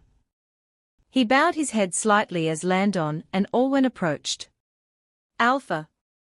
Luna. Beta Caden, I hope you are feeling better. Alpha Landon spoke. I am. But I had to come and warn you. You have to delay the challenge. Landon tilted his head warily at Caden. What do you mean? The contract states that the alphas of the Silver Arrow Pack and the Moon River Pack will meet for the challenge. The beta spoke. So Aaron and Bradley made a deal. Aaron relinquished the alpha title to his father until the challenge is over, so that Bradley will fight Landon instead. What? Disbelief flashed through Alpha Landon's eyes. But the transfer of the alpha title, especially not by means of retirement or death, needs approval and witnessing by the beta, delta and gamma of the pack. Luna Olwen said, staring at Caden with a conflicted look. Surely Delta Jace and Gamma Edric would not have stood for this. At those words, sorrow filled Caden's expression, and his gaze dropped down to the floor. When he next talked, his words were quieter and shaky. Jace and Edric are both dead. Chapter 34 Penitence. Some time ago. Caden frowned as he headed to the Alpha's office that morning, having been summoned. Ever since they'd returned from the function, he hadn't received much of an order from Alpha Aaron. The latest update he'd heard the day before was that Luna Kylie had been rejected and exiled from the Silver Arrow Pack. Bradley, who had taken over most of the work while they were away, had also not been at his most approachable after the whole losing half of the pack thing. And to make things worse, the remainder that stayed had ignored or talked down to their Alpha and ex-Luna after hearing of Kylie's stunt at the function. Caden didn't question Alpha Aaron's decision, however. As much as he had tried to put up with her, Kylie was a terrible Luna, and it seemed that her outrageous attempt to pierce Luna Olwen with Wolfsbane had finally been the last straw for her chosen mate. Believe it or not though, that was not the most pressing thing on Caden's mind. He'd lost all hope of finding his family after they cut ties with the Silver Arrow Pack, only for his daughter to reappear mated to the Moon River Pack beta, and Olwen to be their new Luna. It stung to realize this, but Stella was a lot happier in her new environment, and with her mate than she had been during her last few months in the Silver Arrow Pack once her best friend had left. He deserved the treatment he received from her, especially after her demand that he leave their old pack. Why hadn't he said yes? Perhaps he had hoped for more time to think over things. He'd been training to be the beta of the Silver Arrow Pack for years before actually becoming the beta, and serving Alpha Bradley, his childhood friend, and then Bradley's son. Things had been bad enough as it was, and his reluctance to leave behind the pack he'd dedicated his life to only led to him pushing not only Stella, but Kale and Sylvie further away. It hadn't escaped him that he had smelled their scents around the pack as he watched over an unconscious Kylie, but never saw them in person aside from Stella. His daughter had been right though. The Silver Arrow Pack had started falling apart before the function, and it was only worse now. The hope of maintaining or even saving what dignity was left was quickly slipping out of his grasp. Caden headed down the corridor and knocked the door of the Alpha's office. "Come in," came Aaron's voice. Beta Caden turned the doorknob and went in, seeing Alpha Aaron and Bradley already inside. Much to his confusion, two other pack members were also standing with them, warriors Pauli and Zeno. "Alpha." He bowed his head to Aaron before his eyes flickered to Bradley, and then the two warriors. Why are Pauli and Zeno here?" Aaron's eyes flickered towards his father for a heartbeat before settling back on Beta Caden. "I received a message from Alpha Landon of the Moon River Pack late last night. He is requesting for a challenge." Now this was news, not unexpected but news nonetheless. "I see. Have you responded?" "After some deep discussions with my father, yes," Aaron replied, his tone and expression unreadable. "We came up with a solution that will allow us to overcome this obstacle." Caden tilted his head curiously. He'd seen Alpha Landon multiple times, and the man was strong.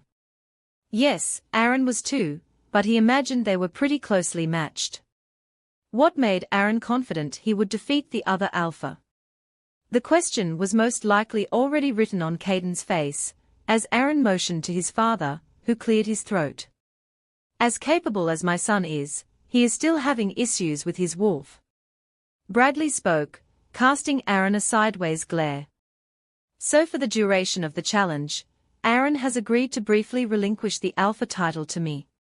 What? Caden looked at Bradley and then Aaron, confused and taken aback. Isn't that considered cheating? Bradley chuckles and shakes his head.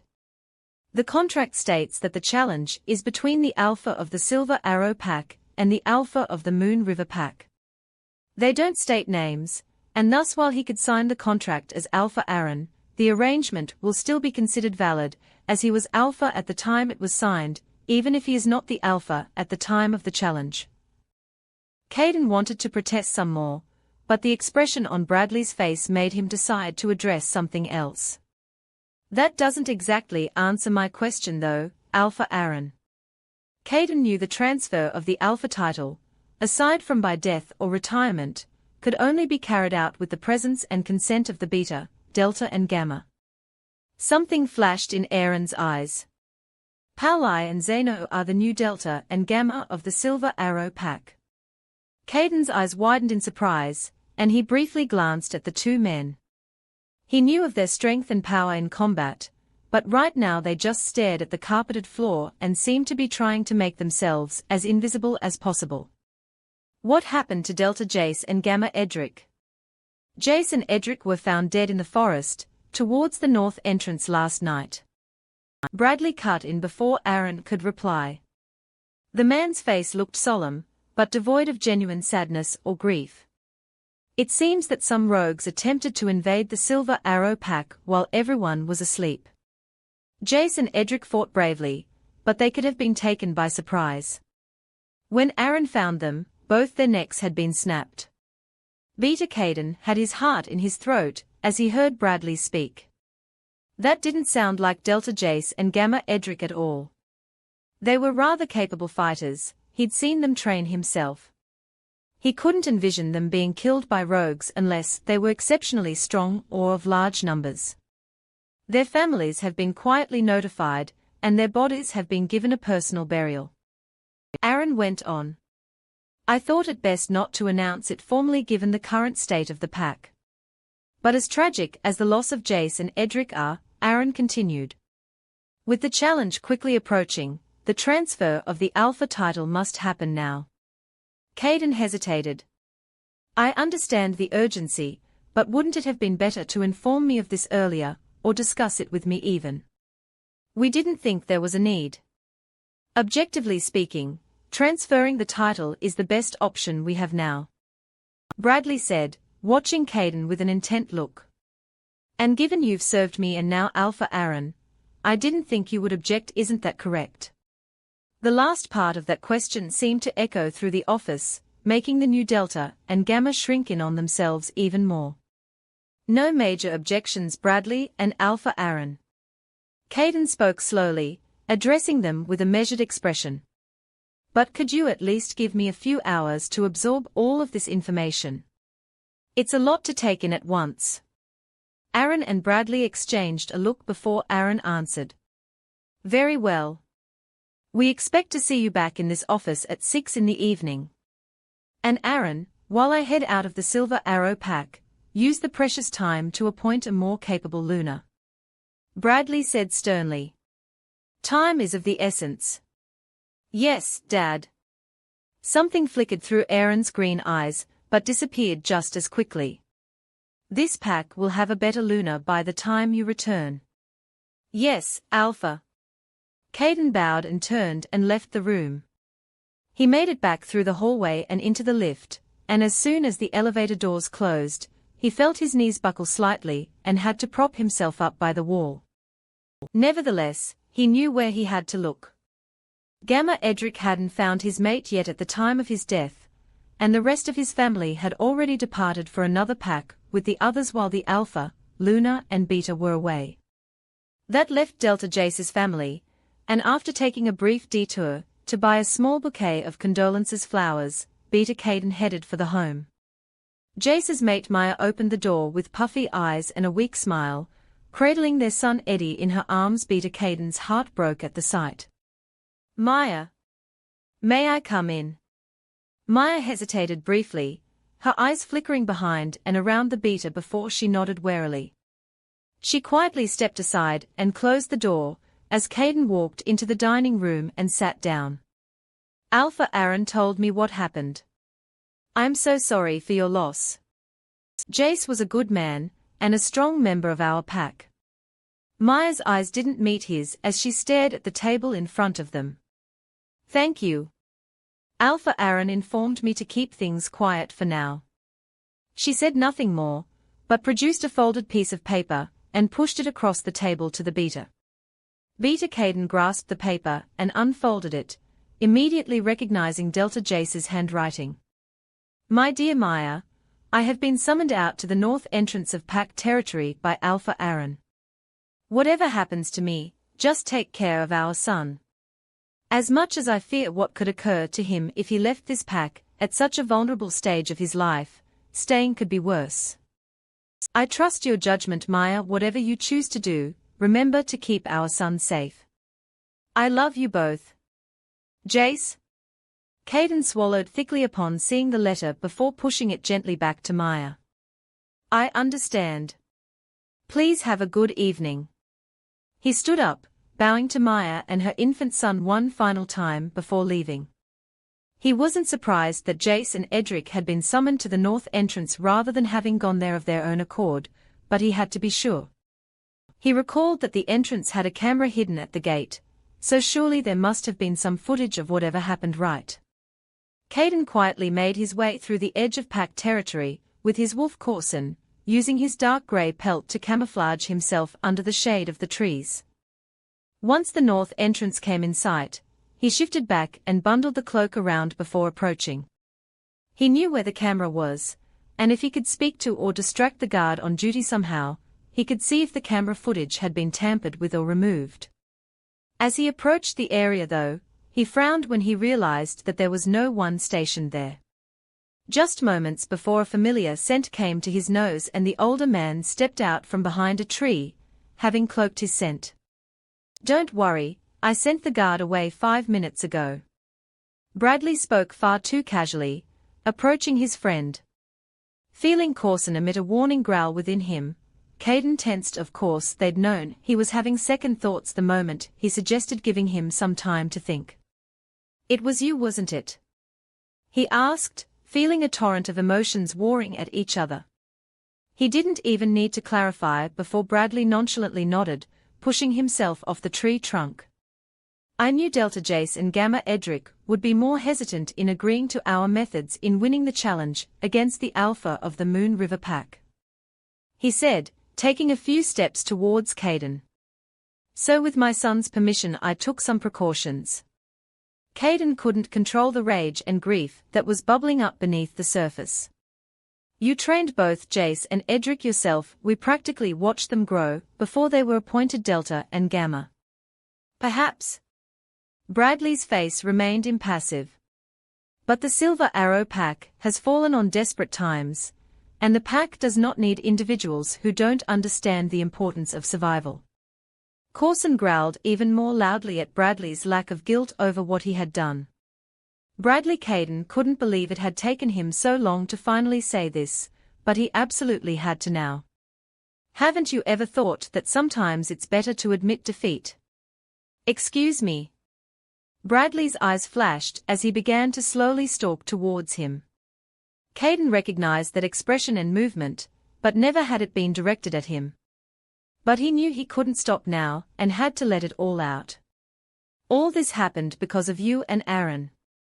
He began to snarl, his eyes shifting to Corson's. If your son hadn't chosen to cheat on his fated mate and you hadn't chosen to cover up for him, the Silver Arrow Pack would still be thriving. Olwen wouldn't have left, that terrible she-wolf wouldn't have become Luna, and my daughter wouldn't have had the dirt she needed to turn the rest of the pack against you and your son, as you claimed. Bradley shot forward and grabbed both sides of Caden's head, his eyes dark as he silently threatened to do what he had done to his 2 previous victims. Olwen was the first Omega that had been fated to a Silver Arrow Pack Alpha. He replied with a low, cruel voice. All I did was for the pack. How would the rest of the wilds have seen us? Better than how they see us now, after Luna Kylie embarrassed us at the function. Caden argued, his hands grasping Bradley's arms and attempting to pry them off his head. There is nothing at all wrong with having an omega as a lunar.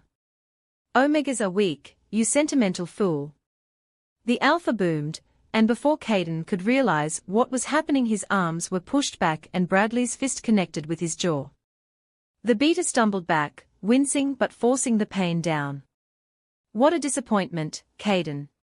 Bradley spoke, continuing to step towards him menacingly. I thought we were on the same side for this. You still have one more chance, otherwise you'll join our former Delta and Gamma. Beta. Caden inhaled and exhaled, his heart thudding in his chest. A moment of silence passed. I, Caden Anderson, renounce my position as Beta and member of the Silver Arrow Pack. Very well. Bradley shifted into Bastion, and lunged at Caden. Caden quickly shifted as well, Coulson colliding with Bastion in the middle, the two large wolves gnashing and clawing at one another viciously.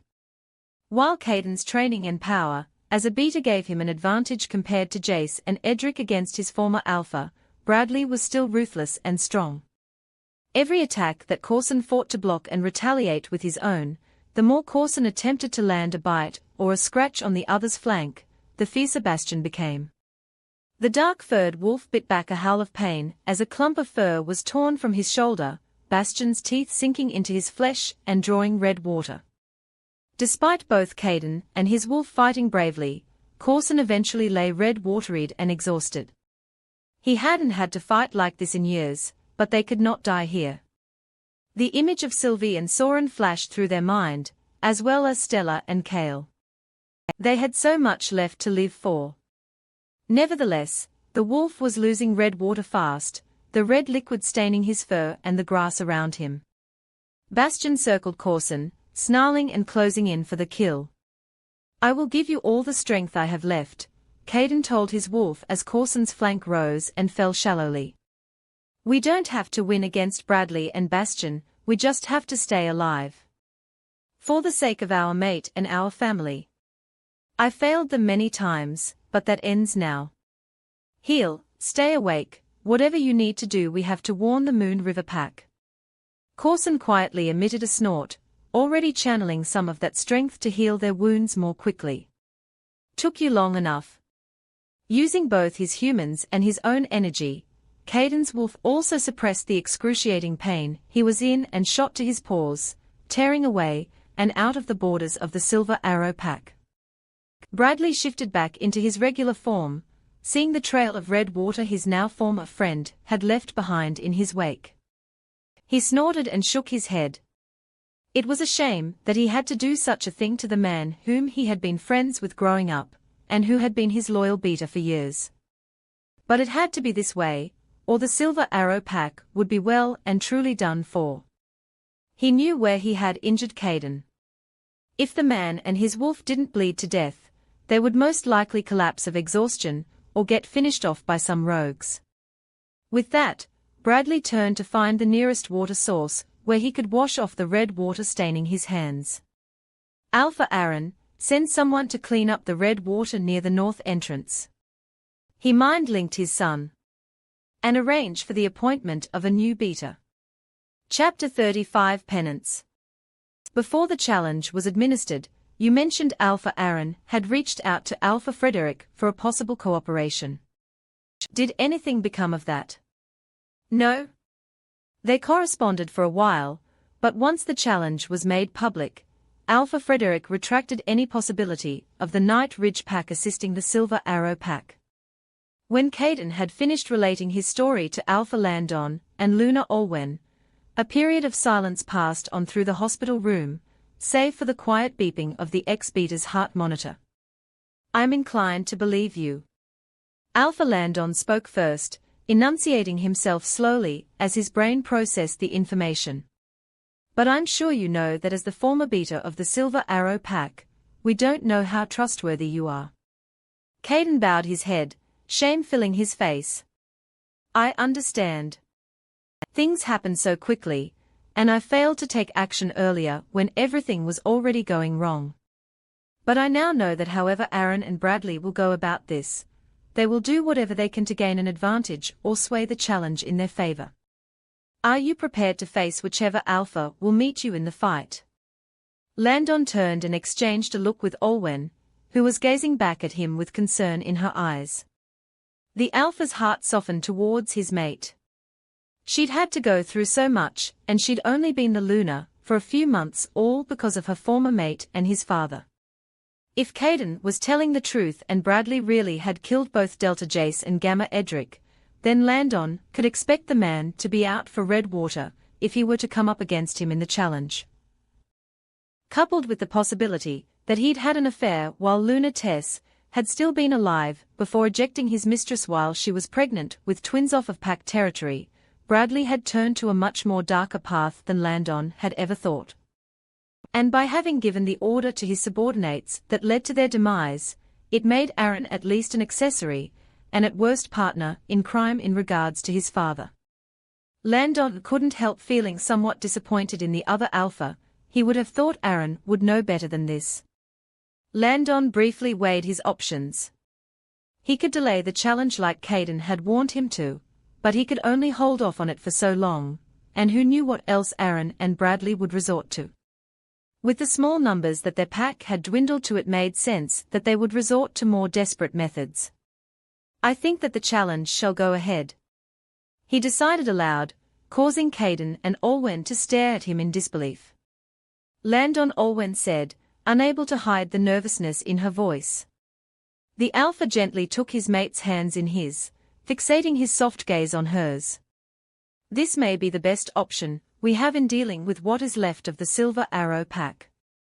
They may not wish to fight fair, but we will, because we have something actually worth fighting for. Determination flashed in Landon's blue eyes as he cupped Olwen's face. It won't be me that just becomes the strongest alpha in the Evergreen Wilds, but as my mate you will become the strongest Luna. We could change the packs here for the better in so many ways, and I know that it all rides on this challenge. He kissed Olwen's forehead. I've trained for weeks after sending that challenge to Alpha Aaron, and I'm slightly more familiar with Alpha Bradley's style in battle. He seeks to bleed his opponents out, and if I can block him from attacking those parts of my wolf I can wear him down. That makes sense, it matches how I've seen Alpha Bradley fight before. Olwen agreed. She hadn't sparred with Bradley at all, but she'd seen the way he trained the pack warriors. I can help you with that once I have recovered. Caden spoke up. It is the least I can do for all that has happened. Alpha Landon turned and studied the former beta for a heartbeat. Any help would be appreciated. If you report anything to the Silver Arrow pack, however, I swear that I won't. Caden said firmly, sitting up straight in the bed. If I betray you, you are free to cut me out of the pack or have me killed.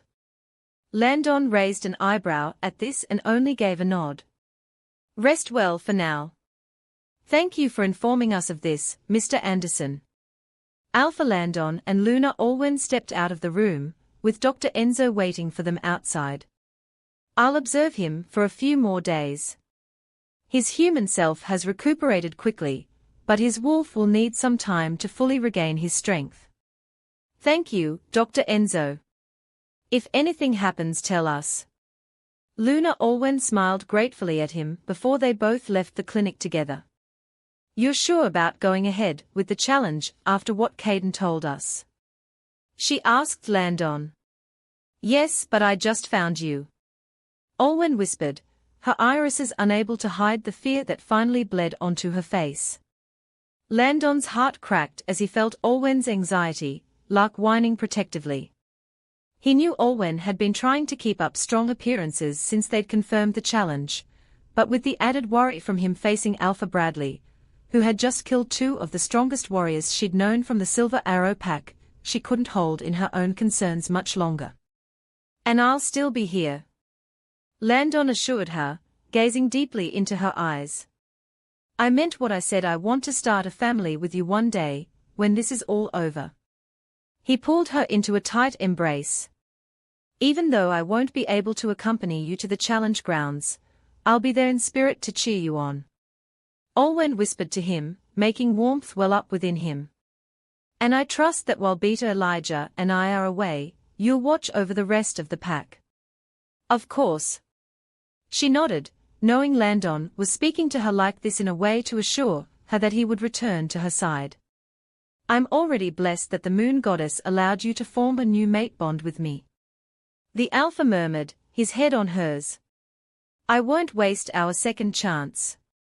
Inhaling her mate's scent, Alwyn relaxed, a jittery opal purring wistfully within. Mr. Anderson. Several hours later in the evening, Dr. Enzo knocked and then poked his head into Caden's hospital room. Caden, who had been napping since Landon and Alwyn had left to help his wolf recover his strength, awoke and sat up. You have visitors. A small flicker of hope rose within the man, but he quickly crushed it. Send them in. He expected it to be either Landon or Alwyn again, asking some more details to test the credibility of his tale, only to be greeted by a few faces he hadn't seen in a while. Dad. The now Beta Stella said, being the first to step into the room. Following her was Cale, looking far more put together than he ever had been in the Silver Arrow, and Sylvie. His mate looked as radiant as ever, her dark hair tied into a windswept bun, and a pastel floral dress that she appeared to have bought at the Moon River Pack. Her expression was unreadable, though Corson howled with longing when her sweet scent reached him. Beta Stella, Cale, Sylvie. Caden said, his eyes passing over each member of his family with surprise. The three came to stand by his bedside, but stayed out of his reach by an arm's length, which was understandable. I didn't think any of you would want to see me. Caden said quietly. Stella's gaze briefly met his before dropping to the floor. I considered not doing so. But after having a conversation with Luna Alwyn, and then my brother and mother, we decided to come here together. I see. Caden's eyes flickered over to his son, who looked at the ground as well, before gazing up at his wife. Sylvie, you're here. He breathed softly. I am. The woman replied, making no move to approach him. Corson was still whining for his mate, and Caden could see Sylvie's eyes change briefly to Soren's, but she kept her wolf away. The former Beta listened to the silence from the three of them, before he inhaled. He had a lot he had to say after all. I'm sorry for not standing up for any of you for Alwyn. He spoke. I let my former friendship with Alpha Bradley and comfort with my life, as the Beta of the Silver Arrow Pack, blind me to what was right. I should have told him that covering for what his son did was wrong, and that he shouldn't have exiled Alwyn for something that wasn't her fault. Okay. Stella said, crossing her arms. Caden pressed on, knowing that wouldn't suffice. He addressed his daughter first. I should have left the Silver Arrow Pack sooner, and maybe come look for you all instead of needing the function to find out what had happened. I was a coward. You gave me another chance to take the leap, and do something right for once, and I couldn't take it until it was too late. I haven't been in the Moon River Pack for long since your appointment, but I already know that I'm not as half as capable of a Beta as you are. He turned to Sylvie. You were right all along. Alwyn became part of our family after her own parents died, and I should have looked out for her. I'm relieved and happy to see her with everything she deserves, but it was no thanks to me. What Aaron and Bradley did was no example of loyalty, and neither was what I did when I hid the truth from you. Saving the biggest apology for last, he looked at his son. Cale, after you departed, you left behind a lot of your notes and programming materials. He began. With an empty house, and nothing to do but drink, eat and reflect on his actions, Caden had ventured into the basement at some point and found himself face to face with the intricate computer system his son had left, minus any indication on how to make them work since Cale couldn't give away all his expertise after the email leaking incident. The work you do both from the Silver Arrow Pack and for the Moon River Pack is unlike anything I've ever seen. You were able to help uncover and broadcast the truth of Aaron and Kyla's affair to everyone in the pack, and didn't even back down when Bradley threatened you. I may not understand what you love to do, but it was no excuse for me to overlook you. You may not be the best warrior or have the strongest wolf, but I shouldn't have put all my expectations on your physical strength. I see now that you are just as capable as anyone else regardless. He had the most distant relationship with Kale out of everyone here, and he saw the expression on the man's face. He hadn't expected to ever hear his father say that to him. If you all don't want to do anything with me ever again, then I understand. Caden went on quietly. But given everything that has gone down, I thought it would be better to say all of this now, while I still have the opportunity. And if you do decide to give me another chance, I'll do all I can to earn back your trust. The three of them looked at him, some parts pity, some parts wistfulness, some parts hesitation. They exchanged glances, mind-linking for what seemed like an eternity before Sylvie took a tentative step forward. We heard that you pushed both yourself and your wolf to the very brink to escape Bradley and arrive here to warn the Moon River Pack. She said. It doesn't make up for everything that has happened, but I suppose for the moment, we can forgive you. But that doesn't mean that we're a complete family again. Kale added, crossing his arms. You still have a long way to go to truly mend your relationship with us. Caden responded to all this with toned-down relief. I understand. Thank you all for this. I promise I won't let you down this time. The former beater half expected the three of them to bid him good night and leave after this, but instead, they stepped aside. I suppose we might as well formally introduce you to our mates. Stella said, allowing the two figures to enter the room. She gently grasped Elijah's shoulder as he came in and dipped his head.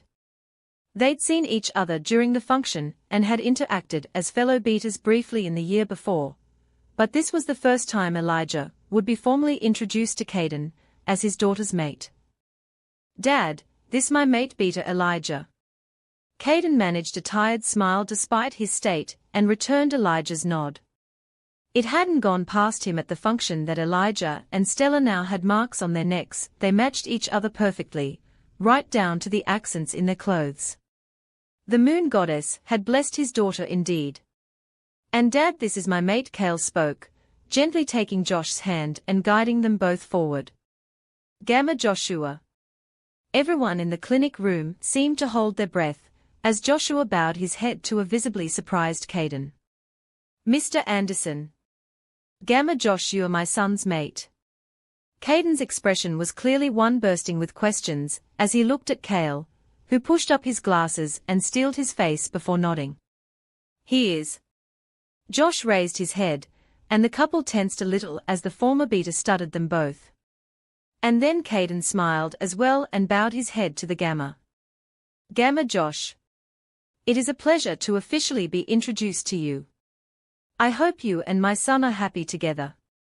The others silently released a collective sigh of relief for now, seeing Joshua and Kale's faces relax as Caden asked the couple a few questions on how they had met. Sylvie stayed put near the doorway, with Soren purring happily, as she inhaled what she could of Caden and Corson's scent.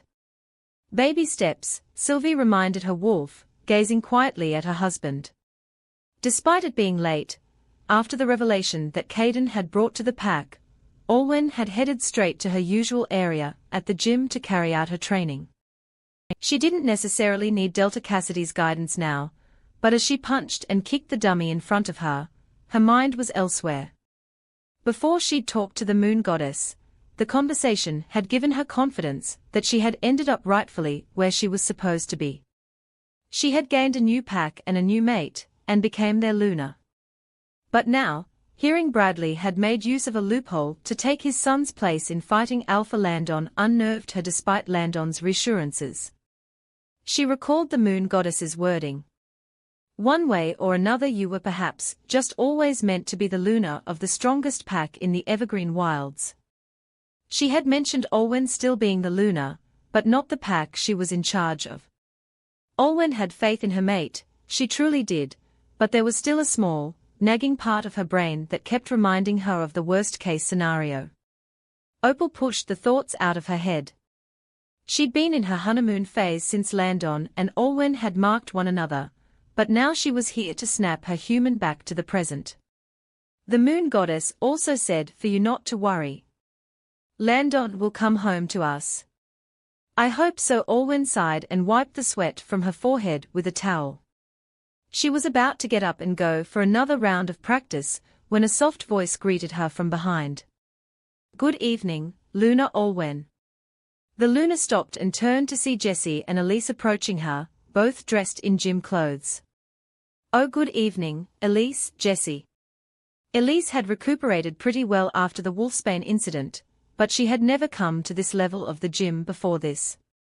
Up until recently, she'd only exercised to remain fit, but never trained to fight. Olwen was even more taken aback to see a group of other young women trailing behind the two. They were all Omegas, judging from the sweet scents. Why are you all here? The group exchanged glances before Elise spoke meekly. We were hoping you would train us. Olwen raised an eyebrow in surprise. Train? We heard from Delta Cassidy on how you picked up her fighting tactics so quickly after coming here. One of the Omegas behind explained. We usually don't train ourselves in combat, but with the challenge coming up and the possibility of the Moon River Pack taking over the position of the Silver Arrow Pack, we decided to improve our fighting skills. And if our Luna can do it, why not us? I've finally decided that I want to be able to learn how to fight. Elise piped up softly. My parents always told me I was too fragile, too gentle, and that I didn't need to learn how to push back enemies in combat. And you remember how Omegas were treated back in the Silver Arrow Pack?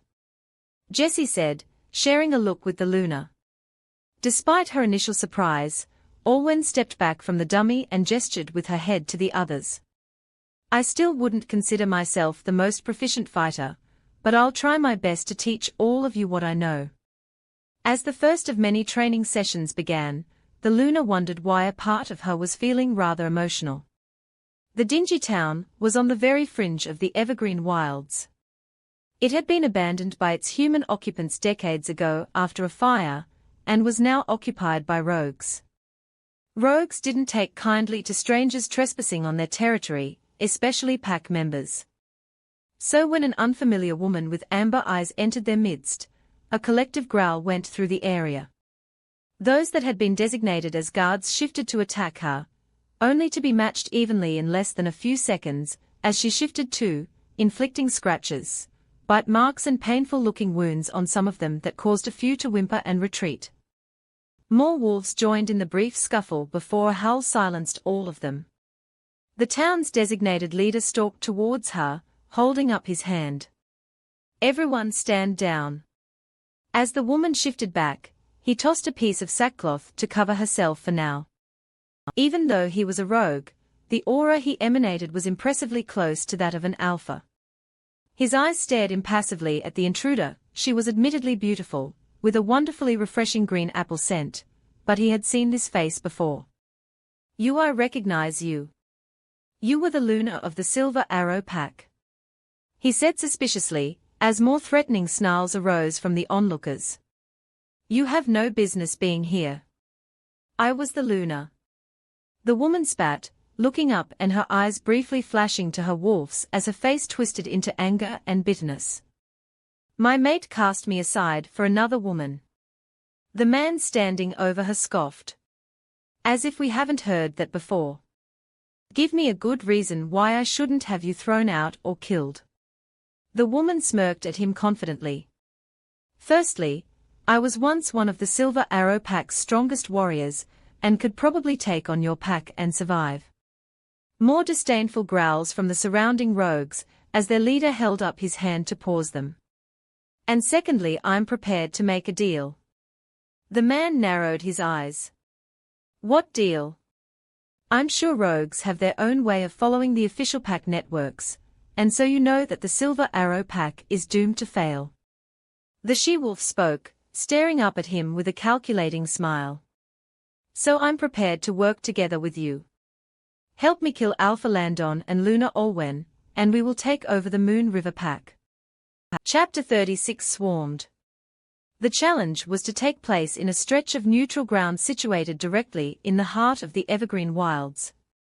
Accompanied only by Beta Elijah, Landon prepared to depart once the morning came. Before he left, he embraced both his parents, who hugged him back tightly with tears in their eyes. "Be careful." Wendell spoke to his son, patting his shoulder before Holly gently touched Landon's cheeks with a hopeful, but nevertheless worried smile. Jasper and Nicole were similarly hugging Beta Elijah goodbye, with Beta Stella kissing him on the cheek and promising to help Luna Olwen and the others look out for the Moon River Pack while he was gone. Finally, standing at the main gates of Pack territory, Alpha Landon bid farewell to his mate as the other Pack members looked on with trepidation for what was to come. "I'll be back before you know it," Landon murmured into her ear, gently kissing the top of her head. Olwen felt him inhale softly, probably taking in her scent one more time before he left. She did the same, and briefly her mind took her back to the very first night they met. Alpha Landon, with his dirty blonde hair and blue eyes, seemingly put together, but with that hint of melancholy behind his gaze. She owed so much to him. "I love you, Olwen," Landon rumbled, his eyes changing to larks for a second. In return, Olwen felt opal purr as their mate ran a hand through her soft brown hair. Olwen wanted to say it back immediately, return the emotions that she indeed reciprocated, but instead she held it in. She separated from Alpha Landon slowly and cupped his cheek. "Come home to me, and I'll say it back," she whispered, her face filled with resolve. Landon's face grew solemn, and he gave her a decisive nod before he and Beta Elijah waved to the others and got into the car. As the vehicle drove away and slowly shrunk off to a dot on the forest scenery, Luna Olwen remained there for the longest time, Opal already howling with worry and longing. They would be okay, right? Caden had recovered quickly thanks to his wolf, and had sparred and trained with Alpha Landon the best he could do before the latter had gone. Him and his family were still on rather awkward speaking terms, but to be fair, they had every right to it after all that had transpired. He was around Sylvie the most, but this was more for the benefit of Corson and Soren, who had been apart for far too long, and were overjoyed to be reunited again. After Alpha Landon and Beta Elijah left, Luna Olwen took over most Pack duties, with her subordinates, along with Delta Cassidy and Gamma Josh supporting her. Everyone had their own segments to focus on. Beta Stella worked most closely with Luna Olwen to overlook the movements of daily patrols, settle disputes and other concerns from Pack members, and check on the development of programs and facilities around. Delta Cassidy and Delta Lincoln were both training the Pack warriors, preparing them in case the Moon River Pack was set upon while the Alpha and his Beta were away. And with the addition of warriors from the Silver Arrow Pack, they needed to adjust and work together with their new Pack mates. While they weren't warriors, Olwen continued to train the segment of Omegas that had come to her the week before. Gamma Josh worked with Kale to ensure the effectiveness of the new security measures for the Moon River Pack, as well as heading the daily patrols himself. Josh was also helping with the installation of a monitoring room in the underground shelters beneath Pack grounds, which would allow his mate to still have eyes and ears around Pack territory despite not being physically there. Gamma Marissa was working together with Dr. Enzo on a secret project that Alpha Landon and Luna Olwen had assigned to them both. With the dirty tactics that some of their enemies were employing these days, they needed to test a failsafe. Throughout all this, Olwen knew that her mate was still on his way to the site, where he would face the Alpha of the once great Silver Arrow Pack, whoever it was. And as she went to bed with Landon's scent still faintly on the sheets and pillows, all she could do was pray to the moon goddess that he would be all right. As Luna Olwen was finishing up one night, a soft knock resonated from her office door. "Come in," she said, shutting down her computer. To her curiosity, it was Caden who stepped into the room. "Luna Olwen." He bowed in respect, and she stood up and acknowledged him with a dip of her head. "Mr. Anderson. What can I do for you? I know that I am no longer Beta, and neither am I an official member of the Moon River Pack yet, but I hope that I can be allowed to accompany the pack warriors in training and patrols. Caden spoke. Luna Alwyn considered this briefly before nodding. I shall consider it, perhaps with supervision. And Caden hesitated, waiting for Alwyn to look back up at him again before going on. I'd like to formally apologize to you, as well, for everything that happened at the Silver Arrow Pack. Alwyn nodded, acknowledging this with a calm smile. Thank you, but I've come to terms with my initial exile by now. It may have hurt me at first, but without it I may never have come to the Moon River Pack or met Alpha Landon again. I am only relieved and thankful that you risked your life to come here and warn us of Aaron and Bradley's plan. She paused. Have you heard anything of who replaced you in the Silver Arrow Pack? The Beta is supposed to go with the Alpha to the challenge site. Caden frowned as he thought things over, before shaking his head. No. The Silver Arrow Pack has not made any official announcements since the function, not even the deaths of Jace and Edric.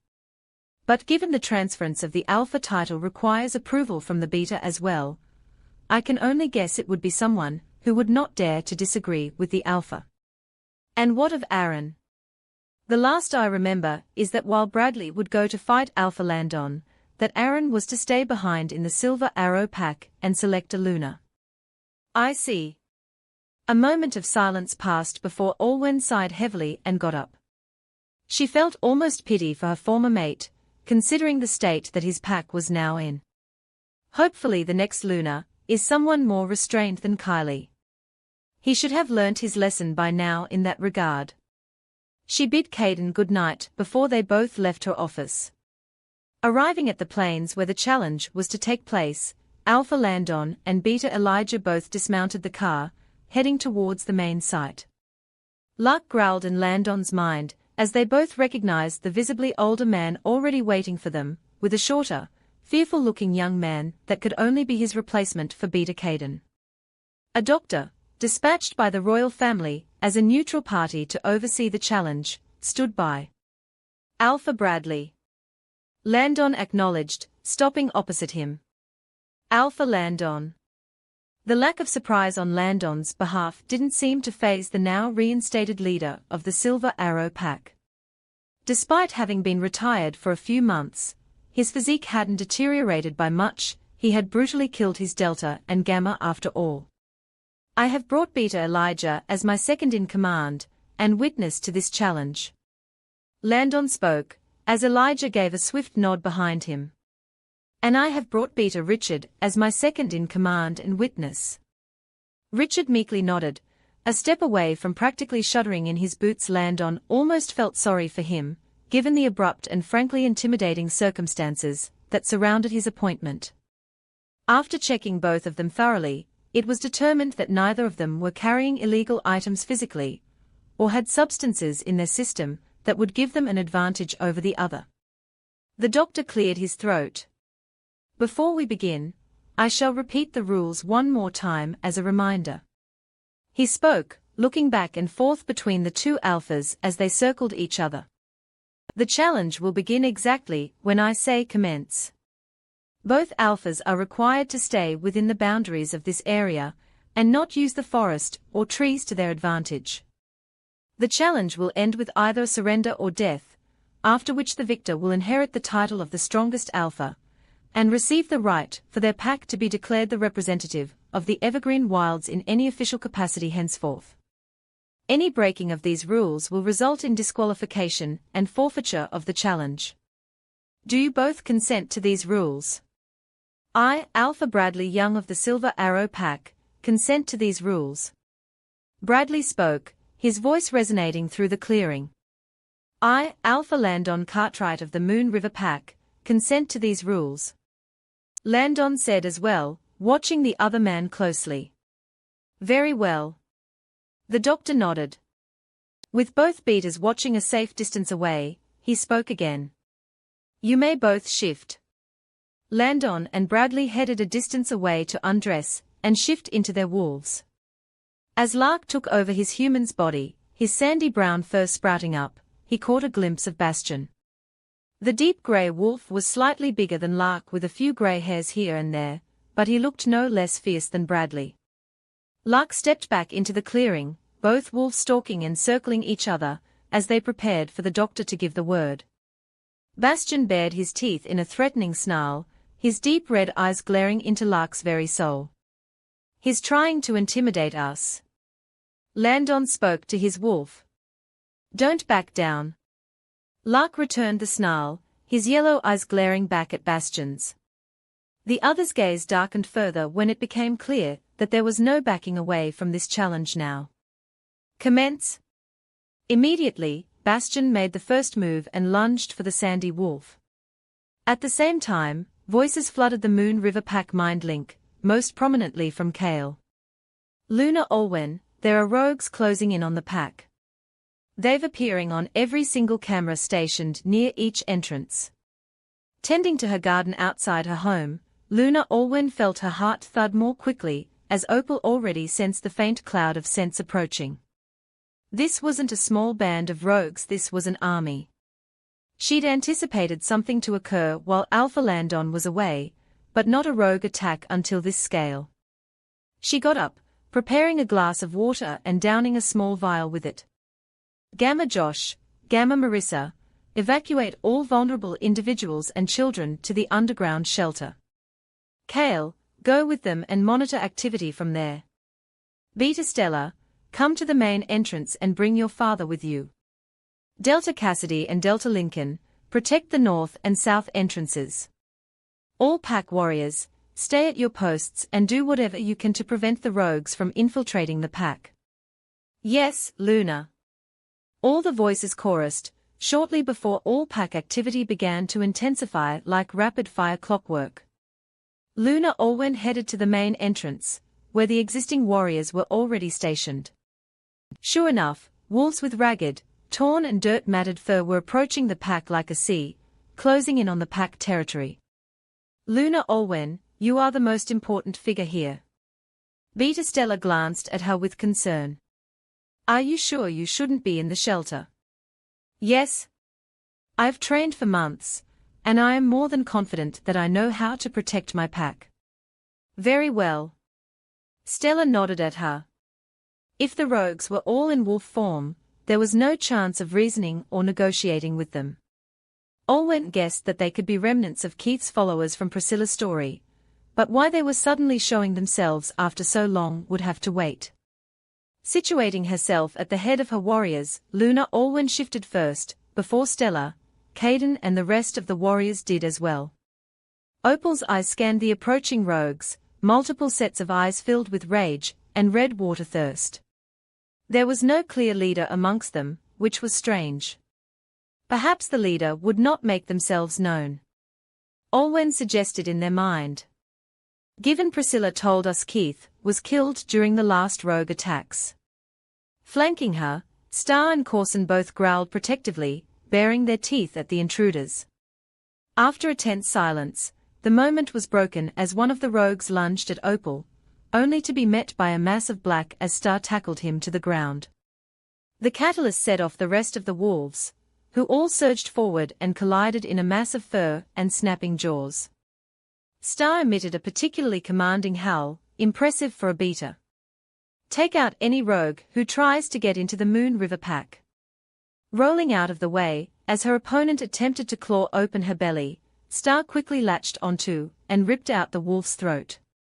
She had no time to feel any disgust or guilt at taking a life before pouncing onto the next rogue. Somewhere a distance away, Corson was doing the same, sinking his claws into a rogue's flank until red water pooled from the wound. He only stopped when he felt the rogue's grip on his fur loosen and slip away. "Gamma Josh, once all pack members have been evacuated, head to the east gate and help to hold off the rogues there." Olwen linked. "Yes, Luna." Opal herself was using her smaller size compared to some of the wolves to her advantage, easily weaving in and out of the sea of fighting creatures, assisting some of her warriors in disarming and taking down their opponents, and tricking some rogues into accidentally attacking their own, by the evasive maneuvers that Delta Cassidy had taught her. One particularly large wolf attempted to go for her throat, with Opal zipping out of the way such that his jaws accidentally tore into another rogue's, the other howling in pain. The adrenaline was pumping through her veins, with Olwen, despite not being in control, helping her wolf remain alert to all surroundings and making split-second decisions.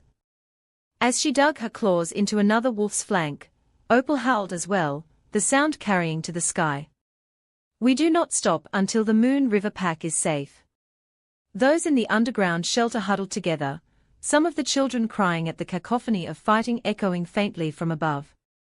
Gamma Marissa in particular was embracing some of the children and trying her best to calm them down, some of the other Omegas, including Elise and Jessie, heading around to soothe the worries of some of the pack members.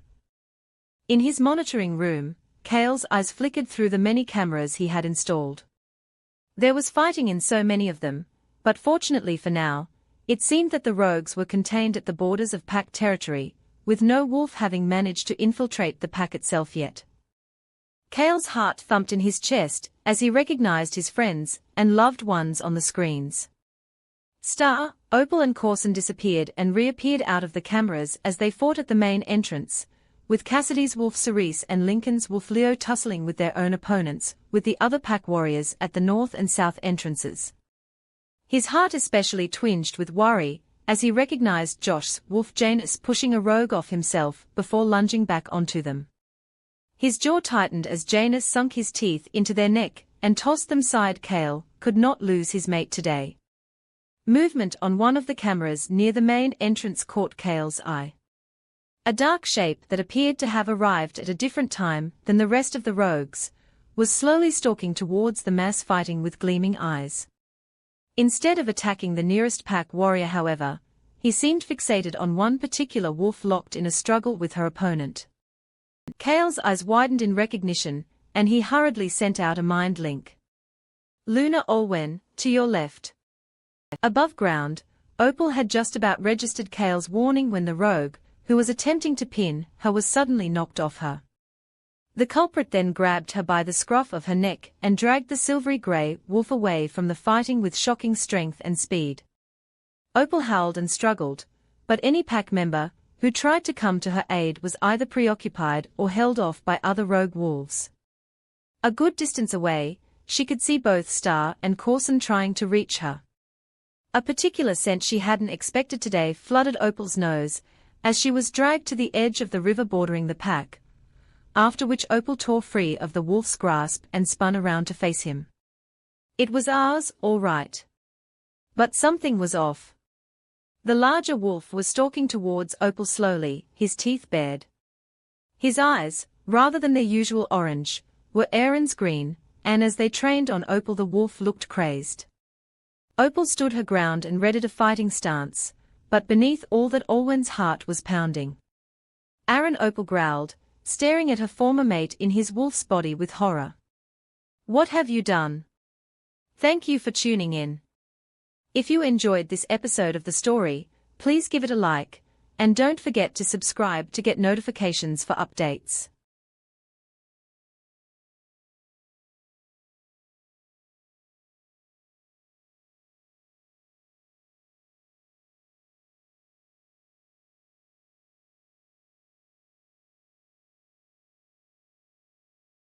In a pivotal confrontation, Olwen must face her past and present, her decisions shaping not only her own fate, but also the future of the entire pack. Welcome to the Alpha's Love channel. If you enjoy this story, don't forget to subscribe and give it a thumbs up. Chapter 37 Challenge. Bastion growled lowly and lunged at Lark, claws aiming for the latter's throat. Raising himself on his back legs, Lark blocked and pushed him off, before both wolves tumbled onto the grass in a flurry. Lark ducked down and immediately dug his teeth into Bastion's fur, drawing red water, as the other alpha roared in pain and shook him off with much effort. The sand-colored wolf stumbled back, seeing a gash open up on Bastion's side, the red water trickling onto the ground. Bastion drew back his lips in an angry snarl, the gash nevertheless gradually beginning to heal thanks to his alpha red water. He pounced at Lark again, who swerved out of the way and went for Bastion's throat this time. He hissed as his opponent's claws fastened into his back, but suppressed the pain as he fastened his jaws deeper. Lark tried hard to get a good grip, but Bastion was heavier than him. Using his weight, the grey wolf instead sank his claws in deeper, and shoved Lark off him, pinning the sandy shape down. Lark struggled, clenching his jaws as another bolt of pain shot through him, Bastion having ripped the fur from a section of his flank. The grey wolf leaned down, his eyes shifting to Bradley's for a heartbeat. Landon could see what he was thinking. Pathetic. I expected more from you, Alpha. Keep going. Landon urged his wolf, channeling both their strength into their lower body. We have to win this. Lark's golden eyes flared before he fastened his claws into Bastion's legs, trying his best to struggle free from the other's hold. Hello, Opal. To Opal and Olwen's disbelief, eyes shifted back into Aaron, who gazed at the silvery grey wolf with disturbing, intense reverence. He took a step forward, and Opal took a few steps back, the red water pounding in her ears. You must be wondering why I'm not in the Silver Arrow pack. Aaron spoke, his eyes fixated on Opal's blue ones. Well, as you've heard, I banished Kylie after what she did at the function. You didn't deserve that. He took another step towards Opal, his expression not exactly menacing, but no less unsettling. My father is fighting with Alpha Landon right now. He told me to find a capable Luna from what remains of the Silver Arrow pack, but I figured. He knelt down in front of Opal, reaching out to stroke the wolf's fur. Why would I need to pick out a new Luna, when the perfect one was in front of me all along? When they were still mates, Opal loved Aaron's touch. But now, it sent a chill through both her and Olwen. They could sense his intentions. The wolf growled and snapped at him, causing the man to draw his hand back.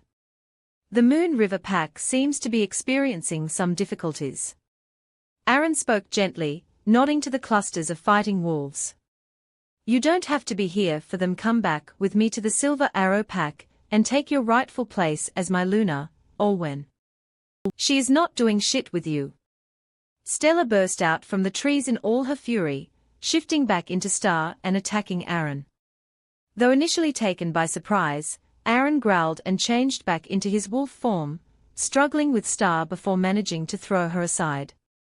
The black-furred wolf was tossed against a tree trunk and collapsed onto the ground in pain, injuries from her earlier fights still trying to heal.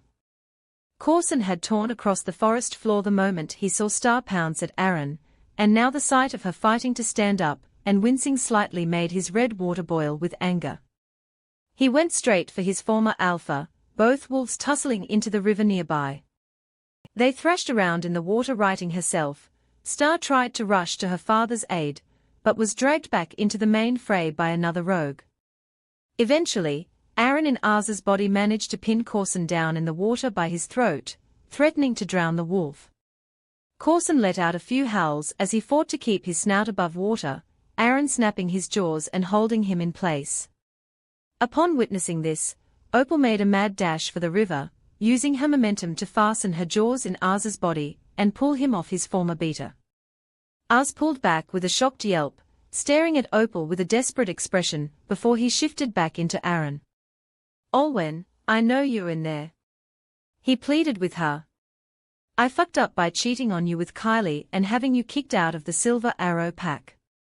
I won't go back until you return with me. Caden, having changed back as well, was gasping for breath behind them both, and even he was climbing out of the river with a most incredulous look on his face upon hearing what Aaron had said. Opal briefly allowed Olwen to take over, heading behind the nearest tree to fasten a cloak over her body. She nodded to Caden, who hesitated briefly before shifting back into Coulson, following her silent order, and heading back into the main fight. Aaron. Olwen spoke, seeing how Aaron's eyes lit up at the sight of her human form. What did you do to Arz? We disagreed. He wanted me to choose someone else other than you, so I persuaded my father into letting me handle another substance, one he had reserved only as a last resort. Aaron spoke, stalking towards Olwen. The wild and desperate look in his eyes made her step back once more.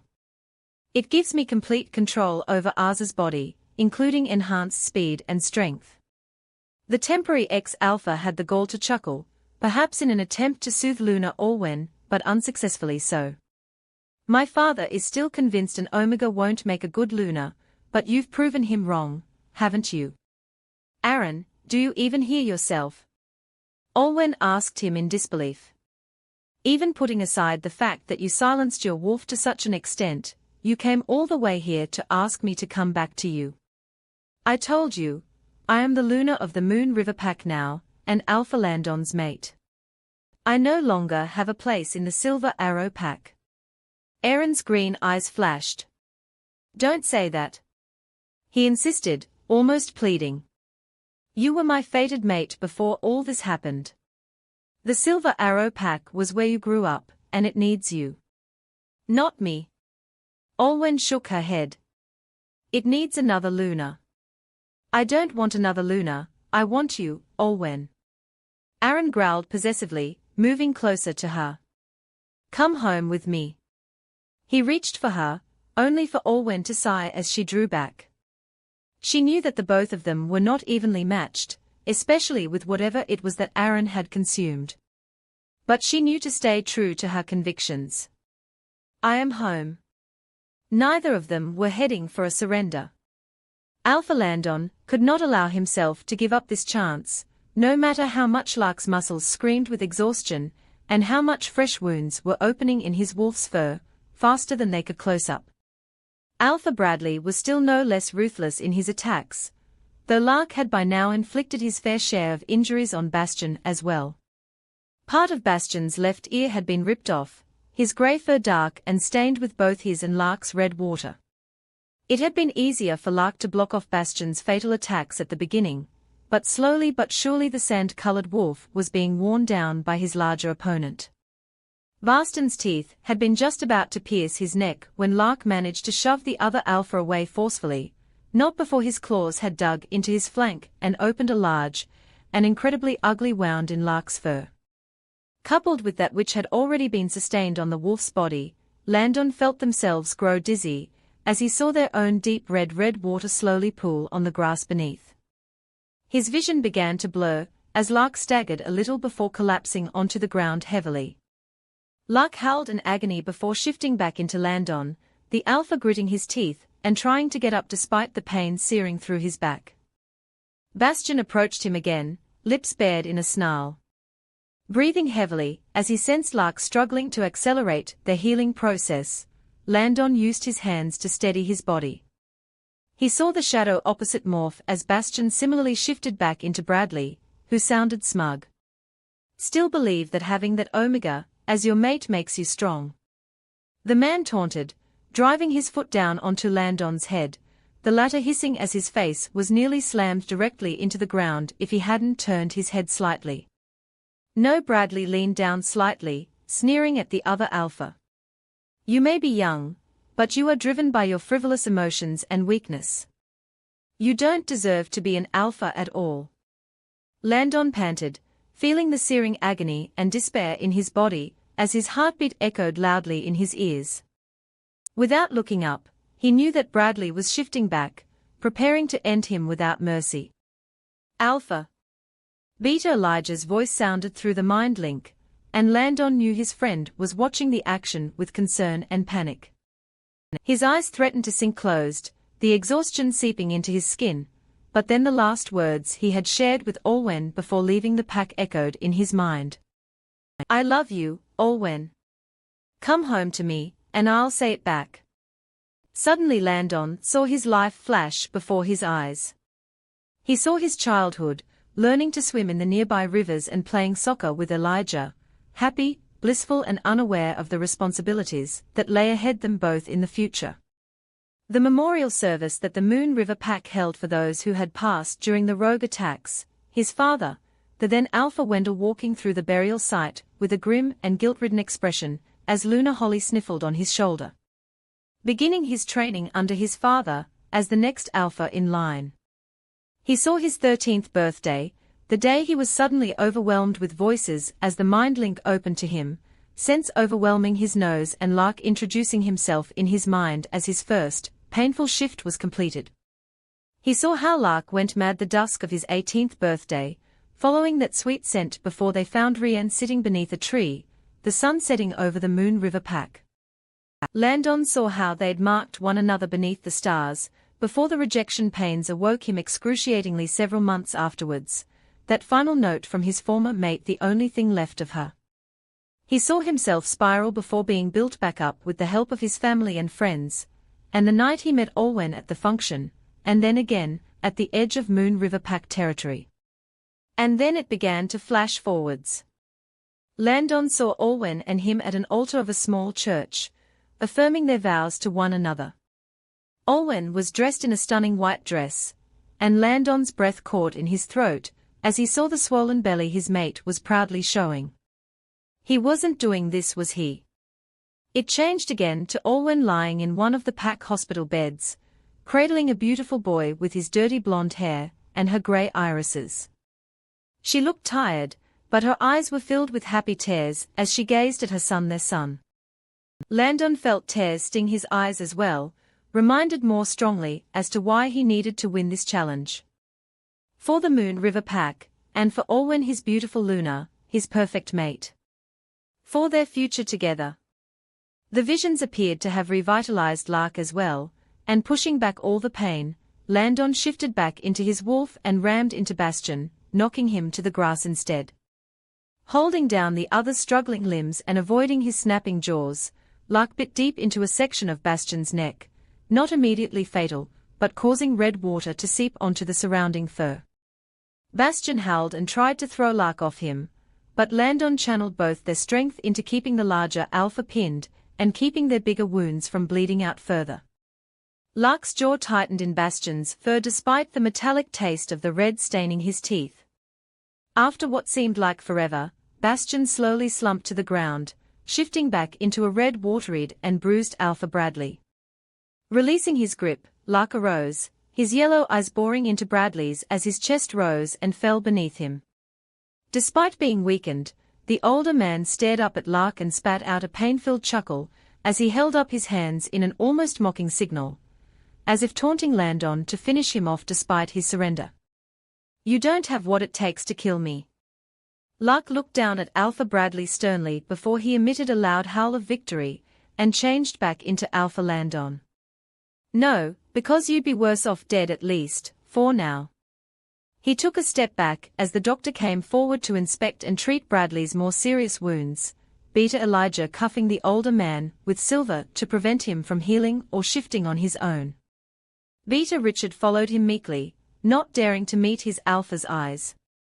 "I declare Alpha Landon Cartwright of the Moon River Pack the leader of the challenge," the doctor said after the necessary treatment was done. Landon bowed in return as the man signed a document that certified him as a witness to the challenge outcome. "We shall bring you back to the Moon River Pack, where you will be held for the time being." Landon spoke, looking down at Bradley as he glared back up at him, looking rather pathetic in his current state. "But once the dust settles, you will be taken to the court of the Alpha King." Olwen had genuinely improved in her fighting since coming to the Moon River Pack. She was quick on her feet, able to utilize more of her strength, and sense her opponent's next moves with more clarity to prepare her own. Even with all that, as Opal and Ars still Aaron in Ars's body fought, his increased speed and strength gave him an unfair advantage that allowed him to gradually further isolate and overpower Opal, despite her dragging out the fight. Eventually, as the sounds of Moon River Pack warriors and rogues battling each other faded into the background, Aaron shifted back and pinned Olwen forcefully against a tree. His gaze as it landed on Alpha Landon's mark on her was nothing short of livid. "Get your hands off me," Olwen bit out, struggling against her ex-mate's hold. "I will not go back with you. I'll make you come back with me."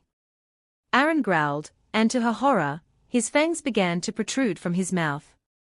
If he marked her, not only did it risk getting rid of her current mark, but it would send a torrent of pain to her current mate, and she didn't wish to inflict any further suffering on Alpha Landon. Not just because of the challenge or her love for him, but also because the man had already been through enough. Aaron's eyes burned with desire, jealousy, anger and mania.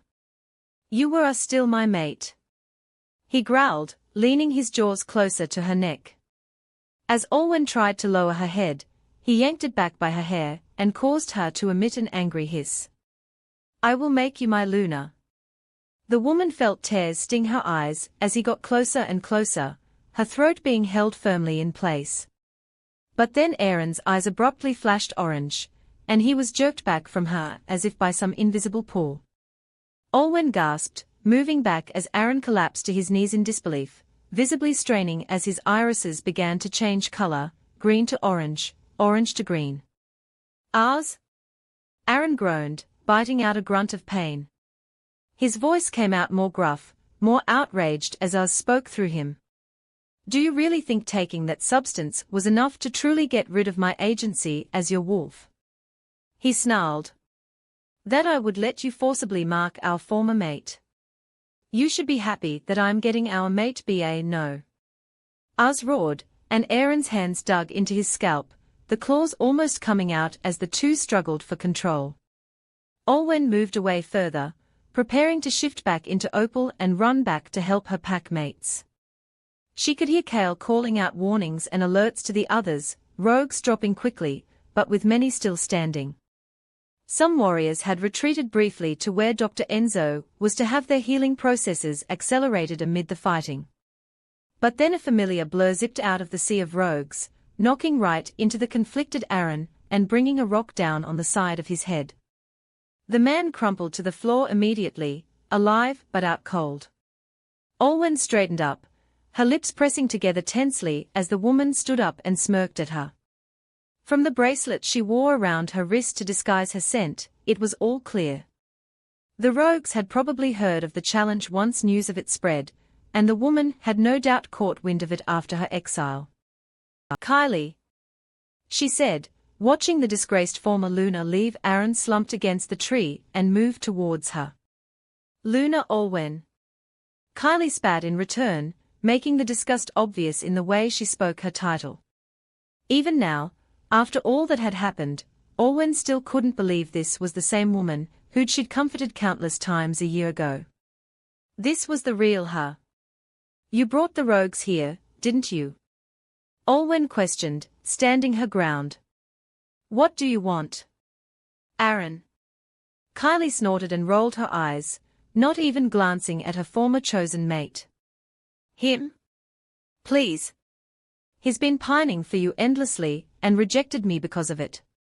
I'm not subjecting myself to that humiliation again. No, I'm here to challenge you. I beg your pardon. For the position of Luna of the Moon River Pack." Kylie looked very confident about this, and it was then that Olwen saw the new mark on her neck. It definitely wasn't Aaron's. The rogues were helping Kylie because she had promised them a place in her supposed new pack. "Who's the lucky mate?" Olwen asked, letting the sarcasm seep into her voice as her heart pounded. "He's strong and capable, that's all you need to concern yourself with." Kylie flicked her hand dismissively and stepped towards her again. "Once you are gone, he'll finish off your pathetic mate. Without the both of you, whoever is left of your pack will either have to do my bidding or be left for dead just like you were." Olwen could not describe the way her red water was boiling. Of course she wasn't rid of Kylie. She should have realized it all along that a she-wolf like her, even after earning the ire of almost all the other alphas and lunas, being rejected by her chosen mate and banished from the pack of her birth the way Olwen had been at first because of her, would not give up until her rival lay dead at her hands. Opal growled within her, ready to emerge and tear Kylie to shreds.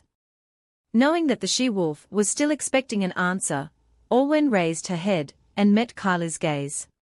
"I, Luna Olwen of the Moon River Pack, accept your challenge, Miss Kylie Paxton." Chapter 38 Resolution. Having been among those instructed to head to the underground shelters, Gamma Marissa, Elise, Jessie, some of the other Omegas nevertheless rose to the challenge as a small handful of rogues began to sneak past into Moon River Pack borders. Elise and Gamma Marissa had opted to stay above ground, assisting Dr. Enzo in bringing him pack warriors that required urgent medical attention. Elise had been on one of her runs, zipping in and out of the masses of wolves when she was pounced upon by a rogue. Rather than attack her, however, the rogue dragged her behind a large rock, shifting back and leering at her. "What a pretty and sweet-smelling omega, I might spare you and make you my pet." The rogue chuckled and ran a hand through her fur, prompting Ember to snarl and bite his fingers. His face turned ugly quickly after that, and he shifted and lunged, not getting very far before a dark shape rammed into his side and practically bashed him against the side of the large rock. The man emitted a cry of pain as both he and Dr. Enzo shifted back, the latter staring him down murderously. "Stay the fuck away from my mate." This would be the one and only time Dr. Enzo was seen in the field, before he shifted back into Eston, lightly nuzzling Ember and helping her up before they helped another injured warrior back to his first aid site. Jessie had ended up near the south gate with Delta Lincoln, using what fighting skills she did know to injure and maim as many rogues as possible, being flanked by a few warriors now and then. A few other Omegas stationed themselves around the inner areas of the pack territory, using injections of wolves, and that Gamma Marissa had given them for self-defense to finish off any rogues that managed to make it in. And then there was Luna Olwen, who had by now shifted into Opal again. A good distance from the Moon River pack, with Aaron still forgotten and unconscious up against a nearby tree, she and Kira circled each other. And then Kira made the first move and leapt for the smaller wolf.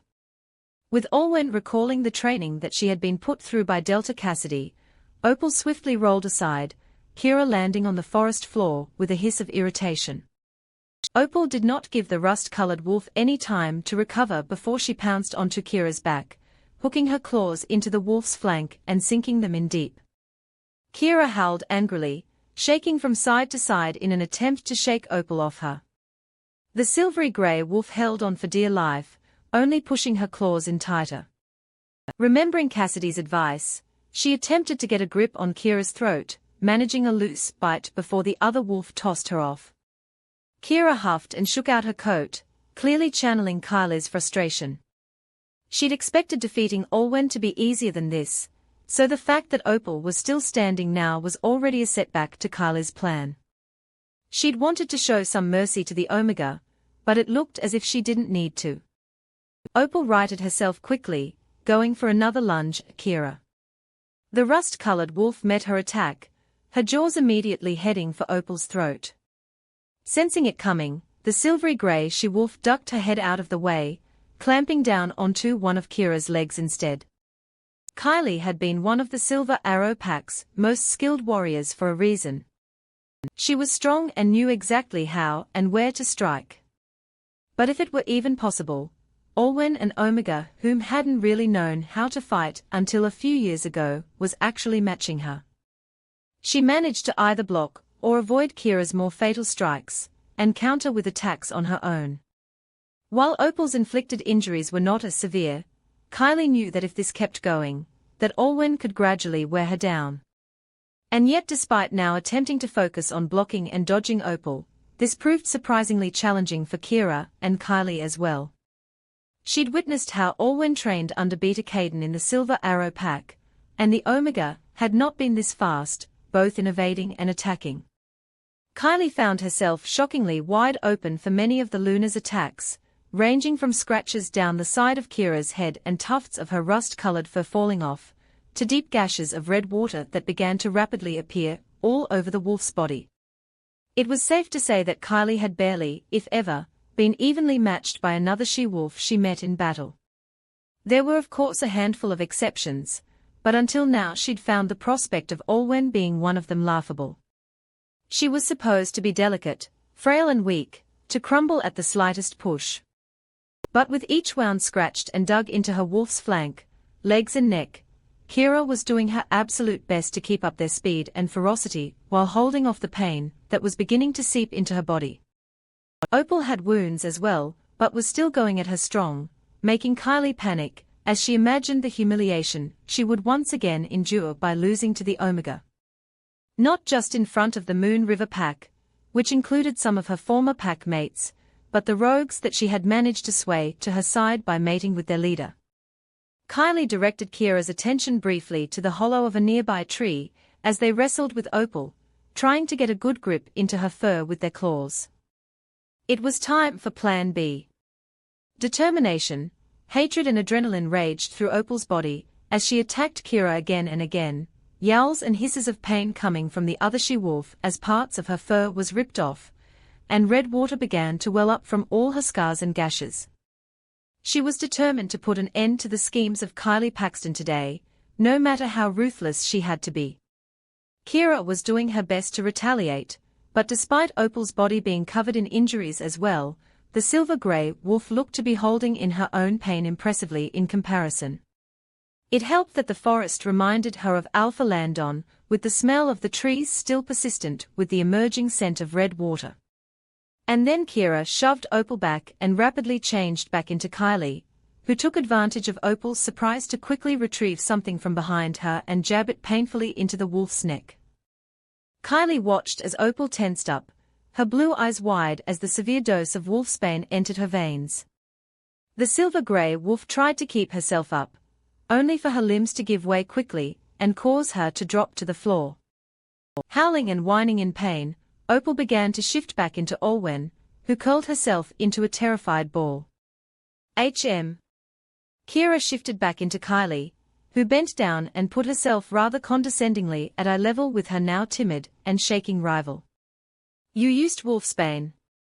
Olwen realized, staring at her fearfully. The sight of the Luna being like this, being cut off from her wolf, shrinking in on herself and terrified brought Kylie a rather sadistic burst of joy. When she'd been caught trying to inject her with it at the function, Olwen must have thought she had escaped Kylie's clutches, only to fall for the same trap now. I didn't want to have to use it, but you gave me no choice. Instead of changing back into Kira, Kylie pinned the whimpering Luna down and began to throw punches at her.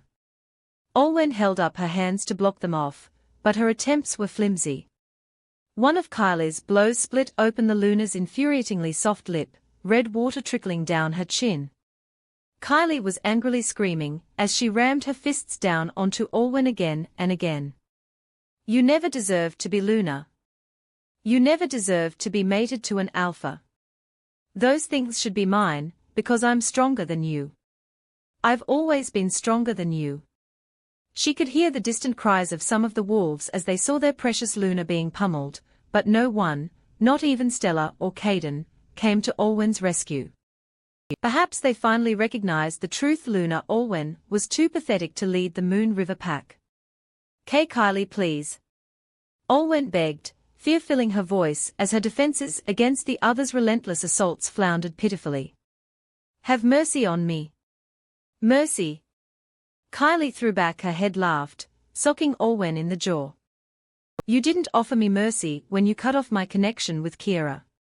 The Luna coughed as another fist made it to her nose, more of her red water splattering across the grass in dark specks. No, wait. Wait, Dash. Please stop. You were right. Kylie paused with her next punch in mid-air, eyes narrowing down at Olwen in surprise and bewilderment. What? You were right. The she-wolf whimpered, shaking like a leaf beneath her. Her lovely face was a mess, whether from the bruises and red water, or the tears. Kylie couldn't tell. You were right. You have been all along. Olwen broke into sobs. Kylie recalled how helpless she had felt without sensing Kira, and felt a tiny speck of pity for the Omega, who probably had it much worse without Opal right now.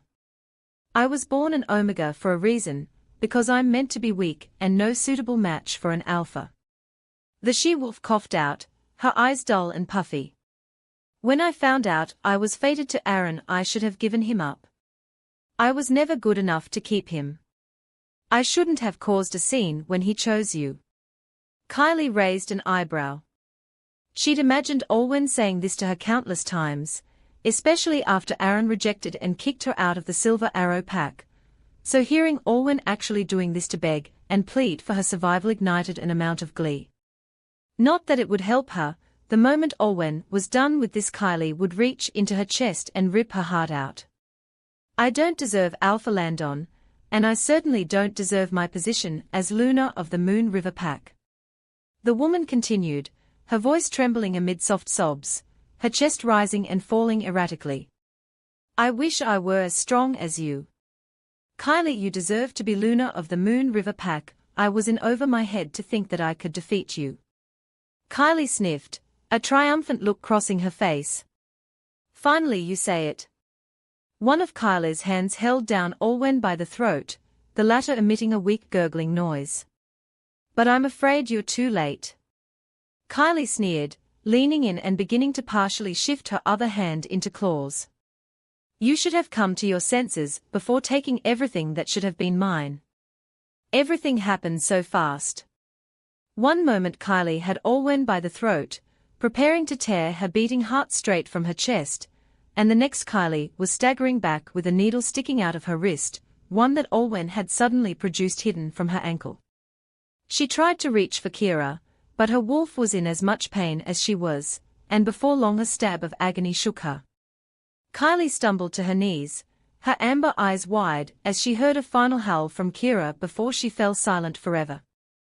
Her wolf was dead, and from the numbness that was gradually shutting down her human body, Kylie was not far behind. The previously victorious she-wolf stared up at Olwen, who had by now stood up with little to no effort, her eyes shifting to a bright blue. She hadn't lost Opal. Kylie tried to speak, and was terrified to find she could barely move her lips now. How? I was prepared. Olwen calmly bent down to retrieve the silver-tipped needle from Kylie's arm. Alpha-Landon and I had my gamma, and the pack doctor develop an antidote to counteract with the wolfsbane you seem to love using. Knowing that rogues have better access to these kinds of poisons, I had the entire pack take it before the fighting started. Including myself. Kylie felt her breathing grow shallower and shallower as she gaped up at Luna Olwen. So all that simpering and crying. I used to find you intimidating, but now I see that you are just like Bradley and Aaron. Olwen said, staring down at her. Stubborn and prideful. Luckily, I used it to my advantage. You little Kylie wanted to say, but she couldn't speak before the rest of her body gave out, and she slumped over onto the forest floor. The last thing she heard as she finally gave up the ghost was Olwen's parting words, making the dying woman realize her worst nightmare had come to pass. This is your ending, former Luna Kylie, death at the hands of an Omega. Somewhere at another entrance, a rather large wolf suddenly shook with a howl of agony as he sensed his mate die, moments before it was cut short as Cerise, Cassidy's wolf, clamped down on his neck. Just like that, the rogues began to panic. Many of them had already fallen, but the loss of their leader's mate, that impressively strong she-wolf, who had persuaded them to take the Moon River Pack in the first place, meant for sure that all hope was lost. With more howls and whines of terror arising in succession from all sides, the rogues began to turn tail and flee, leaving behind the bodies of the deceased, all of whom by now had shifted back into human form. Star and Corson sniffed around cautiously as the wolves made themselves scarce, but their worries were firmly assuaged when they caught sight of Opal padding out from the trees. Both wolves were the first of many to emit yips of joy and relief before bounding over to circle their Luna. Janus and a couple others hurried over to Opal and all the other pack warriors with the cloaks on their backs, allowing everyone to shift and fasten the cloaks over their bodies. Clear out the dead bodies and clean up the Moon River Pack. Olwen instructed everyone. Former Luna Kylie is dead in the East Forest, so I will need some members to come with me and collect her. Yes, Luna. Everyone chorused, exhausted but relieved for now that the battle was over. Beta Stella and a couple of other warriors accompanied Luna Olwen back to the forest clearing, where just as she left her, Kylie's body was slumped over in the grass, her eyes now dull and lifeless. As the warriors carried Kylie away, Olwen and Stella glanced around before something occurred to them. Where did Aaron go? Stella voiced aloud, heading around the various trees warily. I'm prepared to rip him apart for trying to mark you. Kylie had knocked him unconscious just before challenging Olwen, and judging from how he had vanished from the tree he was lying beneath earlier, and was nowhere to be found in the surrounding perimeters, it seemed to indicate he was still alive, but had fled. Olwen shook her head. Let's leave him for now. We have to resettle the Moon River Pack. Thanks to the training and preparations, the Moon River Pack miraculously was able to avoid casualties from the fight against the rogues. There had been a number of wolves whom were admitted to intensive care units for the next few days or so, but with Dr. Enzo, Gamma Marissa, and the rest of their helpers working endlessly, the pack members were eventually rescued from the brink of demise. All the rogues who had perished were given a decent burial beyond the Moon River Pack except for Kylie, whose body was kept in the pack burial home in case surviving members of her family whom had fled to another pack the moment they caught wind of her actions at the function wanted to claim it. After her injuries had healed, Luna Olwen got to work assisting in cleaning up the Moon River Pack, removing the stench of red water and fixing up anything that had been damaged or destroyed in the fights. She felt partially responsible for this happening due to Kylie's issues with her, but no one blamed her for it. On the flip side, she was praised for having managed things so well before, during and after the rogue attacks, and for making the effort to visit those who had been physically and mentally affected. It was also hard to miss that it was Luna Olwen who had killed Kylie, an unlikable, but still nevertheless strong and powerful she-wolf. It may not have been an official challenge like the one that Alphas Landon and Bradley underwent, but it was considered a fair fight. Olwen wouldn't have needed to use the silver needle she had prepared beforehand if Kylie hadn't tried to repeat her use of wolfsbane to disarm the Luna. After all, the silver had been a gift of sorts from Jesse, who had taken what amount left that the Silver Arrow Pack had kept to themselves while the leaders had been drugged. Olwen had kept it on her before the fighting started. She hadn't wanted to use it, but if she had to, she knew there were next to no repercussions to the death of a rogue. It was a pitiable fact, but for then it had been to her advantage.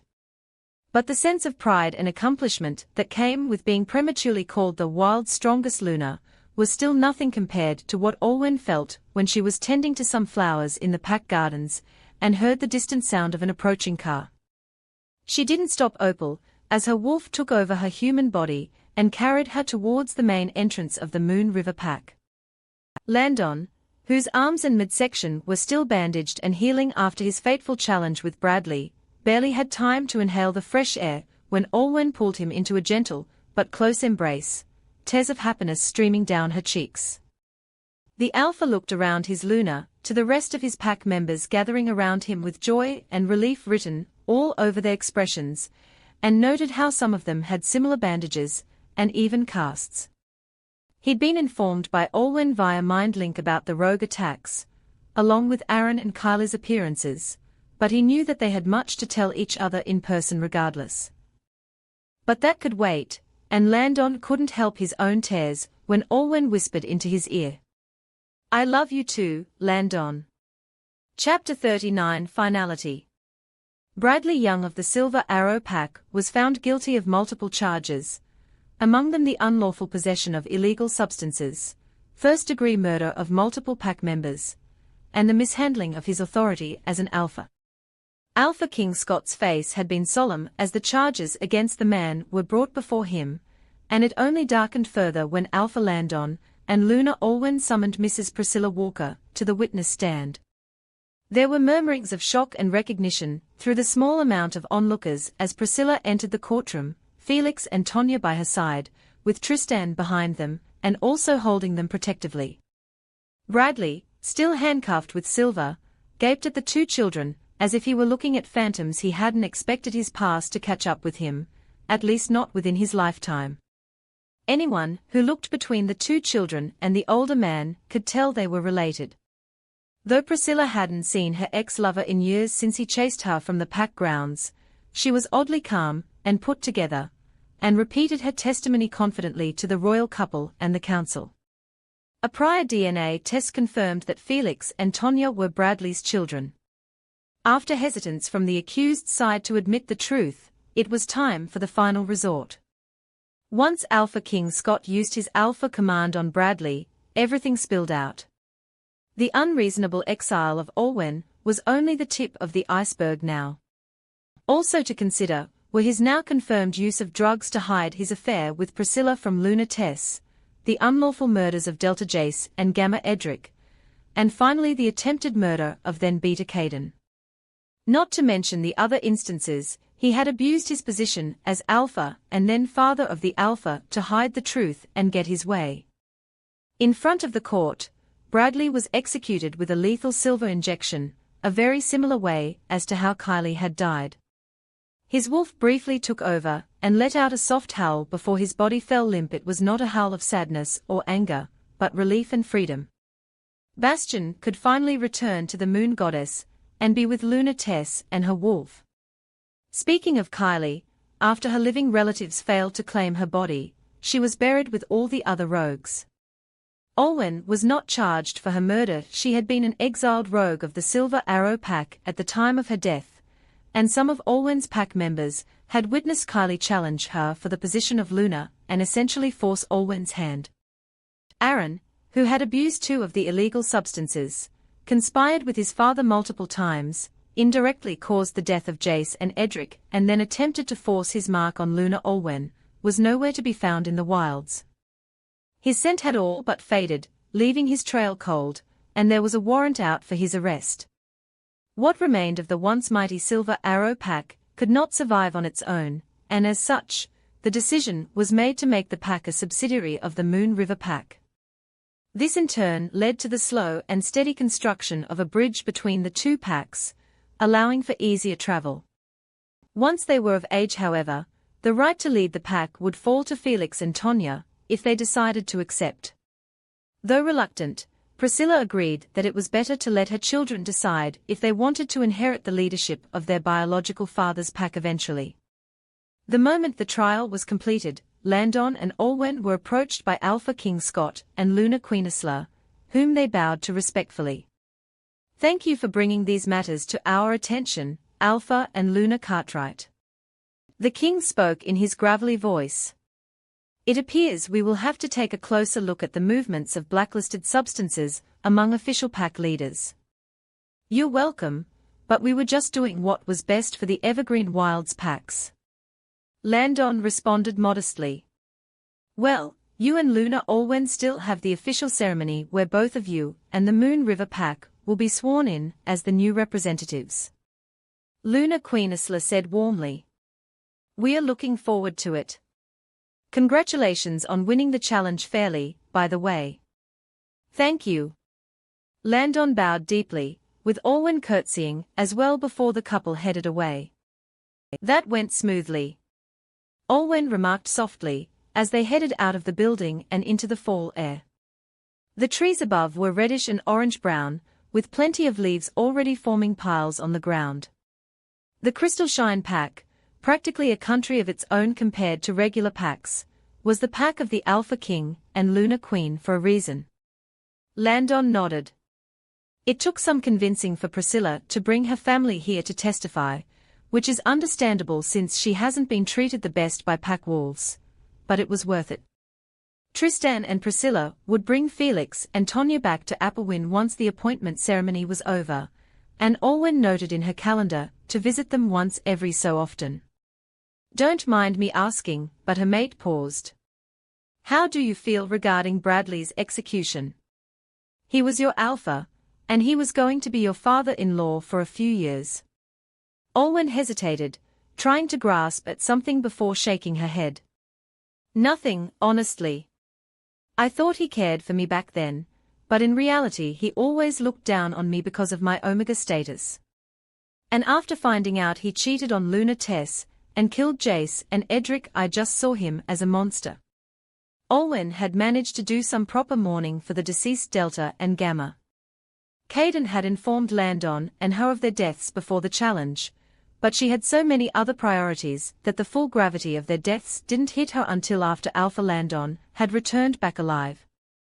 Gamma Edric's family, who had moved to the Fire Claw Pack, had been informed of his death.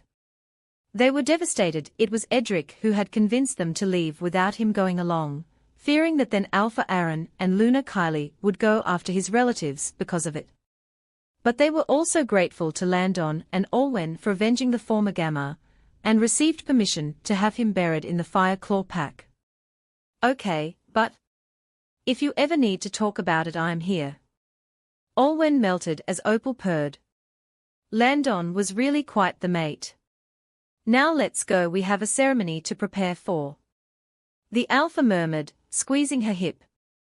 A few months later, after the Moon River Pack was officially named the new representative pack of the Evergreen Wilds, things had become slightly busier for everyone, but for different reasons. For some like Alpha Landon and Luna Olwen, it meant more work, more events that the representative pack leaders would have to attend, etc. But for others like Elise, it was a matter of self-development. The she-wolf was now happily sporting Dr. Enzo's mark, and was in the midst of conceiving a new fashion line to debut her up-and-coming boutique with. Some of the leaders had asked about where Olwen and Stella's dresses had come from during the function, and they both had been quick to credit the young woman, who had been then working as catering staff for the event before she took the wolfsbane to save her Luna. Thanks to some commissions Elise had received, she had enough support and a solid foundation to start her own business. Her parents were still attempting now and then to reconcile in some way with her, weaving some sob stories about her being ungrateful for everything they had put into raising her, and how the whole thing about sending her to other packs to be mated to their alphas or betas was only meant to be motivation. Fortunately, Dr. Enzo or Gamma Josh or Kale were there to intervene if Elise didn't turn them away herself. Luna Olwen hadn't received a formal complaint from Elise yet, but she saw a restraining order on the horizon. One night, Alpha Landon returned from a meeting with Alpha Silas to find Luna Olwen sitting quietly at their dining table. Olwen, I told you that you didn't need to wait up for me. I did say I was going to end late. It's okay, I wanted to talk to you. Olwen said, her face unreadable. Landon tilted his head at her in concern. Is everything all right? Well. Olwen produced a small box and pushed it across the table to the Alpha. Unsure of what his mate was feeling, Lark wasn't able to reach Opal either. Landon untied the string around the box and lifted the lid. His mouth immediately dropped open, and for a moment he wasn't able to find words. Why, you're serious? His voice came out as a whisper. The Luna nodded. Yeah. Is this why you were so preoccupied the past week? When did you? A few days ago. A shy smile grew on Olwen's face. I had some suspicions beforehand, so I checked before I went to go see Dr. Enzo. Does anyone else know yet besides him? She shook her head. I haven't said anything to anyone else, but from the way Stella was watching me this week, she might have an idea. By the moon goddess. Landon clutched the positive test for a while longer before putting it down and pulling his wife into a hug. We are going to be parents. He murmured softly. He could sense Lark rumbling warmly within him, already protective of the child that was growing within their mate. Alpha Landon and Luna Olwen were officially wedded in a human traditional way sometime afterwards, during which they received a certificate with Olwen's married name written on it. Landon and Stella's families were both in attendance, along with Gamma Josh, Dr. Enzo and Elise. Olwen's pregnancy was already well along by now, and they had announced the news to the rest of the Moon River Pack. During the wedding ceremony, Alpha Landon gazed at her and her belly with a fond and very emotional expression. It was just the week after that a report came from a warrior from the Snowfang Pack. Oliver. Luna Olwen vaguely recognized the dark-haired man that entered her office. The last time he'd seen him was the day he came to take Kylie to the Snowfang Pack, just after they found out they were mates. He'd looked so happy then. Now he didn't exactly look despondent, but more world-weary, if that made sense. Luna Olwen. Oliver bowed to her in greeting, moving to settle in the chair opposite Olwen's desk. How have you been after all that? Much better than I was at the start of the year. The woman joked softly, before her smile faded and she gazed at Oliver. "What about you?" There was no doubt that Oliver now knew of the true reason as to why Kylie had rejected him, as well as her death. "I'm okay, I guess." Oliver shrugged, his eyes briefly flickering to the desk and then back up. "At least there was closure for my wolf and I. We should have known, but I guess she was my mate. I loved her too much to notice something was wrong." He hesitated and then asked, "Did none of her living family members come forward to claim her body?" Olwen shook her head. "No." "Good." Oliver nodded, his hazel irises dulling briefly as he spoke, his tone tinged with bitterness. "She deserved it." A period of silence passed through the room, and then Olwen spoke up again. "Anyway, what are you here for?" Oliver said, pressing his lips together tensely. "I saw Aaron." "What?" The man nodded, seeing the astonished response he was getting. He was in a convenience store at a gas station outside of the wilds, just on the way to another human town. He seemed to be working there. "And that's not all." Olwen tilted her head curiously. He looked weak and distant, like a ghost. "I sent one of my fellow pack warriors in to purchase something, and when I watched from outside, Aaron didn't even meet his eyes when he scanned his things and took care of the payment." And Oliver paused.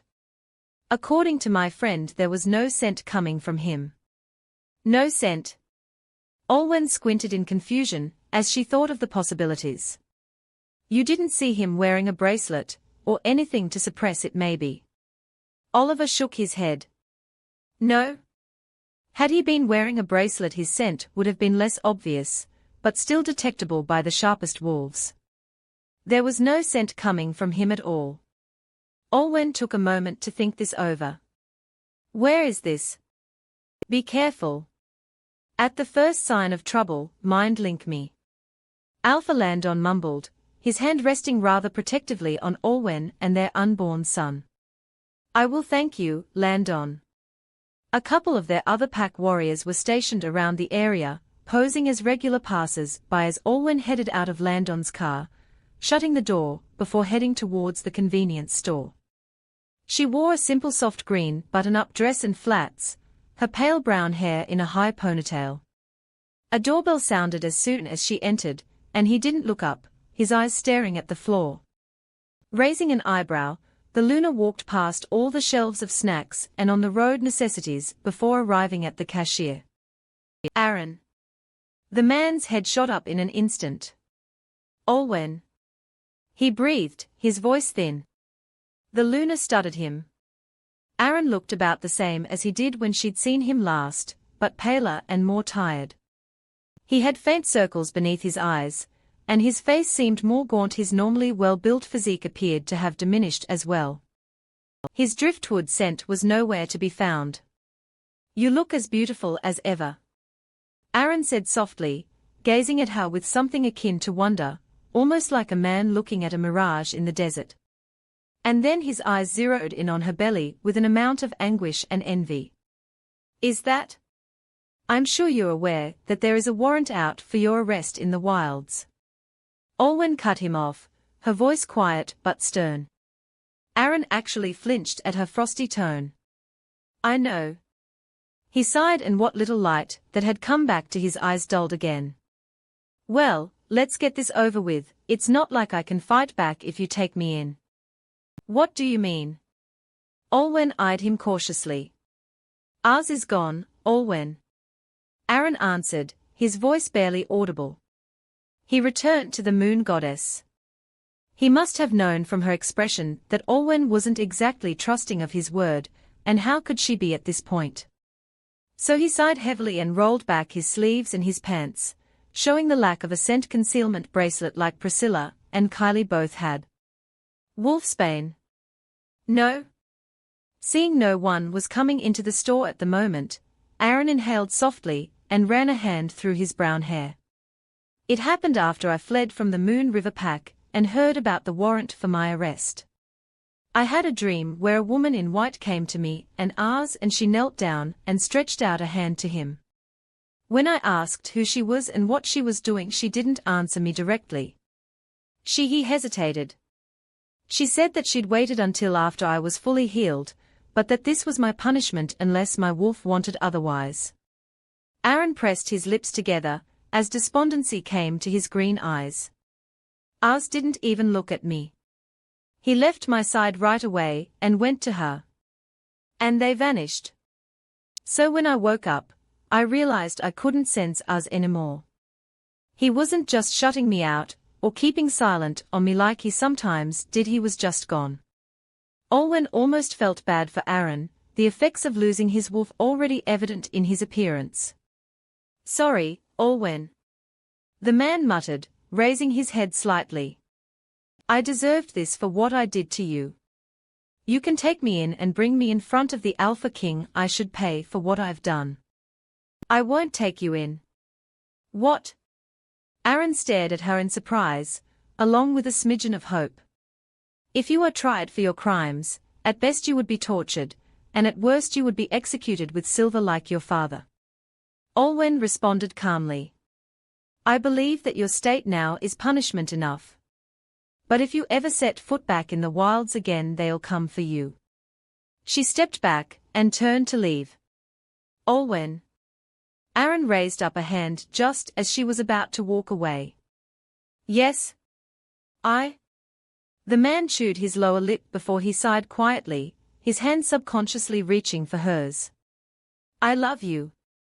You know that, right? Olwen looked into the eyes of the man who a year ago had been the alpha to be of the Silver Arrow Pack, the mate she had waited her whole life for. Her first and last. She was not moved at all by his words. You wouldn't have cheated if you loved me. She saw Aaron's face fall before she turned and strode out of the store, not glancing back. So how did it go? Alpha Landon almost pulled her right into his arms the moment she sat back in his car, and was just as confused and surprised as she had been that Aaron's scent was non-existent on her. Fine. Luna Olwen smiled at her mate and nodded. Let's go. Epilogue. Landon had immediately choked on the chamomile tea he was drinking and rushed to the pack hospital the moment he received a mind link from Luna Olwen that she was in labor. Despite his heart pounding and Lark howling worriedly as his mate screamed giving birth for the first time, Landon stayed in the delivery room, clasping Olwen's hand the entire way until a cry pierced the air. Moments later, Luna Olwen clutched her wailing son in her arms, soothing him with a loving smile and tears of joy in her arms. Hello there, little Percy Cartwright.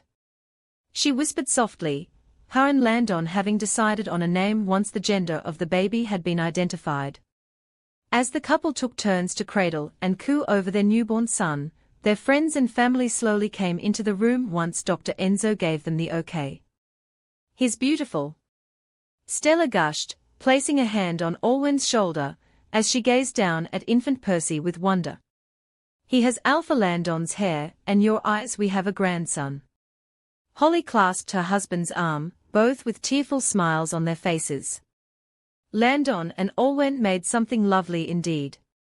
Percy had quieted down slightly by now in his mother's embrace, Olwen gently cradling him, as he cooed and reached out his little hands, as much as he could to his mother. Sylvie and Caden couldn't help smiling at the young boy themselves, Elijah standing next to Stella, and Joshua and Cale next to Landon. Caden was adjusting to his new lifestyle well, and his relationship with his family had slowly improved over the months. His initiation ceremony had occurred a few days ago. He'd had a minor charge against him for assisting Bradley, but it was made into community service for his new pack. He didn't mind, however, willingly accepting the consequences that came with what he had done.